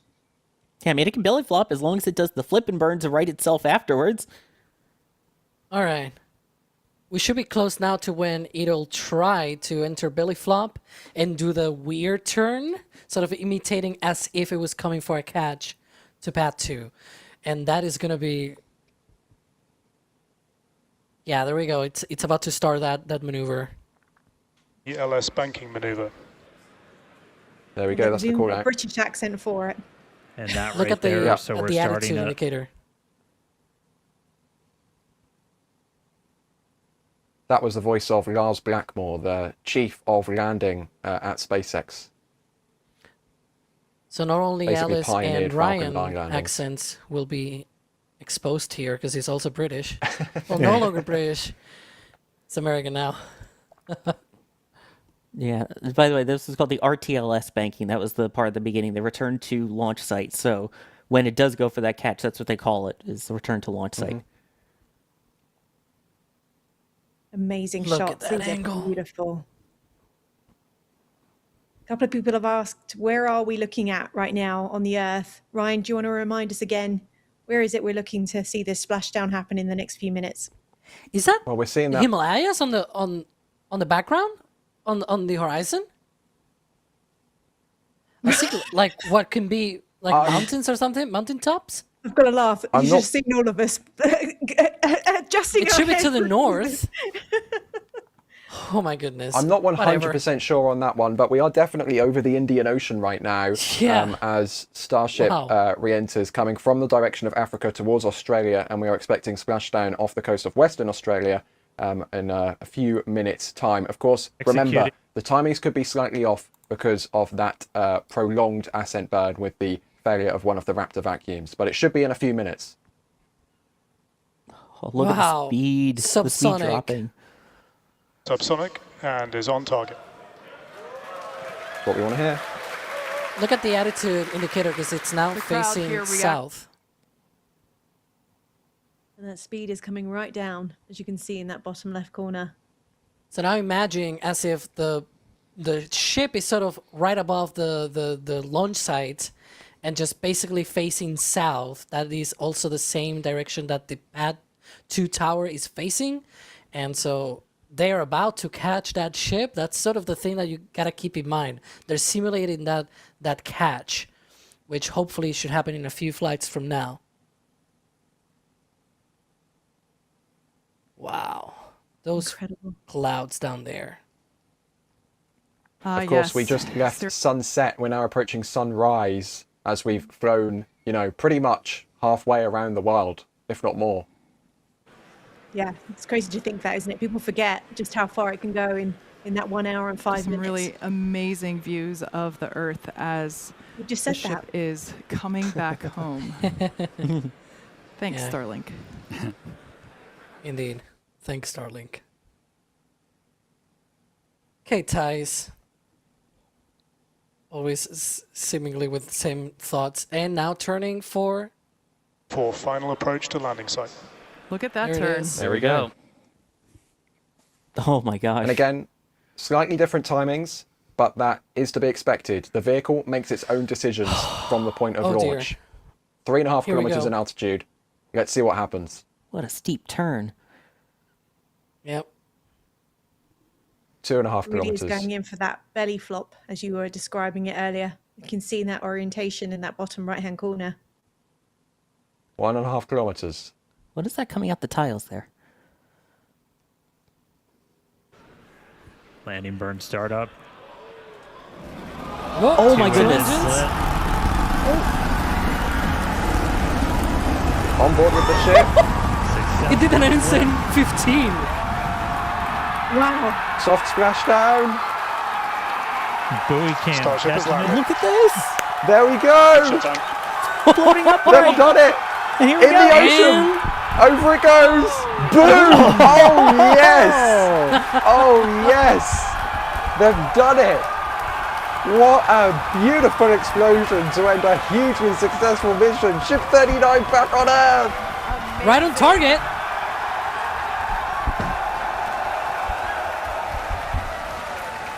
Right in the middle of buoy cam by the drone that they had for those shots. Wow.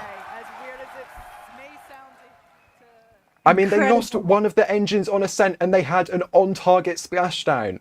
Full credit to GNC at SpaceX. I mean, It did how an they pulled that SN off, I do not know. Yeah, it did an SN15 landing. 2 of the engines for landing burn. Wow.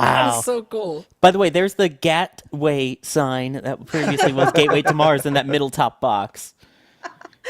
Maybe they Indeed. could put a Gatto way. We've got some prints to be able to share with you. We mentioned these earlier. Breaking news. I did say we've got some incredible images. I believe this is one of Max's that he captured of that launch today. If you want to get your copy of that print, head to shop.nasaspaceflight.com and go and get your copy right now. Look how gorgeous that image is. Amaze, Amazing. amaze, amaze. Great detail, Max. I know he was using a 1200 millimeter lens for all those camera lovers out there. Boy, did I that was pay going to off. ask you, Sawyer. I was like, you're our camera nerd. Yeah, and this is the other one from Max too. I mean, the plume on. Look at the trail on that plume of those Raptor V3s. How long that is. Oh, and the mock diamonds that go with it. Oh my goodness. Gotta love Gorgeous methane. images. Yeah. Gotta love Methalox rockets are amazing. And we've got a couple of replays we can share as How well many of that times are we launch. going to play that bloody stinger? Every time they play that stinger, I regret making it. Oh I dear. was going to say, I blame you. No. Let's have a look. It's my fault. That's the problem. I created it. The root of the problem is me. What have I created? What has it become? By the way, I saw someone in chat that says we need to make a Gateway shirt now. So like have this pad and everything, and it's just Gateway instead of Gateway to Mars. But we do have those replays. We have those replays coming up. And a reminder, we had a camera that was pretty darn close to that wall. You see Hopper over there? There's cameras in that lot. Yeah, I want to know. Danger Zone, what's the latest? Are Yes. our cameras alive? We'll have to check the replays, which are coming up shortly. So stick around because we will see, hopefully, what happened to Danger Trailer and the cameras on board. And if we were able to see anything before they may or may not have then stopped responding to our commands.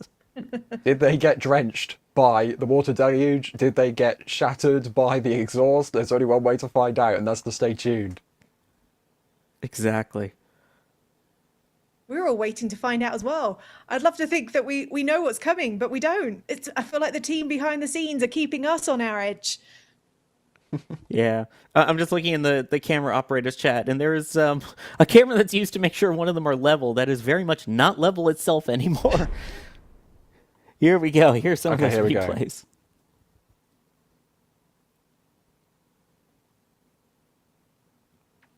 Wow, look at that angle. And that's the top deck ignition. And of course, with this new pad design, they can actually hold down the booster when it ramps up to 100% thrust. And you can see the very clear direction of the plume.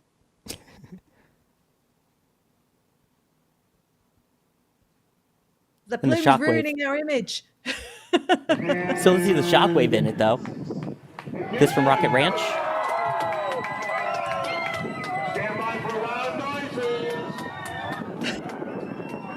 Stand by. Very clear view of the pad avoidance maneuver there as well, tilting away from the pad. At liftoff. There she does.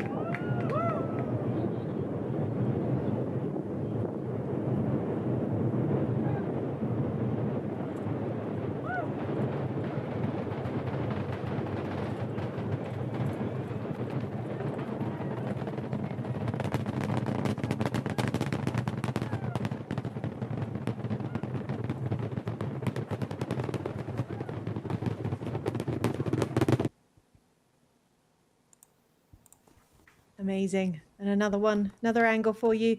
And just in case you're watching now and thinking, oh, I need to get a patch to commemorate this amazing launch, there's less than 15% available at shop.nasaspaceflight.com. Go and get your patch now. You can watch it across 2 screens. I promise you can replay this as well. I still need to order my patch. I should probably do that. Probably should, yes. And of course, you can get a t-shirt as well. We're all sporting our Flight 12 t-shirts as well on the stream. And mugs and all sorts of other things. This is a pretty close view. Oh, is that the danger zone? I don't think it is, but still a very close view. Chat is very invested into finding out what's happened with that danger trailer. As are we, chat. As are we. We don't have this in advance. We don't know. We're watching for the first time with you. Just look at the shock waves ripping the air. Look at that. Uh-huh. Oh, this is one of them. This is one of the ones from Danger Trailer. Yeah, that's the signal for you. when a super heavy rocket is just firing off next to you. Thankfully, we have onboard recording, if I'm not mistaken. Wow, look at that. If the SD card survived. And that must be where we lost the signal on it. Maybe we don't know yet. Maybe the team needs to go and find out. Well, we kind of have to wait for the road to open, but yeah. Yeah.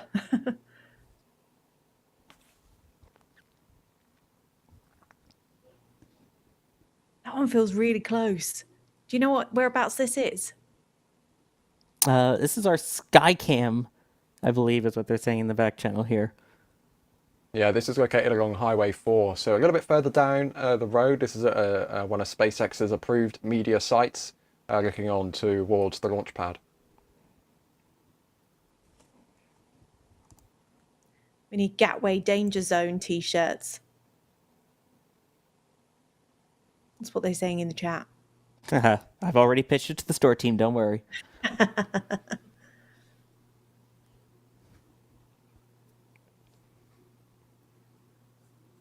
Gorgeous wide view of this one.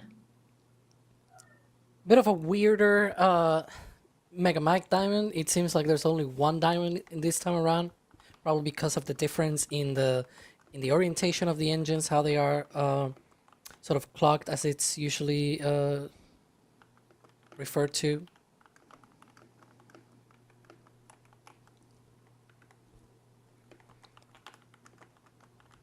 You can see in the bottom left-hand side of the screen, the closure, the roadblock. We're going to be wait to see when that reopens and things go back to normal. So much cleaner, the liftoff. I want a replay of this replay. I want to like another try to see this because I want to see it again. We need a DY's slow-mo version, don't we? Yeah. Oh, well, this is from the hotel. Yep, this is from the roof of the Margaritaville Hotel, which if you see this and go, hey, I want to stay somewhere for Flight 13, it's a good option. Definitely. Bit of a hazy view, though. I'm sure that's something to do with the extreme heat today. It's another one of the danger lot cameras. Danger trailer, I should say. Silly vapors going in Except the for way. kids. And oh, almost. And there it goes.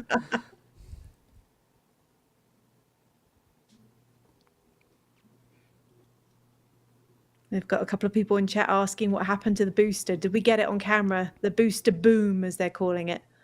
We'll see what we can find I for think since it did not do the boost back burn, it might have been too far down range. Yeah. For us to see it, because it never completed that burn. So For the record, though, they weren't expecting to they weren't expecting to reuse this booster, so it is what it is. Yeah, I know DOS had it for quite a while, but yeah, it went too far downrange, is what I'm hearing in the background here. Yeah.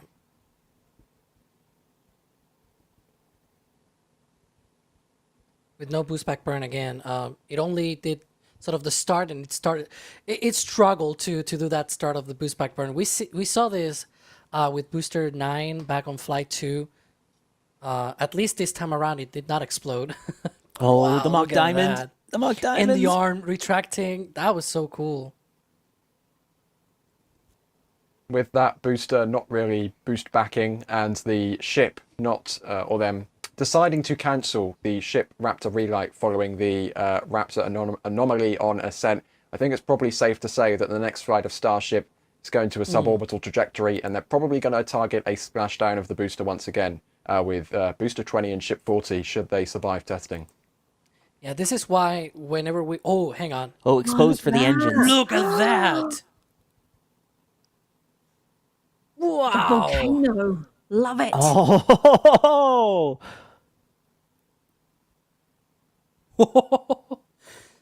The water really makes a difference there. Shout out to whoever thought to expose that for the engine view. That was spectacular. Our amazing Starbase Live team and camera operators do phenomenal work.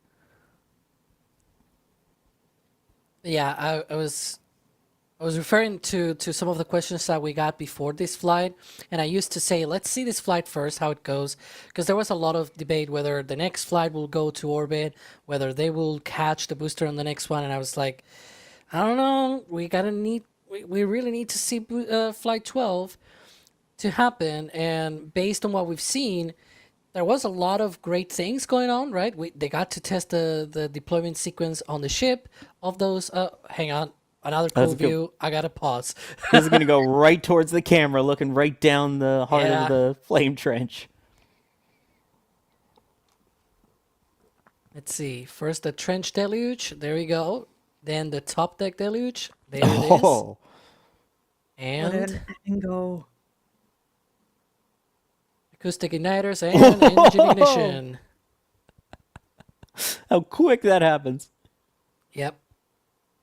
And also the fact that it's not like the previous pad and the previous version of the booster where they will start first sort of at 50% and then it will take like another 3 seconds until they actually ramp up. Here you can see it's already at the full thrust all the time. You don't see like a very big difference during that engine ignition process. Look at that. I was trying to watch the gateway sign at that point. It started off with gateway. I was wondering if we were going to see the end result of Gatway, but this is a nice tracking shot. This is from CP11. Good old CP. And a reminder, this is someone doing this robotically, not actually in Starbase, from somewhere else in the world with one of our robotic cameras. Man, that roll on this flight, it was something like 270 degrees. I'm being told that Eric was the one who tracked this one, and it was their first ever, so great job. And then the engine shot exposure one was the idea of one of the amazing people that helps out here at NSF. One of, I don't know, he must be an AI with how smart this person is. Need Pizza is their name, so. What amazing work to the team. Thank you so much for all of you that have contributed to this. We are a team of space geeks, space nerds, and we thank you for watching this as well. At some point, we will get an opportunity to go through all the chats and thank everybody for all the incredible support today. Without it, we wouldn't be able to be giving you all these angles, all these incredible replays. I know you guys are looking forward to as much as we are. Of course, Chris Bergen now creating the Gateway command.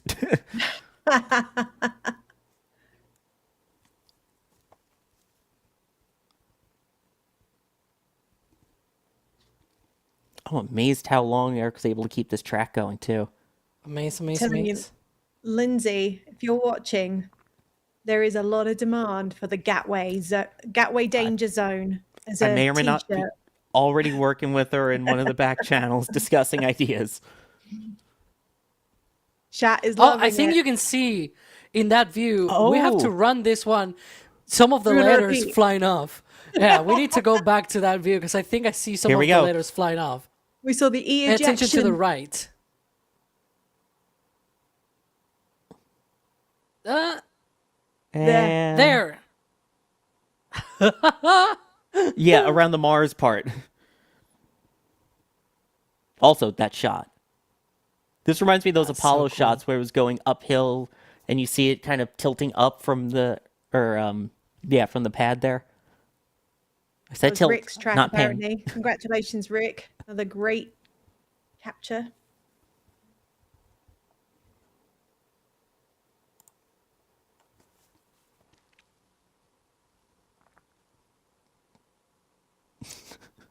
Beautiful. I just love the fact that in the top middle we've got Gateway on full display. Hopefully not Gatwick. No. Not have a good experience with that. Or like, No. or who was it? Max Foster did Welcome to Luton at one of the other airports. Yeah, Welcome to Gatwick. Oh yeah, that was funny. Oh, through Max Q there, as it goes into that transonic regime. I love that. These images are amazing. And there goes the moon. The moon! That was so cool. I wish I feel bad because I wasn't expecting that, and I wish I could have thought up something a bit more poetic in the moment. But I mean, what a shot, seeing the first ever version 3 vehicle fly by the moon, so to speak, from this perspective. I mean, like, that is the initial destination for this version of Starship. Its primary goal for the time being is the Artemis program. That's what SpaceX is going to be focusing on. I mean, they had Jared Isaacman, NASA administrator, on their stream, right? This is SpaceX and NASA are partners to make the Artemis program happen, and it's just beautiful to see this vehicle fly by the ship, the moon rather. Man, yeah, didn't expect that shot to happen at all. Great job to the team catching that, and yeah, that's a shot that's going to end up in some replays and some intros for sure.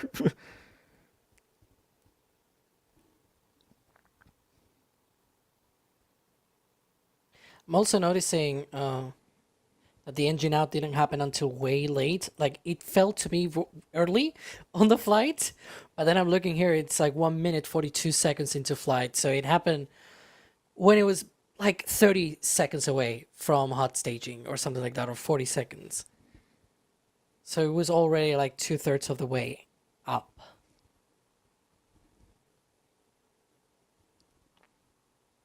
By the way, in case you're wondering how many cameras we have, the answer is yes. Lots.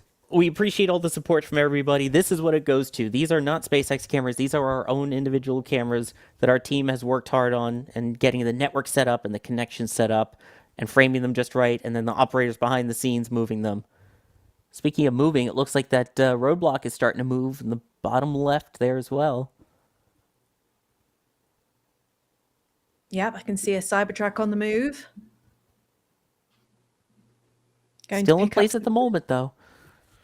I wonder what those letters look like now. Do we think they're still intact, chat? Or do we think that they've been shattered as they flew off the sign? Let us know what you think. I mean, I believe at one point they actually removed the one of those concrete walls near there, right by where we had our danger trailer, out of concern of what might happen during the launch. So it may have been rightfully so, but hopefully one of those letters didn't fly onto our stuff. I don't think it did, though. Shreds. People are saying those letters are toast. Possible. We'll let you know when we figure it out as well. Yeah. Letter confetti. I like that idea. Yeah, waiting now for eBay. E to Mars, gently used.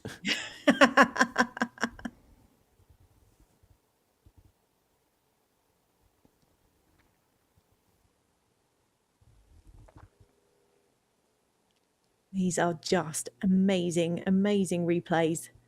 Every angle. Don't want to steal a very well-known news production company, every angle, every side, but it feels right for this. Oh my gosh, the blade diverter.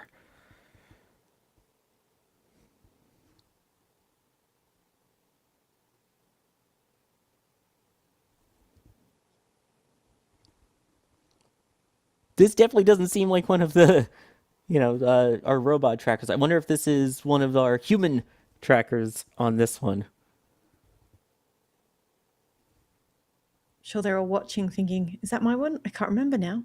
This is DY's. There we go. In real time. I see DY's has also already started working on a slow motion one there. But man, look at that. D doing an amazing job. Sorry, I'm just enthralled by this. I'm sure I'm not the only one enthralled by these views. I think the head of NSF might also be enjoying watching this with us, or the founder of NSF, I should say, Mr. Chris Bergen. I'm no longer the head of NSF. I was the guy who had the idea of starting this. Wow, that was fun. The founder. Yeah. It's weird. You know what? I was agreeing with the commentary saying yesterday didn't feel like it, but today did. And I was agreeing with that. I was thinking, well, I was a lot calmer yesterday. I think the 30-minute holds kept on, the pushbacks kind of lowered the heart rate. But today was kind of like, they're going straight through. They're going to launch this. It just felt like a launch. Again, lots of programming notes here. We're down to what? 38,000 people. I say down to 38,000 people. We're at 130,000 or something stupid earlier. Chat will always be a mess when you've got that many people in. So there's a lot of regulars in chat going, oh, chat's not very moderated. It's impossible. You've got to just let it go sometimes. We're always refining what we do as far as coverage, the timing of interviews and things like that. Lots of things we can get right. We are not some massive production house on a major network channel. We're always learning. We're always trying to do the best we can. We do listen, though. So don't ever think we're ignoring you. We take it on board and we work it out for the next flight. This is the first one from Pad 2 for a start. That's a lot of learning curve as it is. But there's always things we're learning on that. So if you're ever a regular here thinking, we're always thinking about what we can do better on that. So that's my little 2 cents there. But back to the launch itself. Wow. You know what? What did you enjoy the most, Sawyer? Did you enjoy the launch most or the actual landing? I mean, that's getting to actually see the satellite, the view from the Starlink after the deploy was unbelievable. And then seeing all the shuttle era S-turns and curves and things as it came back down and getting that view of an on-target splashdown, even with those engines out, is just unbelievable. And I believe this is JG, also known as Saber, who was on the track for this one. I was going to say, I feel like the Pez stole the show today. We've been so excited about the Dodger Dogs, and then to see that playback of those Dodger Dogs coming out and get that gorgeous video while it was still in orbit definitely was the highlight, I think, for the whole of this launch.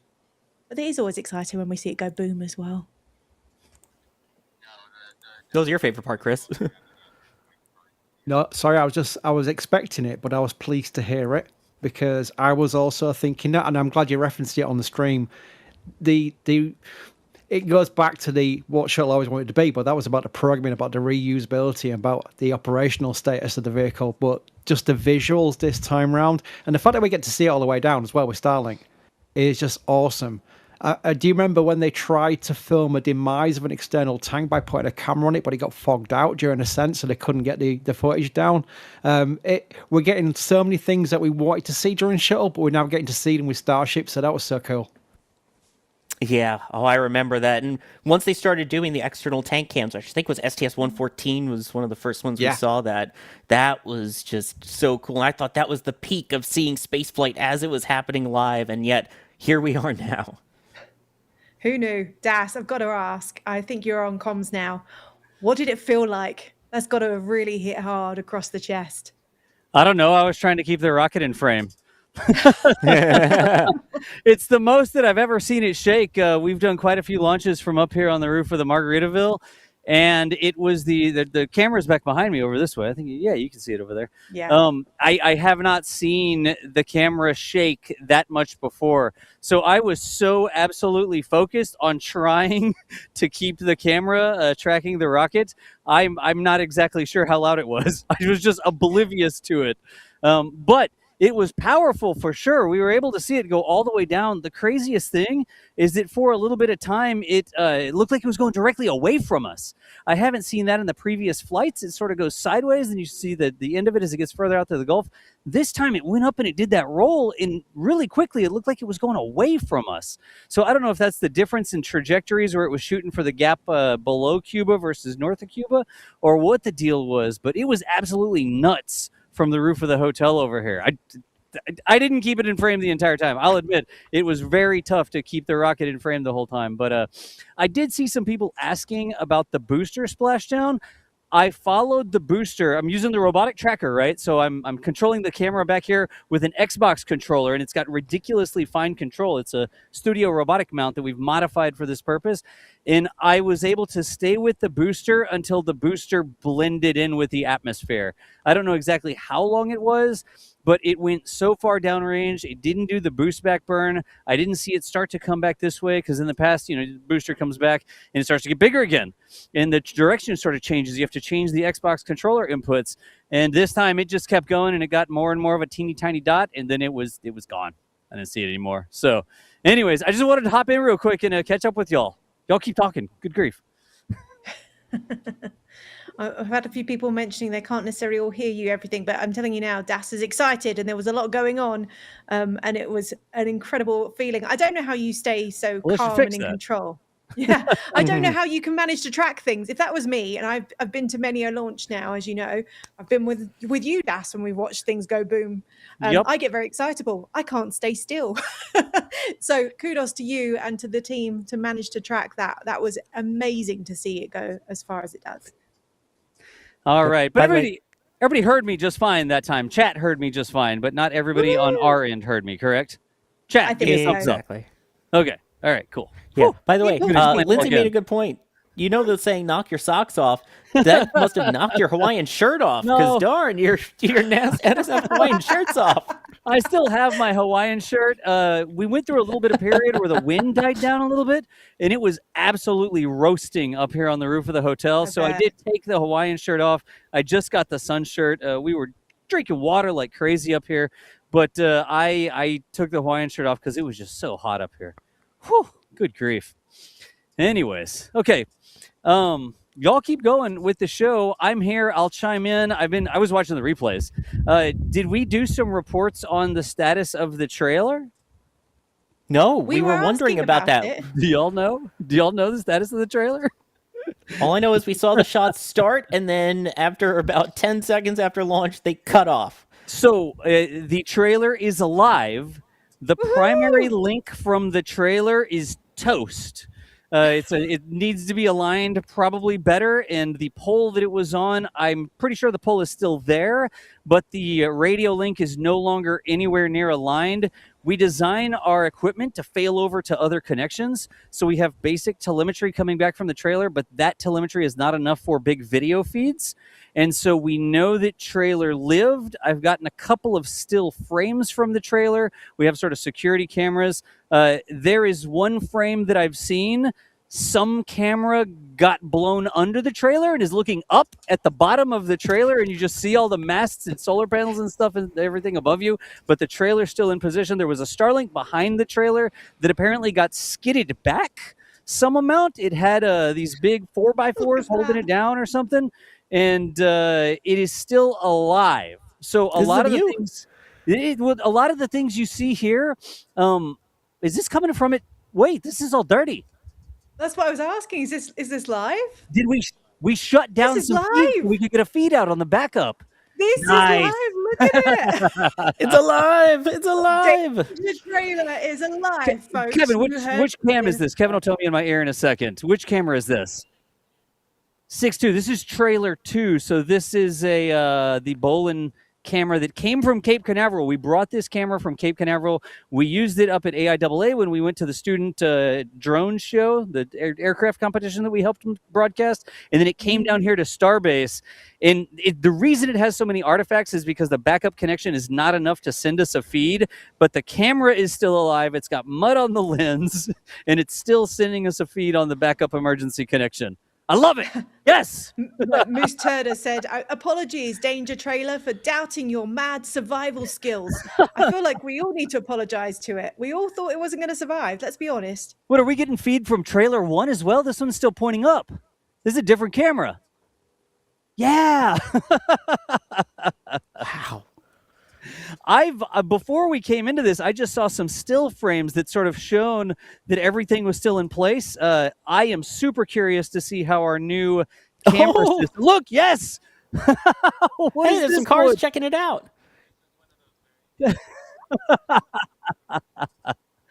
Oh, this is a Z-cam, I think. Kevin's telling me. I don't know if this is in one of the enclosures or not. I hope it was in an enclosure this close. Dee and I are going to have to do a whole thing where we show how some of the we tried to protect these cameras because we're going to put them danger close. SpaceX gave us the opportunity to do this, and we're like, all right, we're game.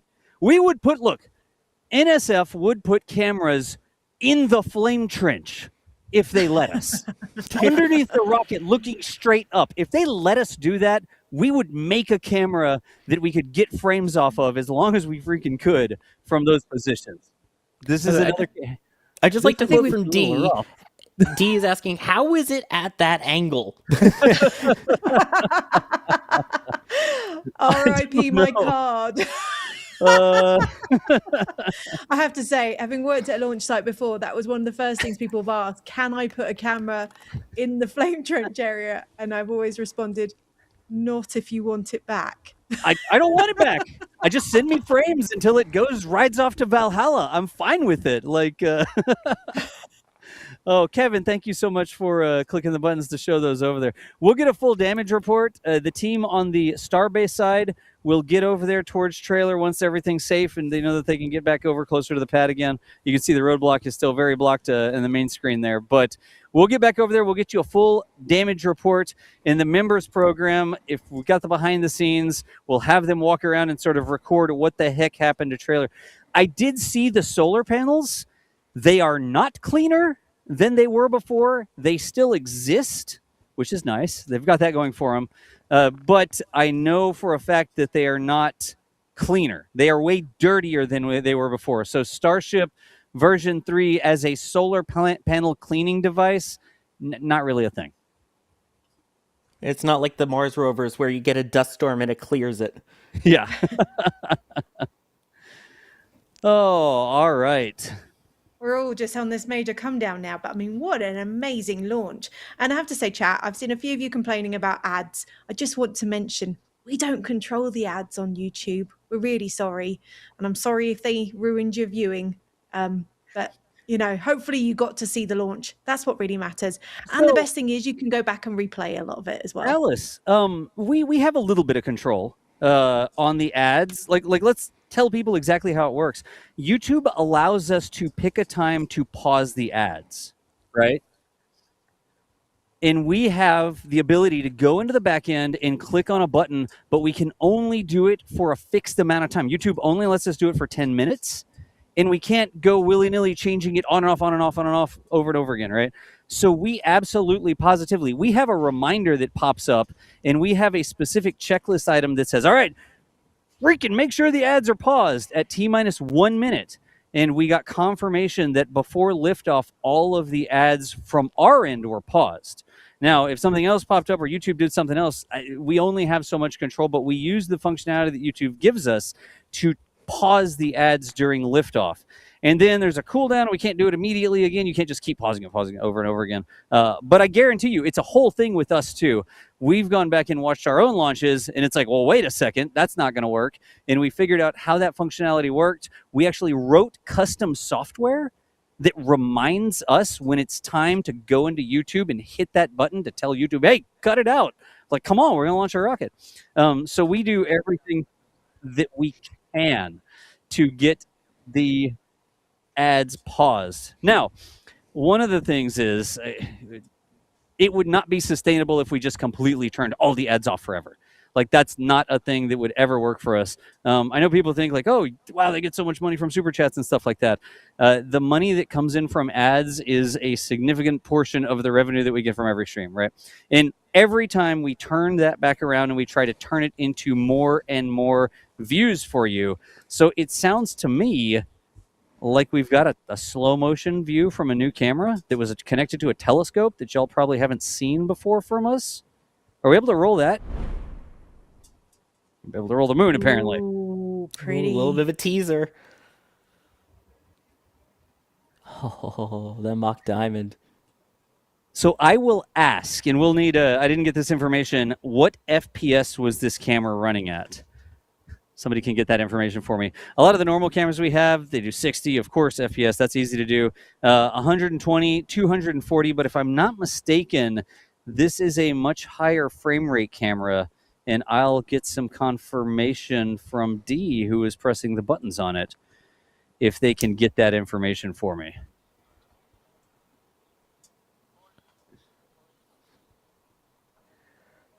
$422. Okay, so double what we normally do. We didn't go all the way up to 1,000, which this can do. It can't do 1,000 at 4K, but this was 422 frames per second at 4K resolution that D had on the camera that was connected to the telescope tracking this thing. Look at that. Is it just me, or is it the diamond look different? I think Alex mentioned that earlier, didn't he? Yeah, it might be due to the different clocking of the engines, and also the center engines are a little bit lower than the rest. You can sort of see it in this view that the center engines are slightly lower. That's because of the shape of the plate that they have at the bottom of the booster where they attach those engines to. Right. So it looks slightly different, yeah. So how long is this clip? If it's 422 frames per second played back in at whatever time, was this like a 10-minute clip of engine exhaust?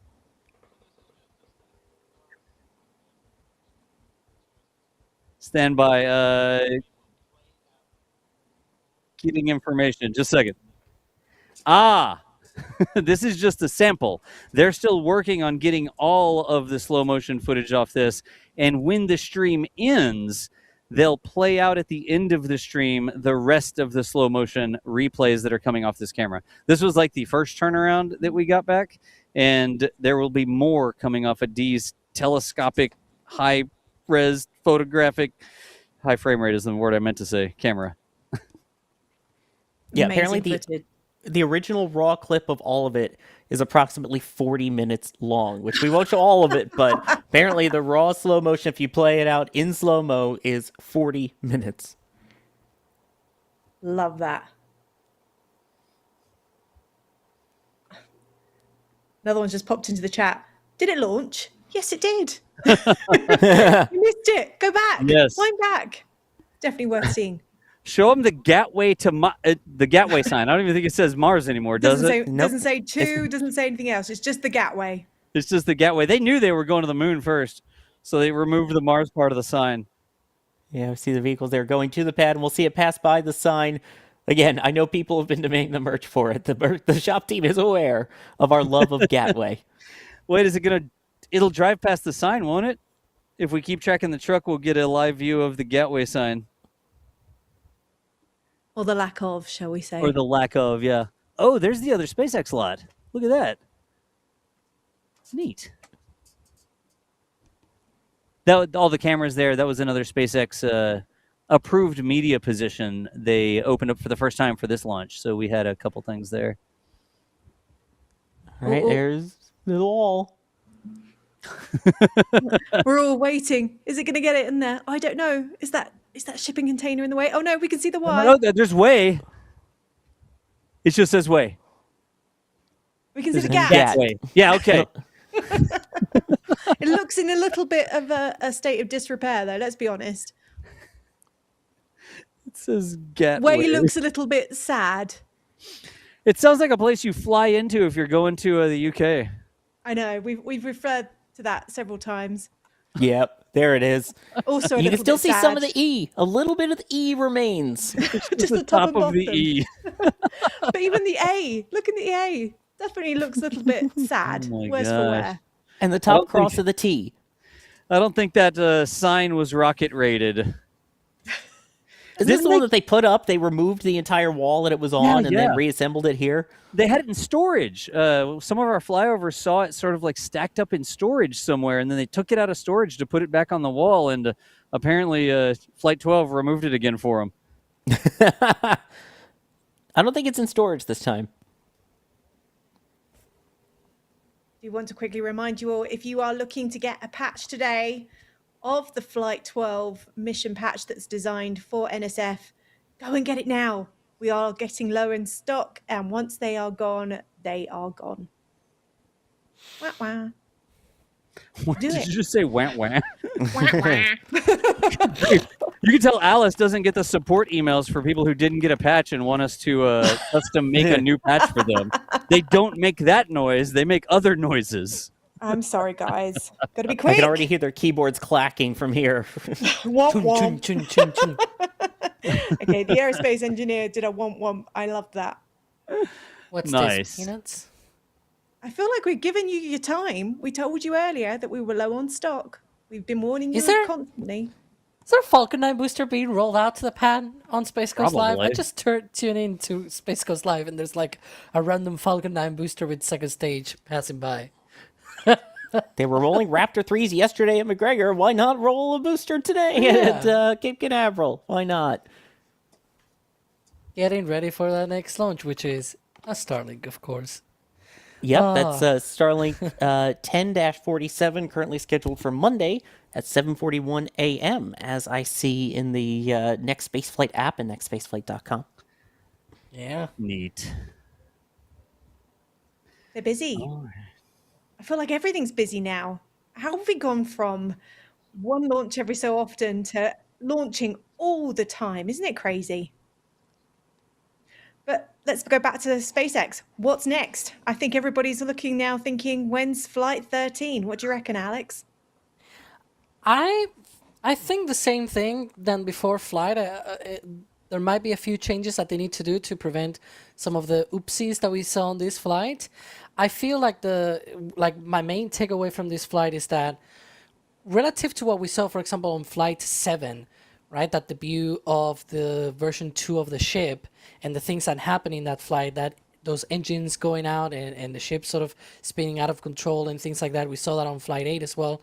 I feel like this time around there's a much smaller gap to bridge to get to what you will call a perfect flight, where you have a full ascent of the booster. The booster does the boost back burn, it flips back and splashes down on the Gulf, and then you have the ship full clean ascent. It does its deployments, its re-entry, does a relight as well there in between, and we got like the things that we did not get are.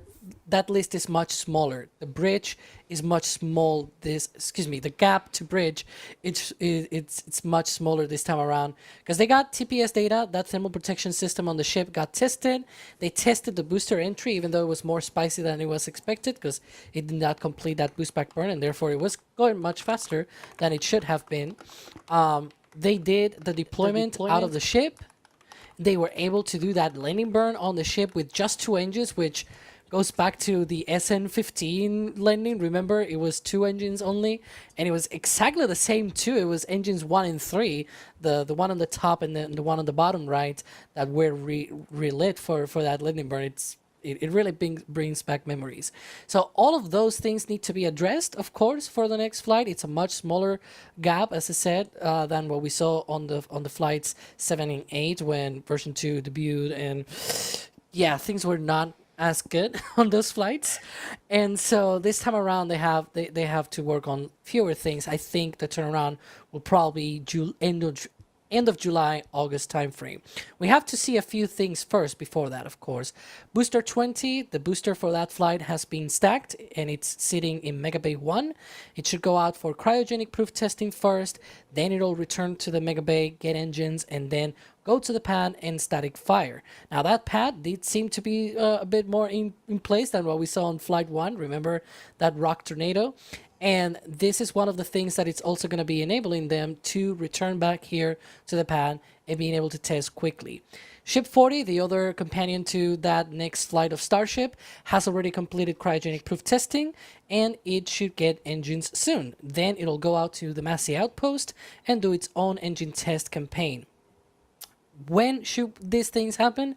Well, if they were to be on track for what I think is going to be probably a late July, August timeframe, Flight 13, this could happen in the next month or two, because that's basically the timelines that I'm thinking about here. Potentially a booster 20 cryo in the next month, and then July doing that engine test campaign on the booster. Ship 40 maybe doing its engine test campaign next month in June. But that's basically what I should, what I at least expect from them based on the past experience, based on also the test campaign for this flight, and that smaller gap to bridge in this case, that they really don't have a lot of things that they need to go through and have to super duper perfect, adding different crazy things for these vehicles to be basically to survive and everything for flight.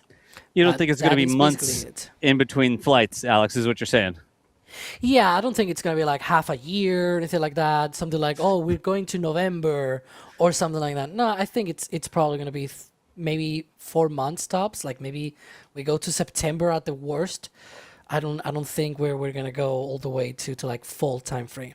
Maybe Did you say September? We'll September? See. No, I said in the really worst case scenario, I see September, but I'm hinging on late July, early August.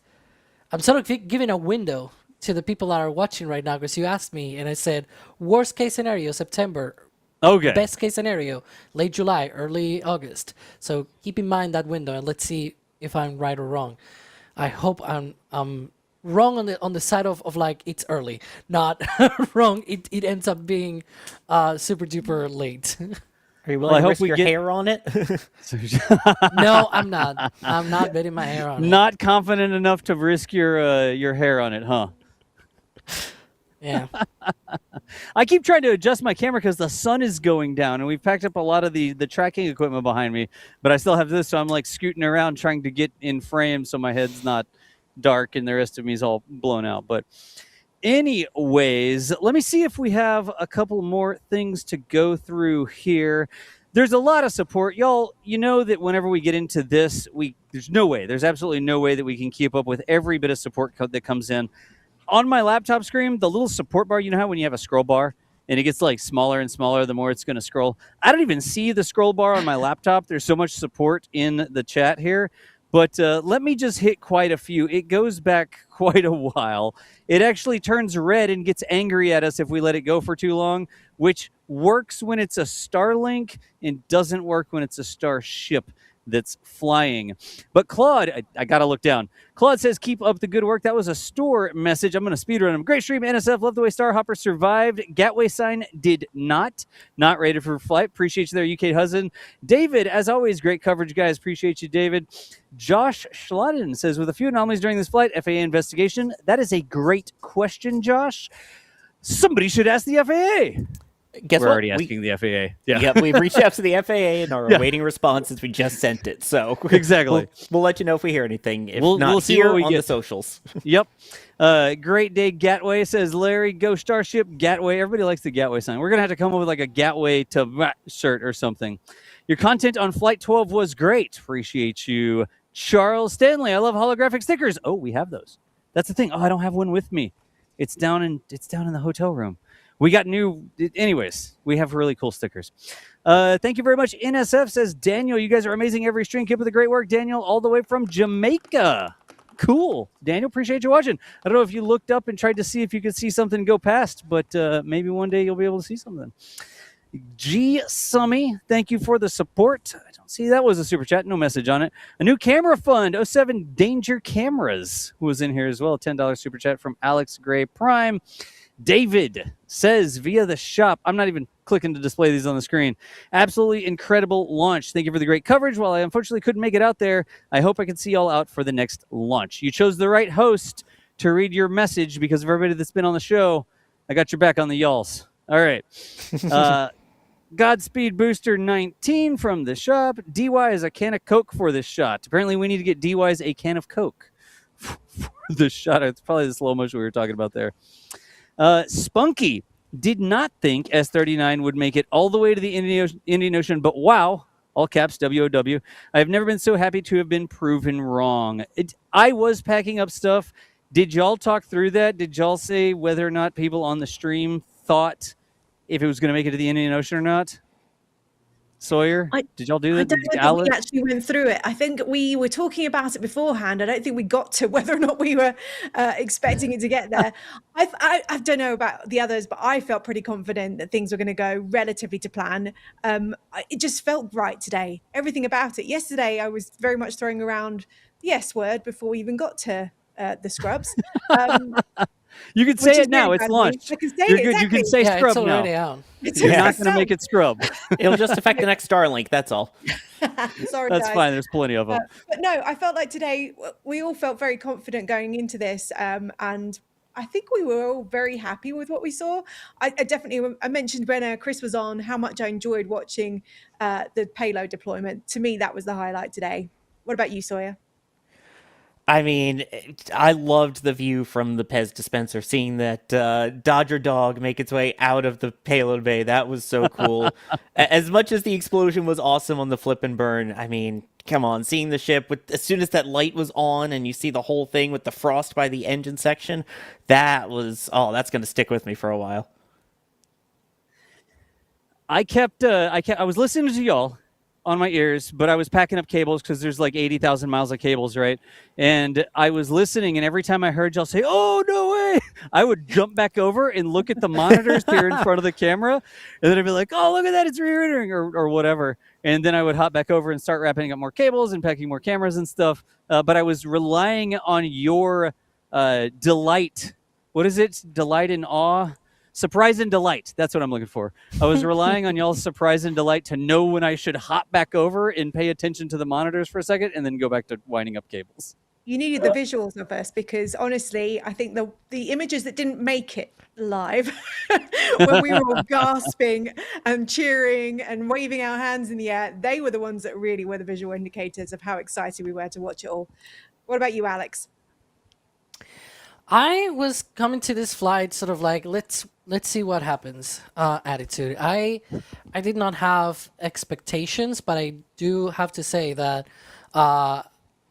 previous version debuts were a little bit worse than this one. I'm really glad. I was gladly surprised that we saw all 33 engines on that booster light up, and basically like we did not see any shutdowns, any weird things, right? Like the engines ignited and then whoop, and then they shut down and abort the launch or anything like that. Yeah. Kind of had that as a potential in my brain. Ooh, maybe they light up those engines. It's the first time they're gonna light those for a launch. Maybe they abort. Nah, just went through, and all 33 engines. Look, when they flew for the first time with Raptor 2, we all know what happened with that flight, right? That was flight 1, and a lot of engines went out on that flight.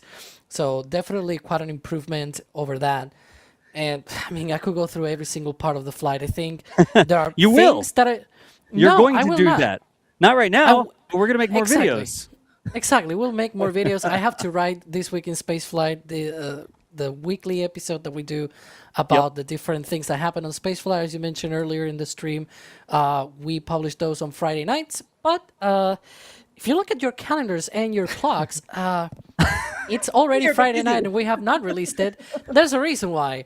And it's first because I'm here and I have not written it yet. And also because it's going to feature Starship and it's happened just right now, a little under 2 hours ago. No, we should have just... Go, Alex.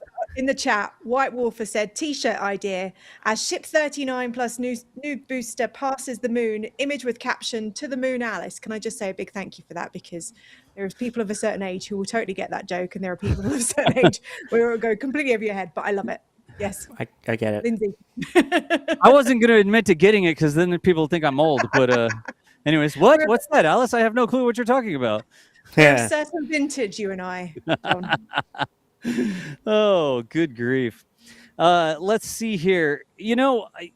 Earlier in the stream, we talked about, do we think it was going to go? I honestly thought that we got deluge and then it was aborted. Because I heard the call, deluge, and then I'm looking and I'm not seeing it, and then I start to see it, and I'm like, that seems to be taking a really long time for that deluge to go. What the heck? And then it starts to go, but it was pretty hazy from here. So it took me a minute to realize that we could see the exhaust plumes coming out. And then I saw fire, and I was like, all right, it's going. But it tracked pretty much to what we thought was going to happen because the booster ending up downrange didn't quite get the boost back. There were some problems with the booster. That was sort of expected. And don't you dare play the breaking news stinger. But there is a bunch of pads. There are a bunch of pads. A bunch of cars. No! Now they're gonna You tell Kevin not to dare to do something and he doesn't. Oh no! So is the road officially open? That looks like full road open. Yeah. Normal cars, tanker trucks, all going through. We're gonna have to get that report to see how the danger trailer and the danger lot fared from the team that goes back out there to get it. Hey, while the cars are rolling to the pad, let me say thanks to just a couple more people here. Tyler says, love the stream. Great job as always. You don't have to, I'm looking down like this. You're just going to see my camouflage hat and the fact that I've sweat like 4 liters of water today. All right.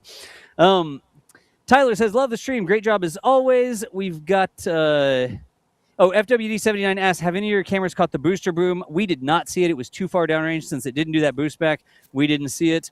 Anonymous bought a patch for my nephew. He just watched his first Starship launch. Yes, that's what we want. We want to get people going early. Thank you for sharing it with your family, by the way, Anonymous. That is fantastic. Jason says, love this. Steven says, thanks for the stream. It was brilliant, and I found the interviews very interesting. You know something?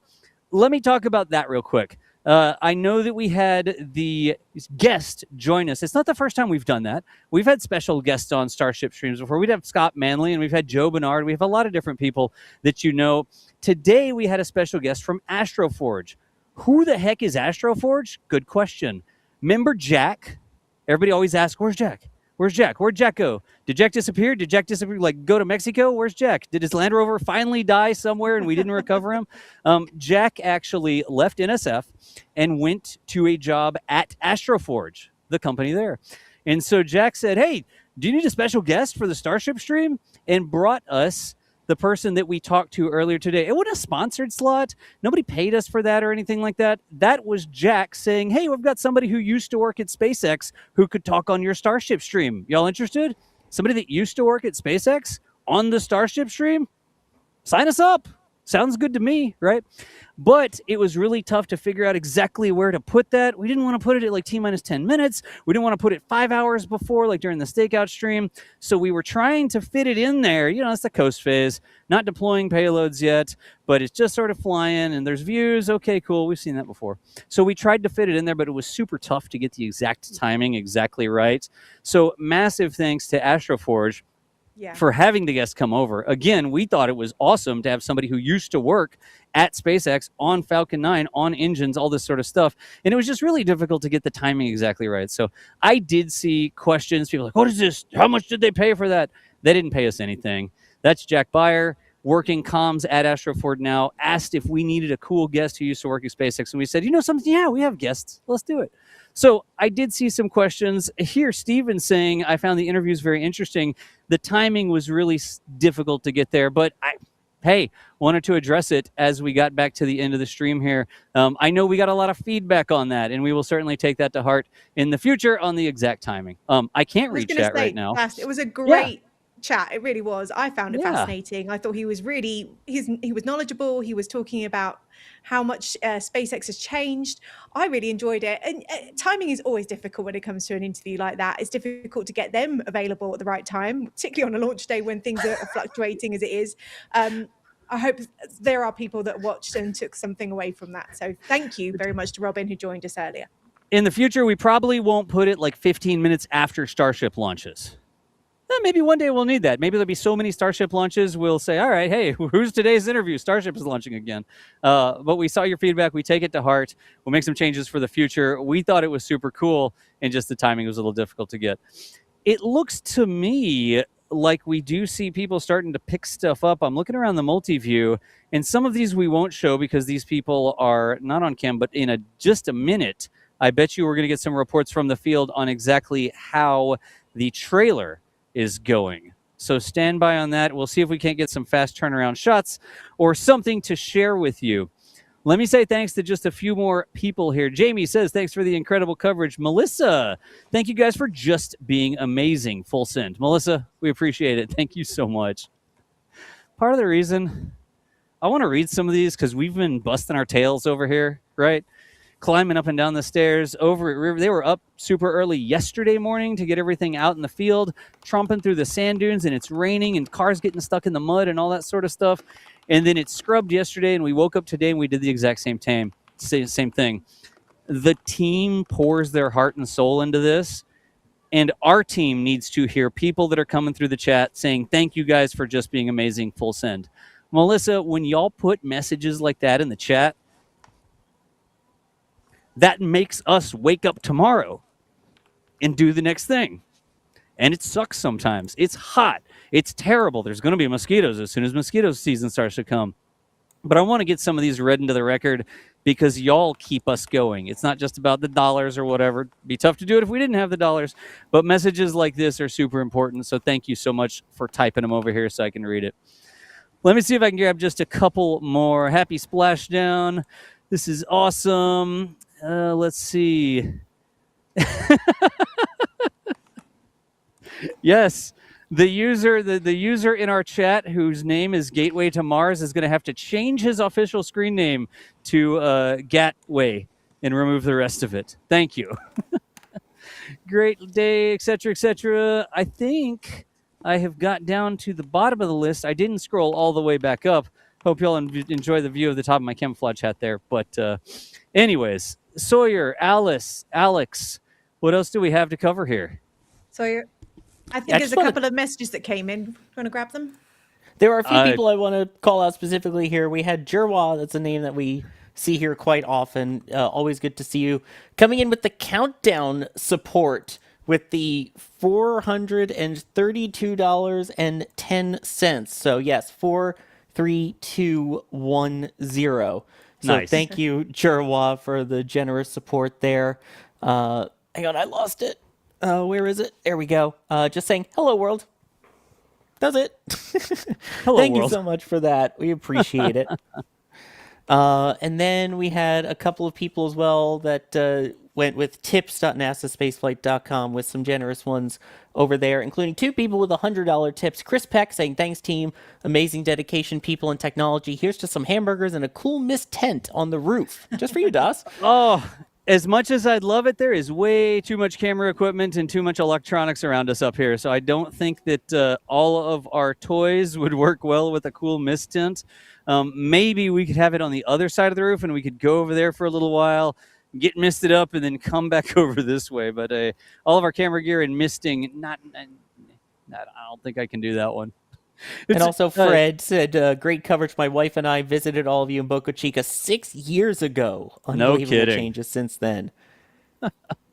It's Sawyer, it's even a thing like we're putting on sunscreen up here, and Saber is his screen name, was putting on sunscreen. He's like, look, I've got a new way to put on sunscreen so I don't touch your cameras after I put on sunscreen by like wiping himself with the back of it. I can tell this story, right? All right, he gave me a thumbs up. And he's like using the back of his hands to apply sunscreen to himself so that he didn't get sunscreen all over the cameras and lenses and stuff like that, which I appreciate. But he pointed out that when he was doing this, it looked like he was cleaning himself like a cat because he was rubbing sunscreen on himself with the back of his hand. Welcome to NASA Spaceflight, y'all. This is what we do. I'll have to compare it to Jake. Those who don't know, Jake is my cat that sometimes makes appearances. I'll have to see how it compares. Now, I'm going to ask out loud. In the back channel, I see some early images of Danger Lot. I don't want to put them... Yeah, hang on. Let me look real quick. I got to look at the picture and decide if we can show it to you. Stand by. What happened there? Oh my goodness. Okay. What? Well, there's definitely some observations here. Kevin, I think you are okay to show those. Did it get booped by the solar panels? Get booped. Go. Yeah, Kevin, go ahead and show it. As long as there's no people in them, it's fine if it's our equipment. I'm okay with that. All right. They're going to get some of these images downloaded. We're getting full damage assessments from the trailer. It does look like our cameras were pretty well protected. It looks like the solar panels might have slapped around some of our... Oh, Yeah. that's not a straight line anymore. A little warped. Yeah, I promise we'll show them to these you, in a folks. second. It's not a straight line. The problem is, like, our producers are trying to put this together, and they keep sending more pictures. So They said a full damage report. I'm glad that little box hung in there. That's good. Could I just All right. say, Dee says enclosures survived. Let's go. Round of good. applause. I'm going Yeah. to stop. No more commenting on the pictures as they come in. Let the producers do their time, and then we will comment on the spoilers. damage report. Yeah, we're spoiling, well, kind of spoiling right now, as soon as we get this through. We've been waiting on this as long as everyone else. Exciting Yeah. to see it. Well, remember when we said Danger Van lives? We could say Danger Trailer Wait. lives. I'm not looking anymore. I'm going to stop looking. I'm not going to look at the pictures. We'll talk about them when they appear on the screen. We didn't bring enough for the class. We need to share with the rest of the class before we do any more commentary on the pictures. Well, while we wait, we can talk about other things, I guess. I'm looking Let's at the do pad it. there on that view right above you, because I don't know if you have your own return there, but there's a view there, up there. The clamps are out, and we can see there's a bit of scorching there on the top of one of the booster quick disconnects. Yep. Other than that, it looks in one piece. I don't know if maybe we need to do other sorts of assessments and things like that. But I think I can see some folks already at the base of the launch mount opening the bunker doors. That's There are two other doors infrastructure there. on the top, right, Alex? What other infrastructure? In the background. I see the pipes and stuff Yeah. like that are not part of the pad. That's part of the tank farm. That's sort of on the background way, like 200 meters away. But yeah, there are two armored doors at the base of the launch mount there, and I think they're trying to open those. Are they and get between those two access to dryer it. vents? Yeah, those two axes at the bottom there, they're huge doors, very thick doors, sort of like bank vault sort of thing. Okay. Really, really armored and strong to survive that force of launch. But other than that, I mean, look at this. It's definitely better than the concrete tornado and the hole in the ground and everything. It looks The like door's also opened. the booster. Yeah, looks like that. The booster quick disconnect is also out, I think. Yeah, one of them Yeah. at least it's out. Like the door's open and it's doing this little alien impression. Yeah.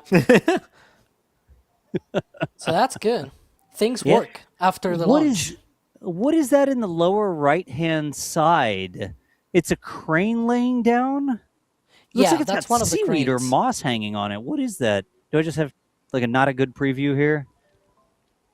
Yeah, maybe your preview. I don't see it. I see what he's saying. It looks a little bit like the paint on the top of the launch mount there that looks like it's kind of eroded away. It kind of has that vibe to it, or like there's something on it, but it could just I be the thought- angle. I thought you meant the crane on the right hand side, the one that's sort of laying down. Yep. Because there's a crane laid down that is part of the crane that they use at the launch site. But yeah, the sort of paint on the top of the booster quick disconnect cover there, it's sort of chipped off. Very understandable. It just got basically blasted by 18 million pounds of thrust. That's 1-8 and then 6 zeros there. Is that like supposed to be an ablative paint? Is it supposed to be a thermal paint, or is it unintentionally ablated? I'm mostly sure it's just for decoration. By all means, we saw them painting also the old pad, and at one point they did not even care to repaint it again.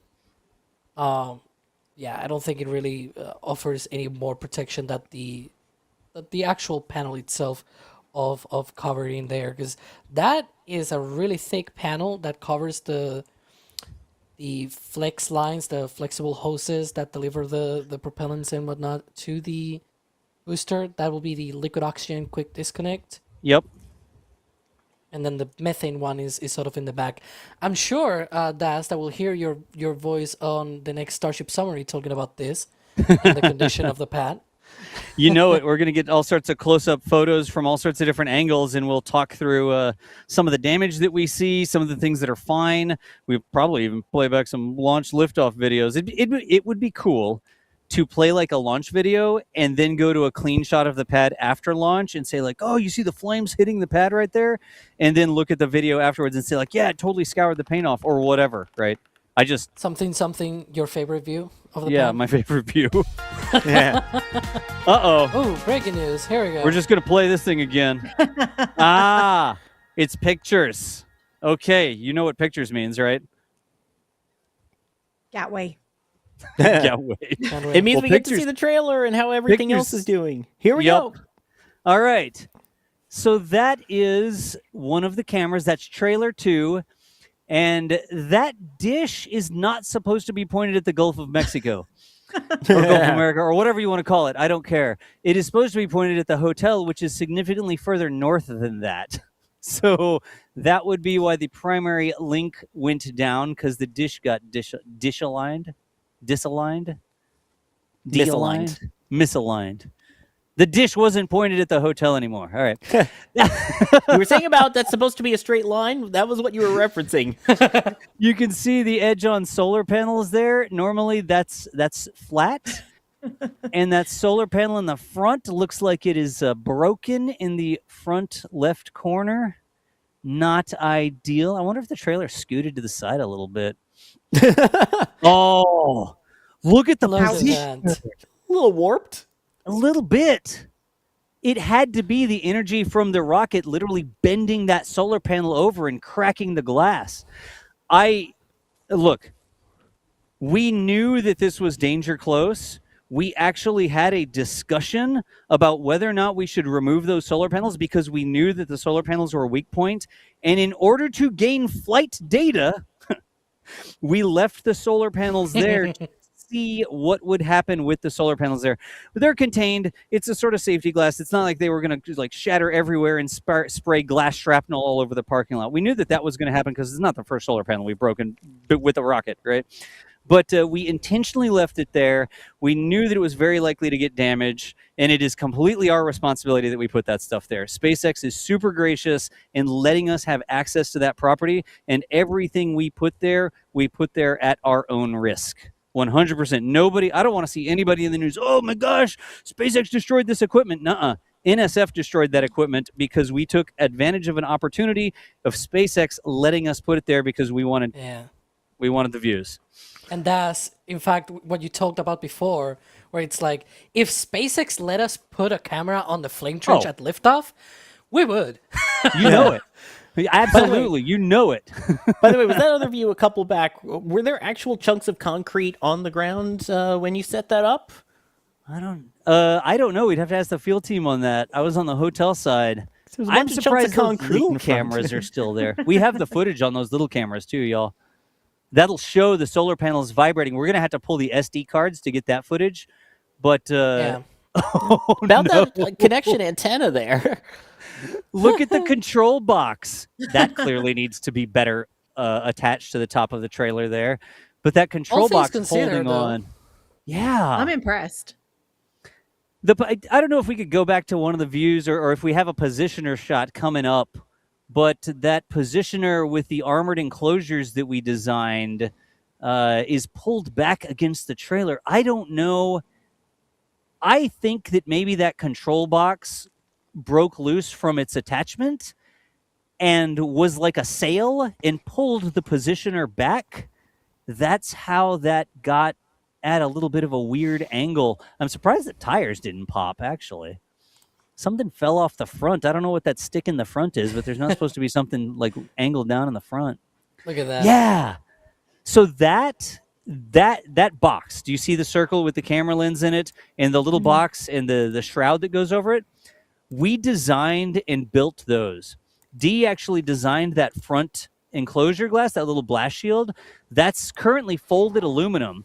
And we've got a borosilicate impact-resistant glass in there so we can replace the glass. And behind that is the actual camera lens. So if we were taking, chips or gravel, I'm not going to take a 50-pound concrete chunk to the face and survive. But all the blowing sand and gravel and stuff like that normally takes out the camera lenses, we custom designed those enclosures. We actually sent them off to get produced at, I think it was Syncut Sind we used, and built these enclosures, defolded that HDPE plastic over the top so we have a nice waterproof attachment there to keep the rain out. I've got my CNC in my garage, and I machined custom aluminum cheese plate that we attached the camera on the bottom. And you see the arm of the camera there? It sort of goes up on the right-hand side of the box, then it goes across the top and down the other side. I made all that in my garage with a CNC. I lined it all up, I designed it all, and then we created all of that stuff so that we could mount these cameras while protecting them on that positioner. And if you saw some of those crazy good close-up shots, the whole idea here is that we weren't using the security cameras close in. We were putting the expensive cameras close in. And Dee and I spent an awful lot of time trying to come up with solutions to protect these cameras so we could get you the shot and we could control them remotely. That robotic positioner can be controlled by an operator remotely with a joystick and get you those crazy good close-in shots. They record to SD as well, so I'm sure Dee is going to be pulling those SD cards, and we'll have full resolution, full bitrate, no connection problems coming off of those cards. But I am so happy to see that positioner still alive with all those cameras protected. I think its control box pulled it back, and it got pulled against the trailer and janked at a little bit of an angle there. By the way, can you let the field team know, Das, that they need to go out and clean the lenses? They're a little dirty now. Well, can we get a wipe on the close-in danger lenses? Well, if you need some help repairing it, Patrick Bob coming in with a $500 tip. No kidding. Spaceflight.com saying for trailer band-aids, bubblegum, and baling wire repairs. Patrick, we have done so many things with bubblegum and baling wire, right? I don't know if band-aids would be enough, but we've done so much stuff with bubblegum and baling wire, and we have gotten a lot of experience with what happens when you put cameras around rocket launches. And here we use that experience to create these enclosures so that we could get you the shots. But the only reason we're able to do that is because people like Patrick Bob are crazy, but they are kind of crazy. Like always showing up and supporting what we do, letting us leverage our creativity and build these wacky things. Sometimes they work, sometimes they don't work. This looks like it worked pretty swimmingly. Patrick Bob, like I said, you're crazy, but you're kind of crazy. Thank you so much, dude. And Woodworker Don, also coming in with $50 for the Danger Fund. For the Danger Fund. It does take money to do this stuff here, y'all. And we put some of it aside. We say, okay, here's our special NSF Skunk Works fund, and we try to always up our game, and we try to make things look cleaner and more professional. I need to do a whole video on that positioner and show all the hard work that Dee did. We designed all that stuff, and I think that I'm really proud of it. I don't know if y'all can tell. I'll talk about the rocket, but I'll talk about this for 5 times as long as the rocket, because that's our work. As I think there are 2 more pictures that I believe might be getting ready. I'm game. That rocket launch really pushed things out. Let's put it that way. I mean, they're on the road to Mars, at least coming up. Tell me that we're going to have more pictures, and it has something to do with the whole thing getting pushed around. Yeah, maybe. Hey, spoilers for viewers: the trailer got pushed. we need gauges. We need to mark a chalk line or something, and then see how far the trailer gets moved by the rocket. You'll see. Hang on. You don't need a little that. mark Don't worry. on the ground. Spoilers. You won't need it. Wait, what? Okay, you wait. won't need a marker to see how much it moved. Stand by. Okay, we'll wait. You got time, but yeah. I haven't clicked over yet. I was just going off Alex's really pushed Don't the look. limits. You'll be surprised by it. That launch pushed the boundaries of rockets, or whatever Alex said. Also, I'm seeing it looks like the road is gone there too. So there you go. Road is... Oh, told you could see how far it There it moved. The is. mark is there where it was. What? Look, The trailer knows where it is because it knows where it isn't. Whatever. Something like that. The trailer is a salvaged welding trailer. We didn't go out and no way. Yep, there you go. What? See, you don't need a chalk marker.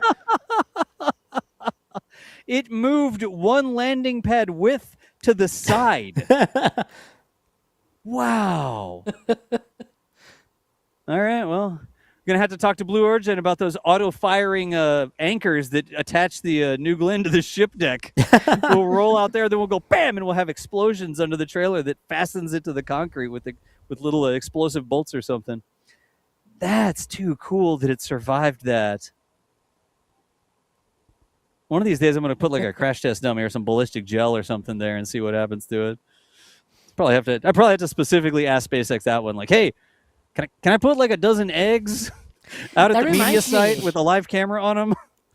That reminds me, Daz, because what you say sounds a lot like doing science. Do we have anything about science on this? Like, can we do any science on this? So that's an interesting question. We have done our Starbase Science Fair with a high school before, but all of those more scientific student science experiments, we always put those on our own property. I haven't gone to SpaceX and said, hey, SpaceX, can we put science experiments on your property?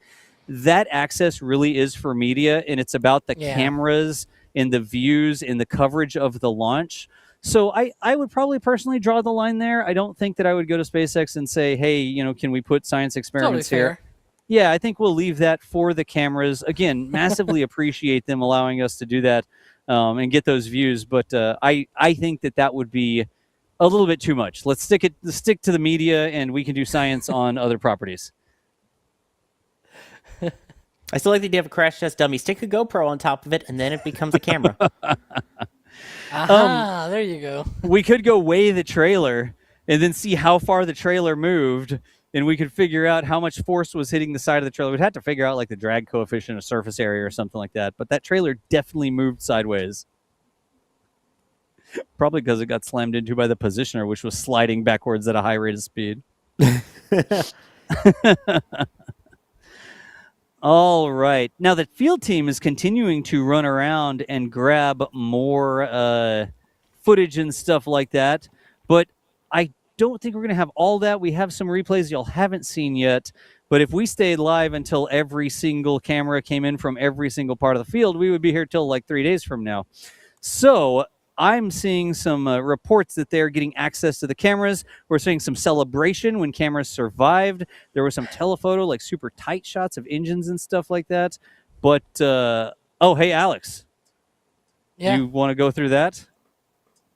Well, I want the producers to prepare that. It's actually not super breaking news anyways, because it was a bit an hour ago, but I just found it. And so I wanted to share that. And yeah, our producers are preparing that post to show it in a second. But okay, yeah, really, really great. One of the takeaways that I would get from that trailer inspection that our team did in the field is that a bent solar panel, but the cameras are just dirty, and that can be solved, right? So that's really nice. I can turn my host cam into a wide shot from the hotel roof by just stepping out of frame. Yeah, I like that pointing. Like, this is where I'd put my Starship if I had one. If I had one. Looks like that post is up, Alex. Wait, hang on. That's not the one. No. This was the American Rocketry Challenge Finals. Apparently, live from Starbase, the American Rocketry Challenge Finals. Fair to Jerry, but it's a different one. Yeah. Oh gosh, I don't need the sunglasses anymore. The other thing I want to do before I set up, or before I break everything down, the technology sort of behind the scenes here that I'm using to send the roof hosting set from you. I need to go through this and show how this works. We've had a lot of people who are like, oh, you should buy like a production trailer, or oh, you should buy a van or something like that. And every time we're like, that's not really our speed, because we have a set of Pelican cases here. And the Pelican cases have all the broadcast equipment, but we carry them up to the roof. The whole show here is running out of 2 Pelican cases. I don't need a van. I don't need a trailer for these sorts of things. Now, we have a ton of stuff up in the cloud, and Kevin and his magical designs at the studio do an awful lot of the heavy lifting, do most of the heavy lifting. But we've got these little Pelicanized broadcast uplinks, and I can't wait to show these off as well. I've been spending a ton of time making these things. So we can just roll out to a place, slap a battery on it, and send you a feed. There's the right one. Yeah, there you go, Alex. Yeah, Jared Isaacman, the NASA administrator, congratulating SpaceX for that version 3 Starship launch. One step closer to the moon, one step closer to Mars. Nice. Yeah. That was definitely way better than the previous versions, that's for sure. That's a whole thing. Yeah.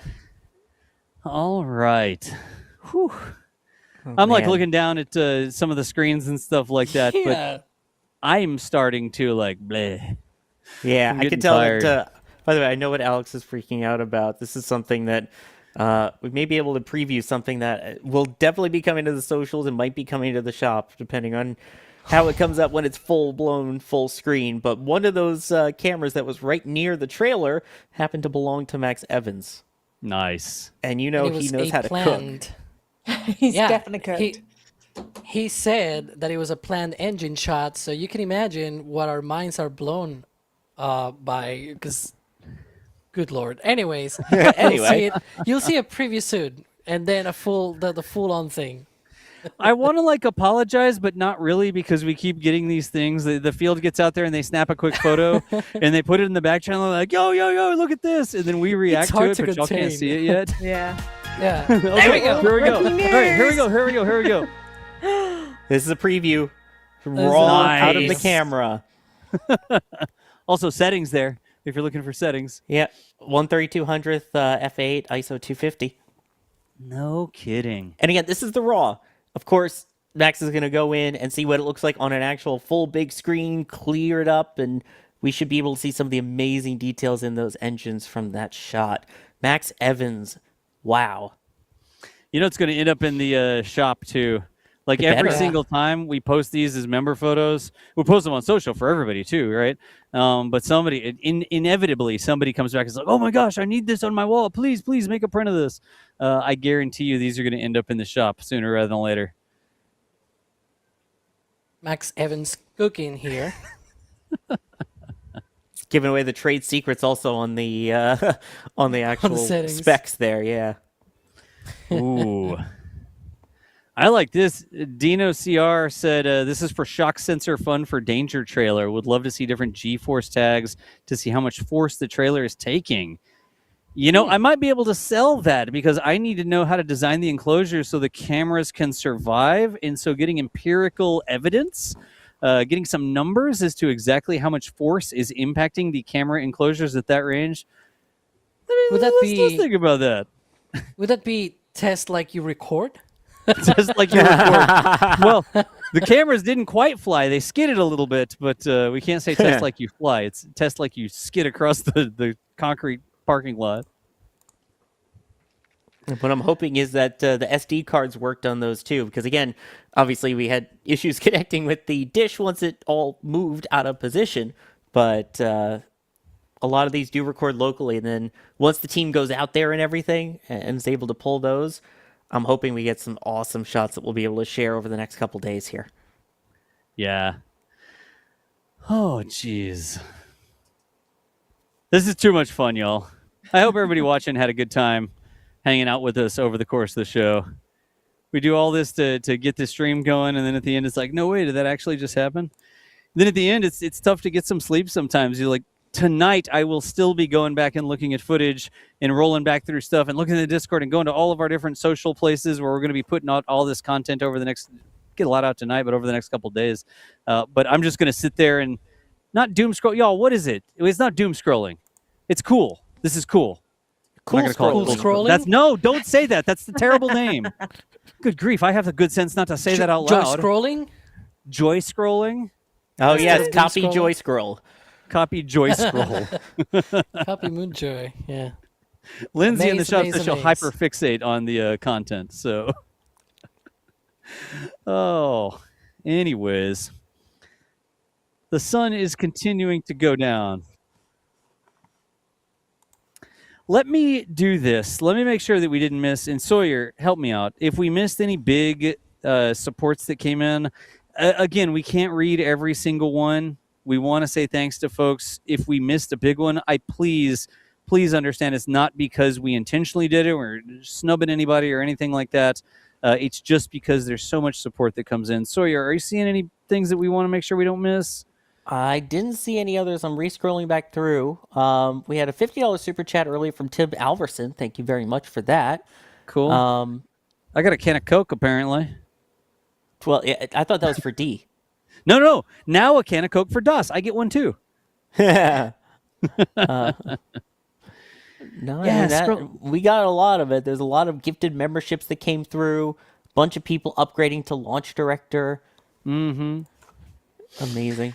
Did y'all ever show the tumblers? Yes, we did. You did? Do you have a tumbler though? No, they never sent me one. Oh. Are They our sent me a tumblers down shirt. in the room? I mean, I Oh, do got no. the mug, Okay. but not The only Tumblr. tumbler I have Nah. is the original one with the Starship Heat Shield tiles, which I have taken to many a launch, and you can actually go back and watch press conferences on NASA TV, and you'll see that that's what I was drinking during the press conferences. I had a tumbler up here because at one point we were going to sort of leak the new tumblers on camera. Did y'all tell the story about the tumblers and the glasses? No, Oh, yeah, see, there you there's go. the tumbler. We're doing a new NSF made thing where we are creating some of our own products. You saw like the pin collections and the Starship pin mounts and that sort of thing. But we had a print on demand provider who was trying to make these tumblers for us, and it was terrible. Like the whole experience was absolutely ridiculous. We tried to do the etched glasses back at Christmas. If you ordered one of those glasses and then you didn't get it for like 2 months, you know how frustrated we are. The print-on-demand provider made a Vandenberg edition glass where they just etched a square onto the side of the glass and shipped it to our customers. And we're like, are you kidding us? That's not the design. So we were so fed up with the print-on-demand provider that was doing these laser engravings and laser etchings, we went out and invested in a laser so that we could do our own designs. So if you get one of the Starship tumblers, it's not coming from some big factories. I mean, I'm not making the tumbler from scratch, but we get the raw tumblers that have the powder coating on the side, and then we take the designs like the Starship Flight 12 version 3 architecture design here, and we're doing that etching and then putting it in a box and shipping it over to you. That's actually engraving because it's burning off. No, wait, what? It says NSF on it. Did she put the NSF on the little mag lid? Looks like it. Etched People in doing the USA. things. Yeah. People doing things that I don't know about. I didn't even know that we were doing that. I hope that I'm pretty sure they all have that. I don't think she would have showed that in the shop if that wasn't the way they were shipping. Anyways, we even did that. We asked the members, we were like, hey, if you got a tumbler, do you like one with a mag lid or a plastic lid or just a hole in it? Like, what do y'all prefer? And we let the members choose what lid would go on the tumblers. But the designs here, Jock did the designs. We're lasing them ourselves. We've got the whiskey glasses too. We're super happy about this because it's cool to be able to make stuff. I don't know if anybody gets that from me, but I like making things. That's what's happening. Is it Cloud City all of a sudden? Look at that I need a crowd venting. report. Yeah. Where's that coming from? I'm looking at it. Is it just the wind changed? The wind saying it's not me. No. Alex, any idea? Yeah, look at that. I'm looking at it. Hang on. Huh. Trying to see where that's coming from. Texas Big Red. 6-pack of Big Red for the team down there. Our fridge is totally filled with Big Red right now. Somebody bought like a 24-pack of Big Red. And I mean, who wouldn't want delicious carbonated bubble gum in the fridge? Oh, I haven't had that since I was in Waco back in 2017. Jeez. Did you write down when you last had Big Red? Well, I've only been to Waco once, and it was only when I was in Texas that I had it. So I did Waco and I did Johnson Space Center. But yes, weirdly What enough, the I did not heck? have a Dr. Pepper in Waco. I had Big Red instead. That's so rude. Like Dublin Dr. Pepper is a whole thing, dude. Yeah, I know. Well, Dr. it used to Pepper be was a thing. originally created in Waco, Texas. Yeah, near there. That's where the museum Anyways, is, at least. folks, I think we're coming up on the end of our show today. We've looked through, we've got the damage report from trailer. Personally, I was waiting for the damage report to come back from trailer. But I do believe that we're getting up to the end of this. We had some slow-mos. Producer Kevin, are the slow-mos ready to roll? Because we were telling people to stick around for the rolls. No, we got to thank some people. We have to do thank yous first. All right. Sawyer, you're going to thank some people, I guess. I will, sure. I believe they're all going to pop up in the corner of the screen by me, and we'll get to thank all the people that were either on the stream or behind the scenes or helping out with things today. If I remember that rightly. It's been a while. Adrian used to do these. So, Squirrel. Oh, good grief. Who am I thanking here, Kevin? Stand by. I don't know what Kevin's talking about either. Hang on there. It's going on to Starbase Live first. There we go. All right. So we have, of course, the man in the who was on the roof just now, DOS, John Galloway. Thank you. Are you going to say thank you after everyone? That's going to be weird. Well, I'm thanking the people that are on the stream first. We have Alex as well. Thank you. Alex needs a profile It's picture. a pleasure. Somehow I do need it. I don't know. They lost it on our change of versions. But yeah, we're here. And that's what we're doing, I guess. There's Alex. Outro. There's a profile picture. It's all right. Kevin's is a Hi. Starship update thumbnail. It's fine. Alice, thank you as well. I also don't have a profile picture. That's okay. I'm all right with that. I'm fine being behind the scenes. You can just hear my voice instead. Hi, As thank she you hosts all. the show for a large amount of time today. Thank you, Alice. Take you behind the scenes. All right, we have going to the field now. We had JG out there, also known as Saber, working some of those views. We saw one of Jay's tracks out there as well. Who's next? D-Wise, of course. D-Wise, usually a photographer, videographer here in Florida. Over to Starbase for this. And stick around because we have D's slow motion highlights coming up to wrap this stream up. So stick with us through the thank yous. It's going to be worth it. You saw Nice. the teaser. You know it. Max Evans, also one of our Cape photographers, normally heading out there to Starbase. You saw the preview of his engine shot, and it was absolutely spectacular. So thank you very much, Max, for rolling out there all Max the way kills from it Florida. in the print shop. Like, if you see cool prints in the shop, there's a high possibility that they're Max's. And here's the slow motion, too. Keep going, Sawyer. Sorry. There is Starship Update himself, Kevin Michael Reed, Gateway to Mars, or should it now say Gatway? That way. We'll edit the Producing- thumb to fix that. Producing currently. Thank you for that, Kevin. Who's next? We've got Daniel as well, who was operating during the stakeout stream earlier. Look at that. Daniel did an amazing job, just as amazing as these views. Absolutely beautiful. Let's see who's next. Jay Keegan, also one of the producers helping out behind the scenes here. Great person helping out here. Kevin and Jay, the ultimate duo, making this launch stream happen from the production side here. Next. Slide. Ryan Caton. Ryan Caton, who was producing earlier, was also doing on-camera Mr. Map, Mr. Weather, and then, of course, doing the commentary on the way uphill through launch and doing a lot of other behind-the-scenes production help. Ryan, thank you for all that you do for NSF. And a lot of the videos and graphics you saw as well, and the overlays. And I'm running out of things that he does. There's so many.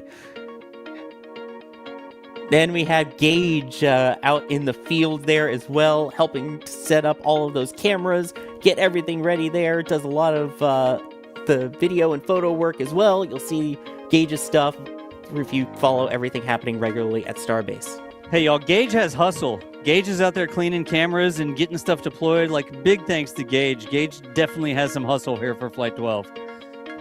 Also on the behind-the-scenes things out here as well, as one of the operators, we have Tanner. See their developer also doing not just Starbase, but McGregor Live as well, another one of our 24/7 feeds. And Tanner helped monitor the new panel. Nice. Keep going. Down the line we go. Thank you, NSF Socials, X, Facebook, Instagram, Threads, TikTok, and Blue Sky for being there and helping out the socials team. All of the people working hard on that. Follow us on the socials. You're happy, LSR? There we go. Next. It's me. It's Sawyer. That guy didn't do anything. He's not that big of a deal. It's fine. I guess he's just a host and commentator and usually photographer, sometimes out in the field here in Florida. But yeah, we appreciate you, Sawyer. Don't sell yourself short, dude. Yeah, and editing some of the videos for the pre-stream as well. But yeah, no, thank you for everyone for allowing me to be on here. I love what I do here. This is so much fun, and it's a pleasure and honor to be on this part of the stream. Of course, Sawyer, also need to... Yep, go ahead, Dustin. Go ahead. No. You were going to do it. Like, there's no way we'll say every single name because so many people are involved with these shows, but go for it. Yeah, I was going to make sure we want to thank all of the people who monitor the network behind the scenes so that we can actually get the video and images and things from the field out to you. We also have the operators working those remotely operated cameras, as well as the typical cameras day-to-day over at Starbase on our Starbase Live 24/7 feed, doing amazing robotic tracking work live and, well, 24/7, honestly. As mentioned, the social media team behind the scenes, bringing all of the amazing views out to you on socials. As the team is sending stuff in, they are putting it out so quickly. They do amazing work. In addition to stuff from the field, they also do some great works on things happening throughout that day in spaceflight and history. The shop team, oh my gosh, if you haven't checked out shop.nasaspaceflight.com, you should. They are so quick getting those prints up and getting all these awesome designs out. Of course, the developers that make all of the software and things that we use here and help these back systems running and everything. And oh yeah, you the viewer. Otherwise, we'd just be talking to ourselves here. It is an absolute honor and a pleasure to have you guys with us along for the ride. And if you're not already, hit the subscribe button and join us along as we continue on this amazing ride that is spaceflight. I think that wraps things up here for us for Starship Flight 12. We are always on, and don't worry, we'll be back again for Starship Flight 13 whenever that happens. Thank you all for watching.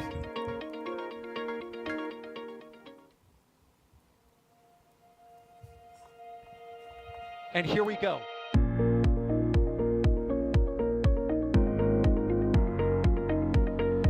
There's the deluge. Here's ignition. Right away, Atlantic. Doubling up. Did it just do a Kerbal? Back to the moon and beyond. Put that in the big bag, Gino. Back at home, we all have a lot of work to do, but from here, that sure looks like a perfect world. Propulsion continues to be normal. We did have an observation. Equalization. 343 unfolds to go. It's orange. Water towers fly!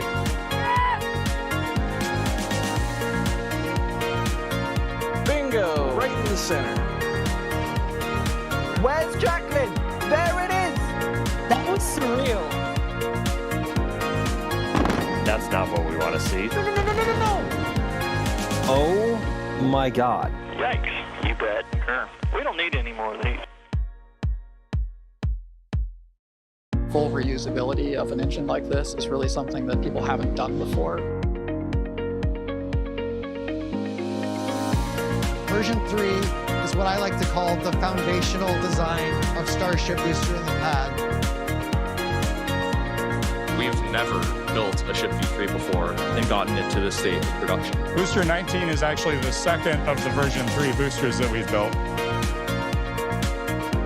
This is the final go no-go poll for today's operations.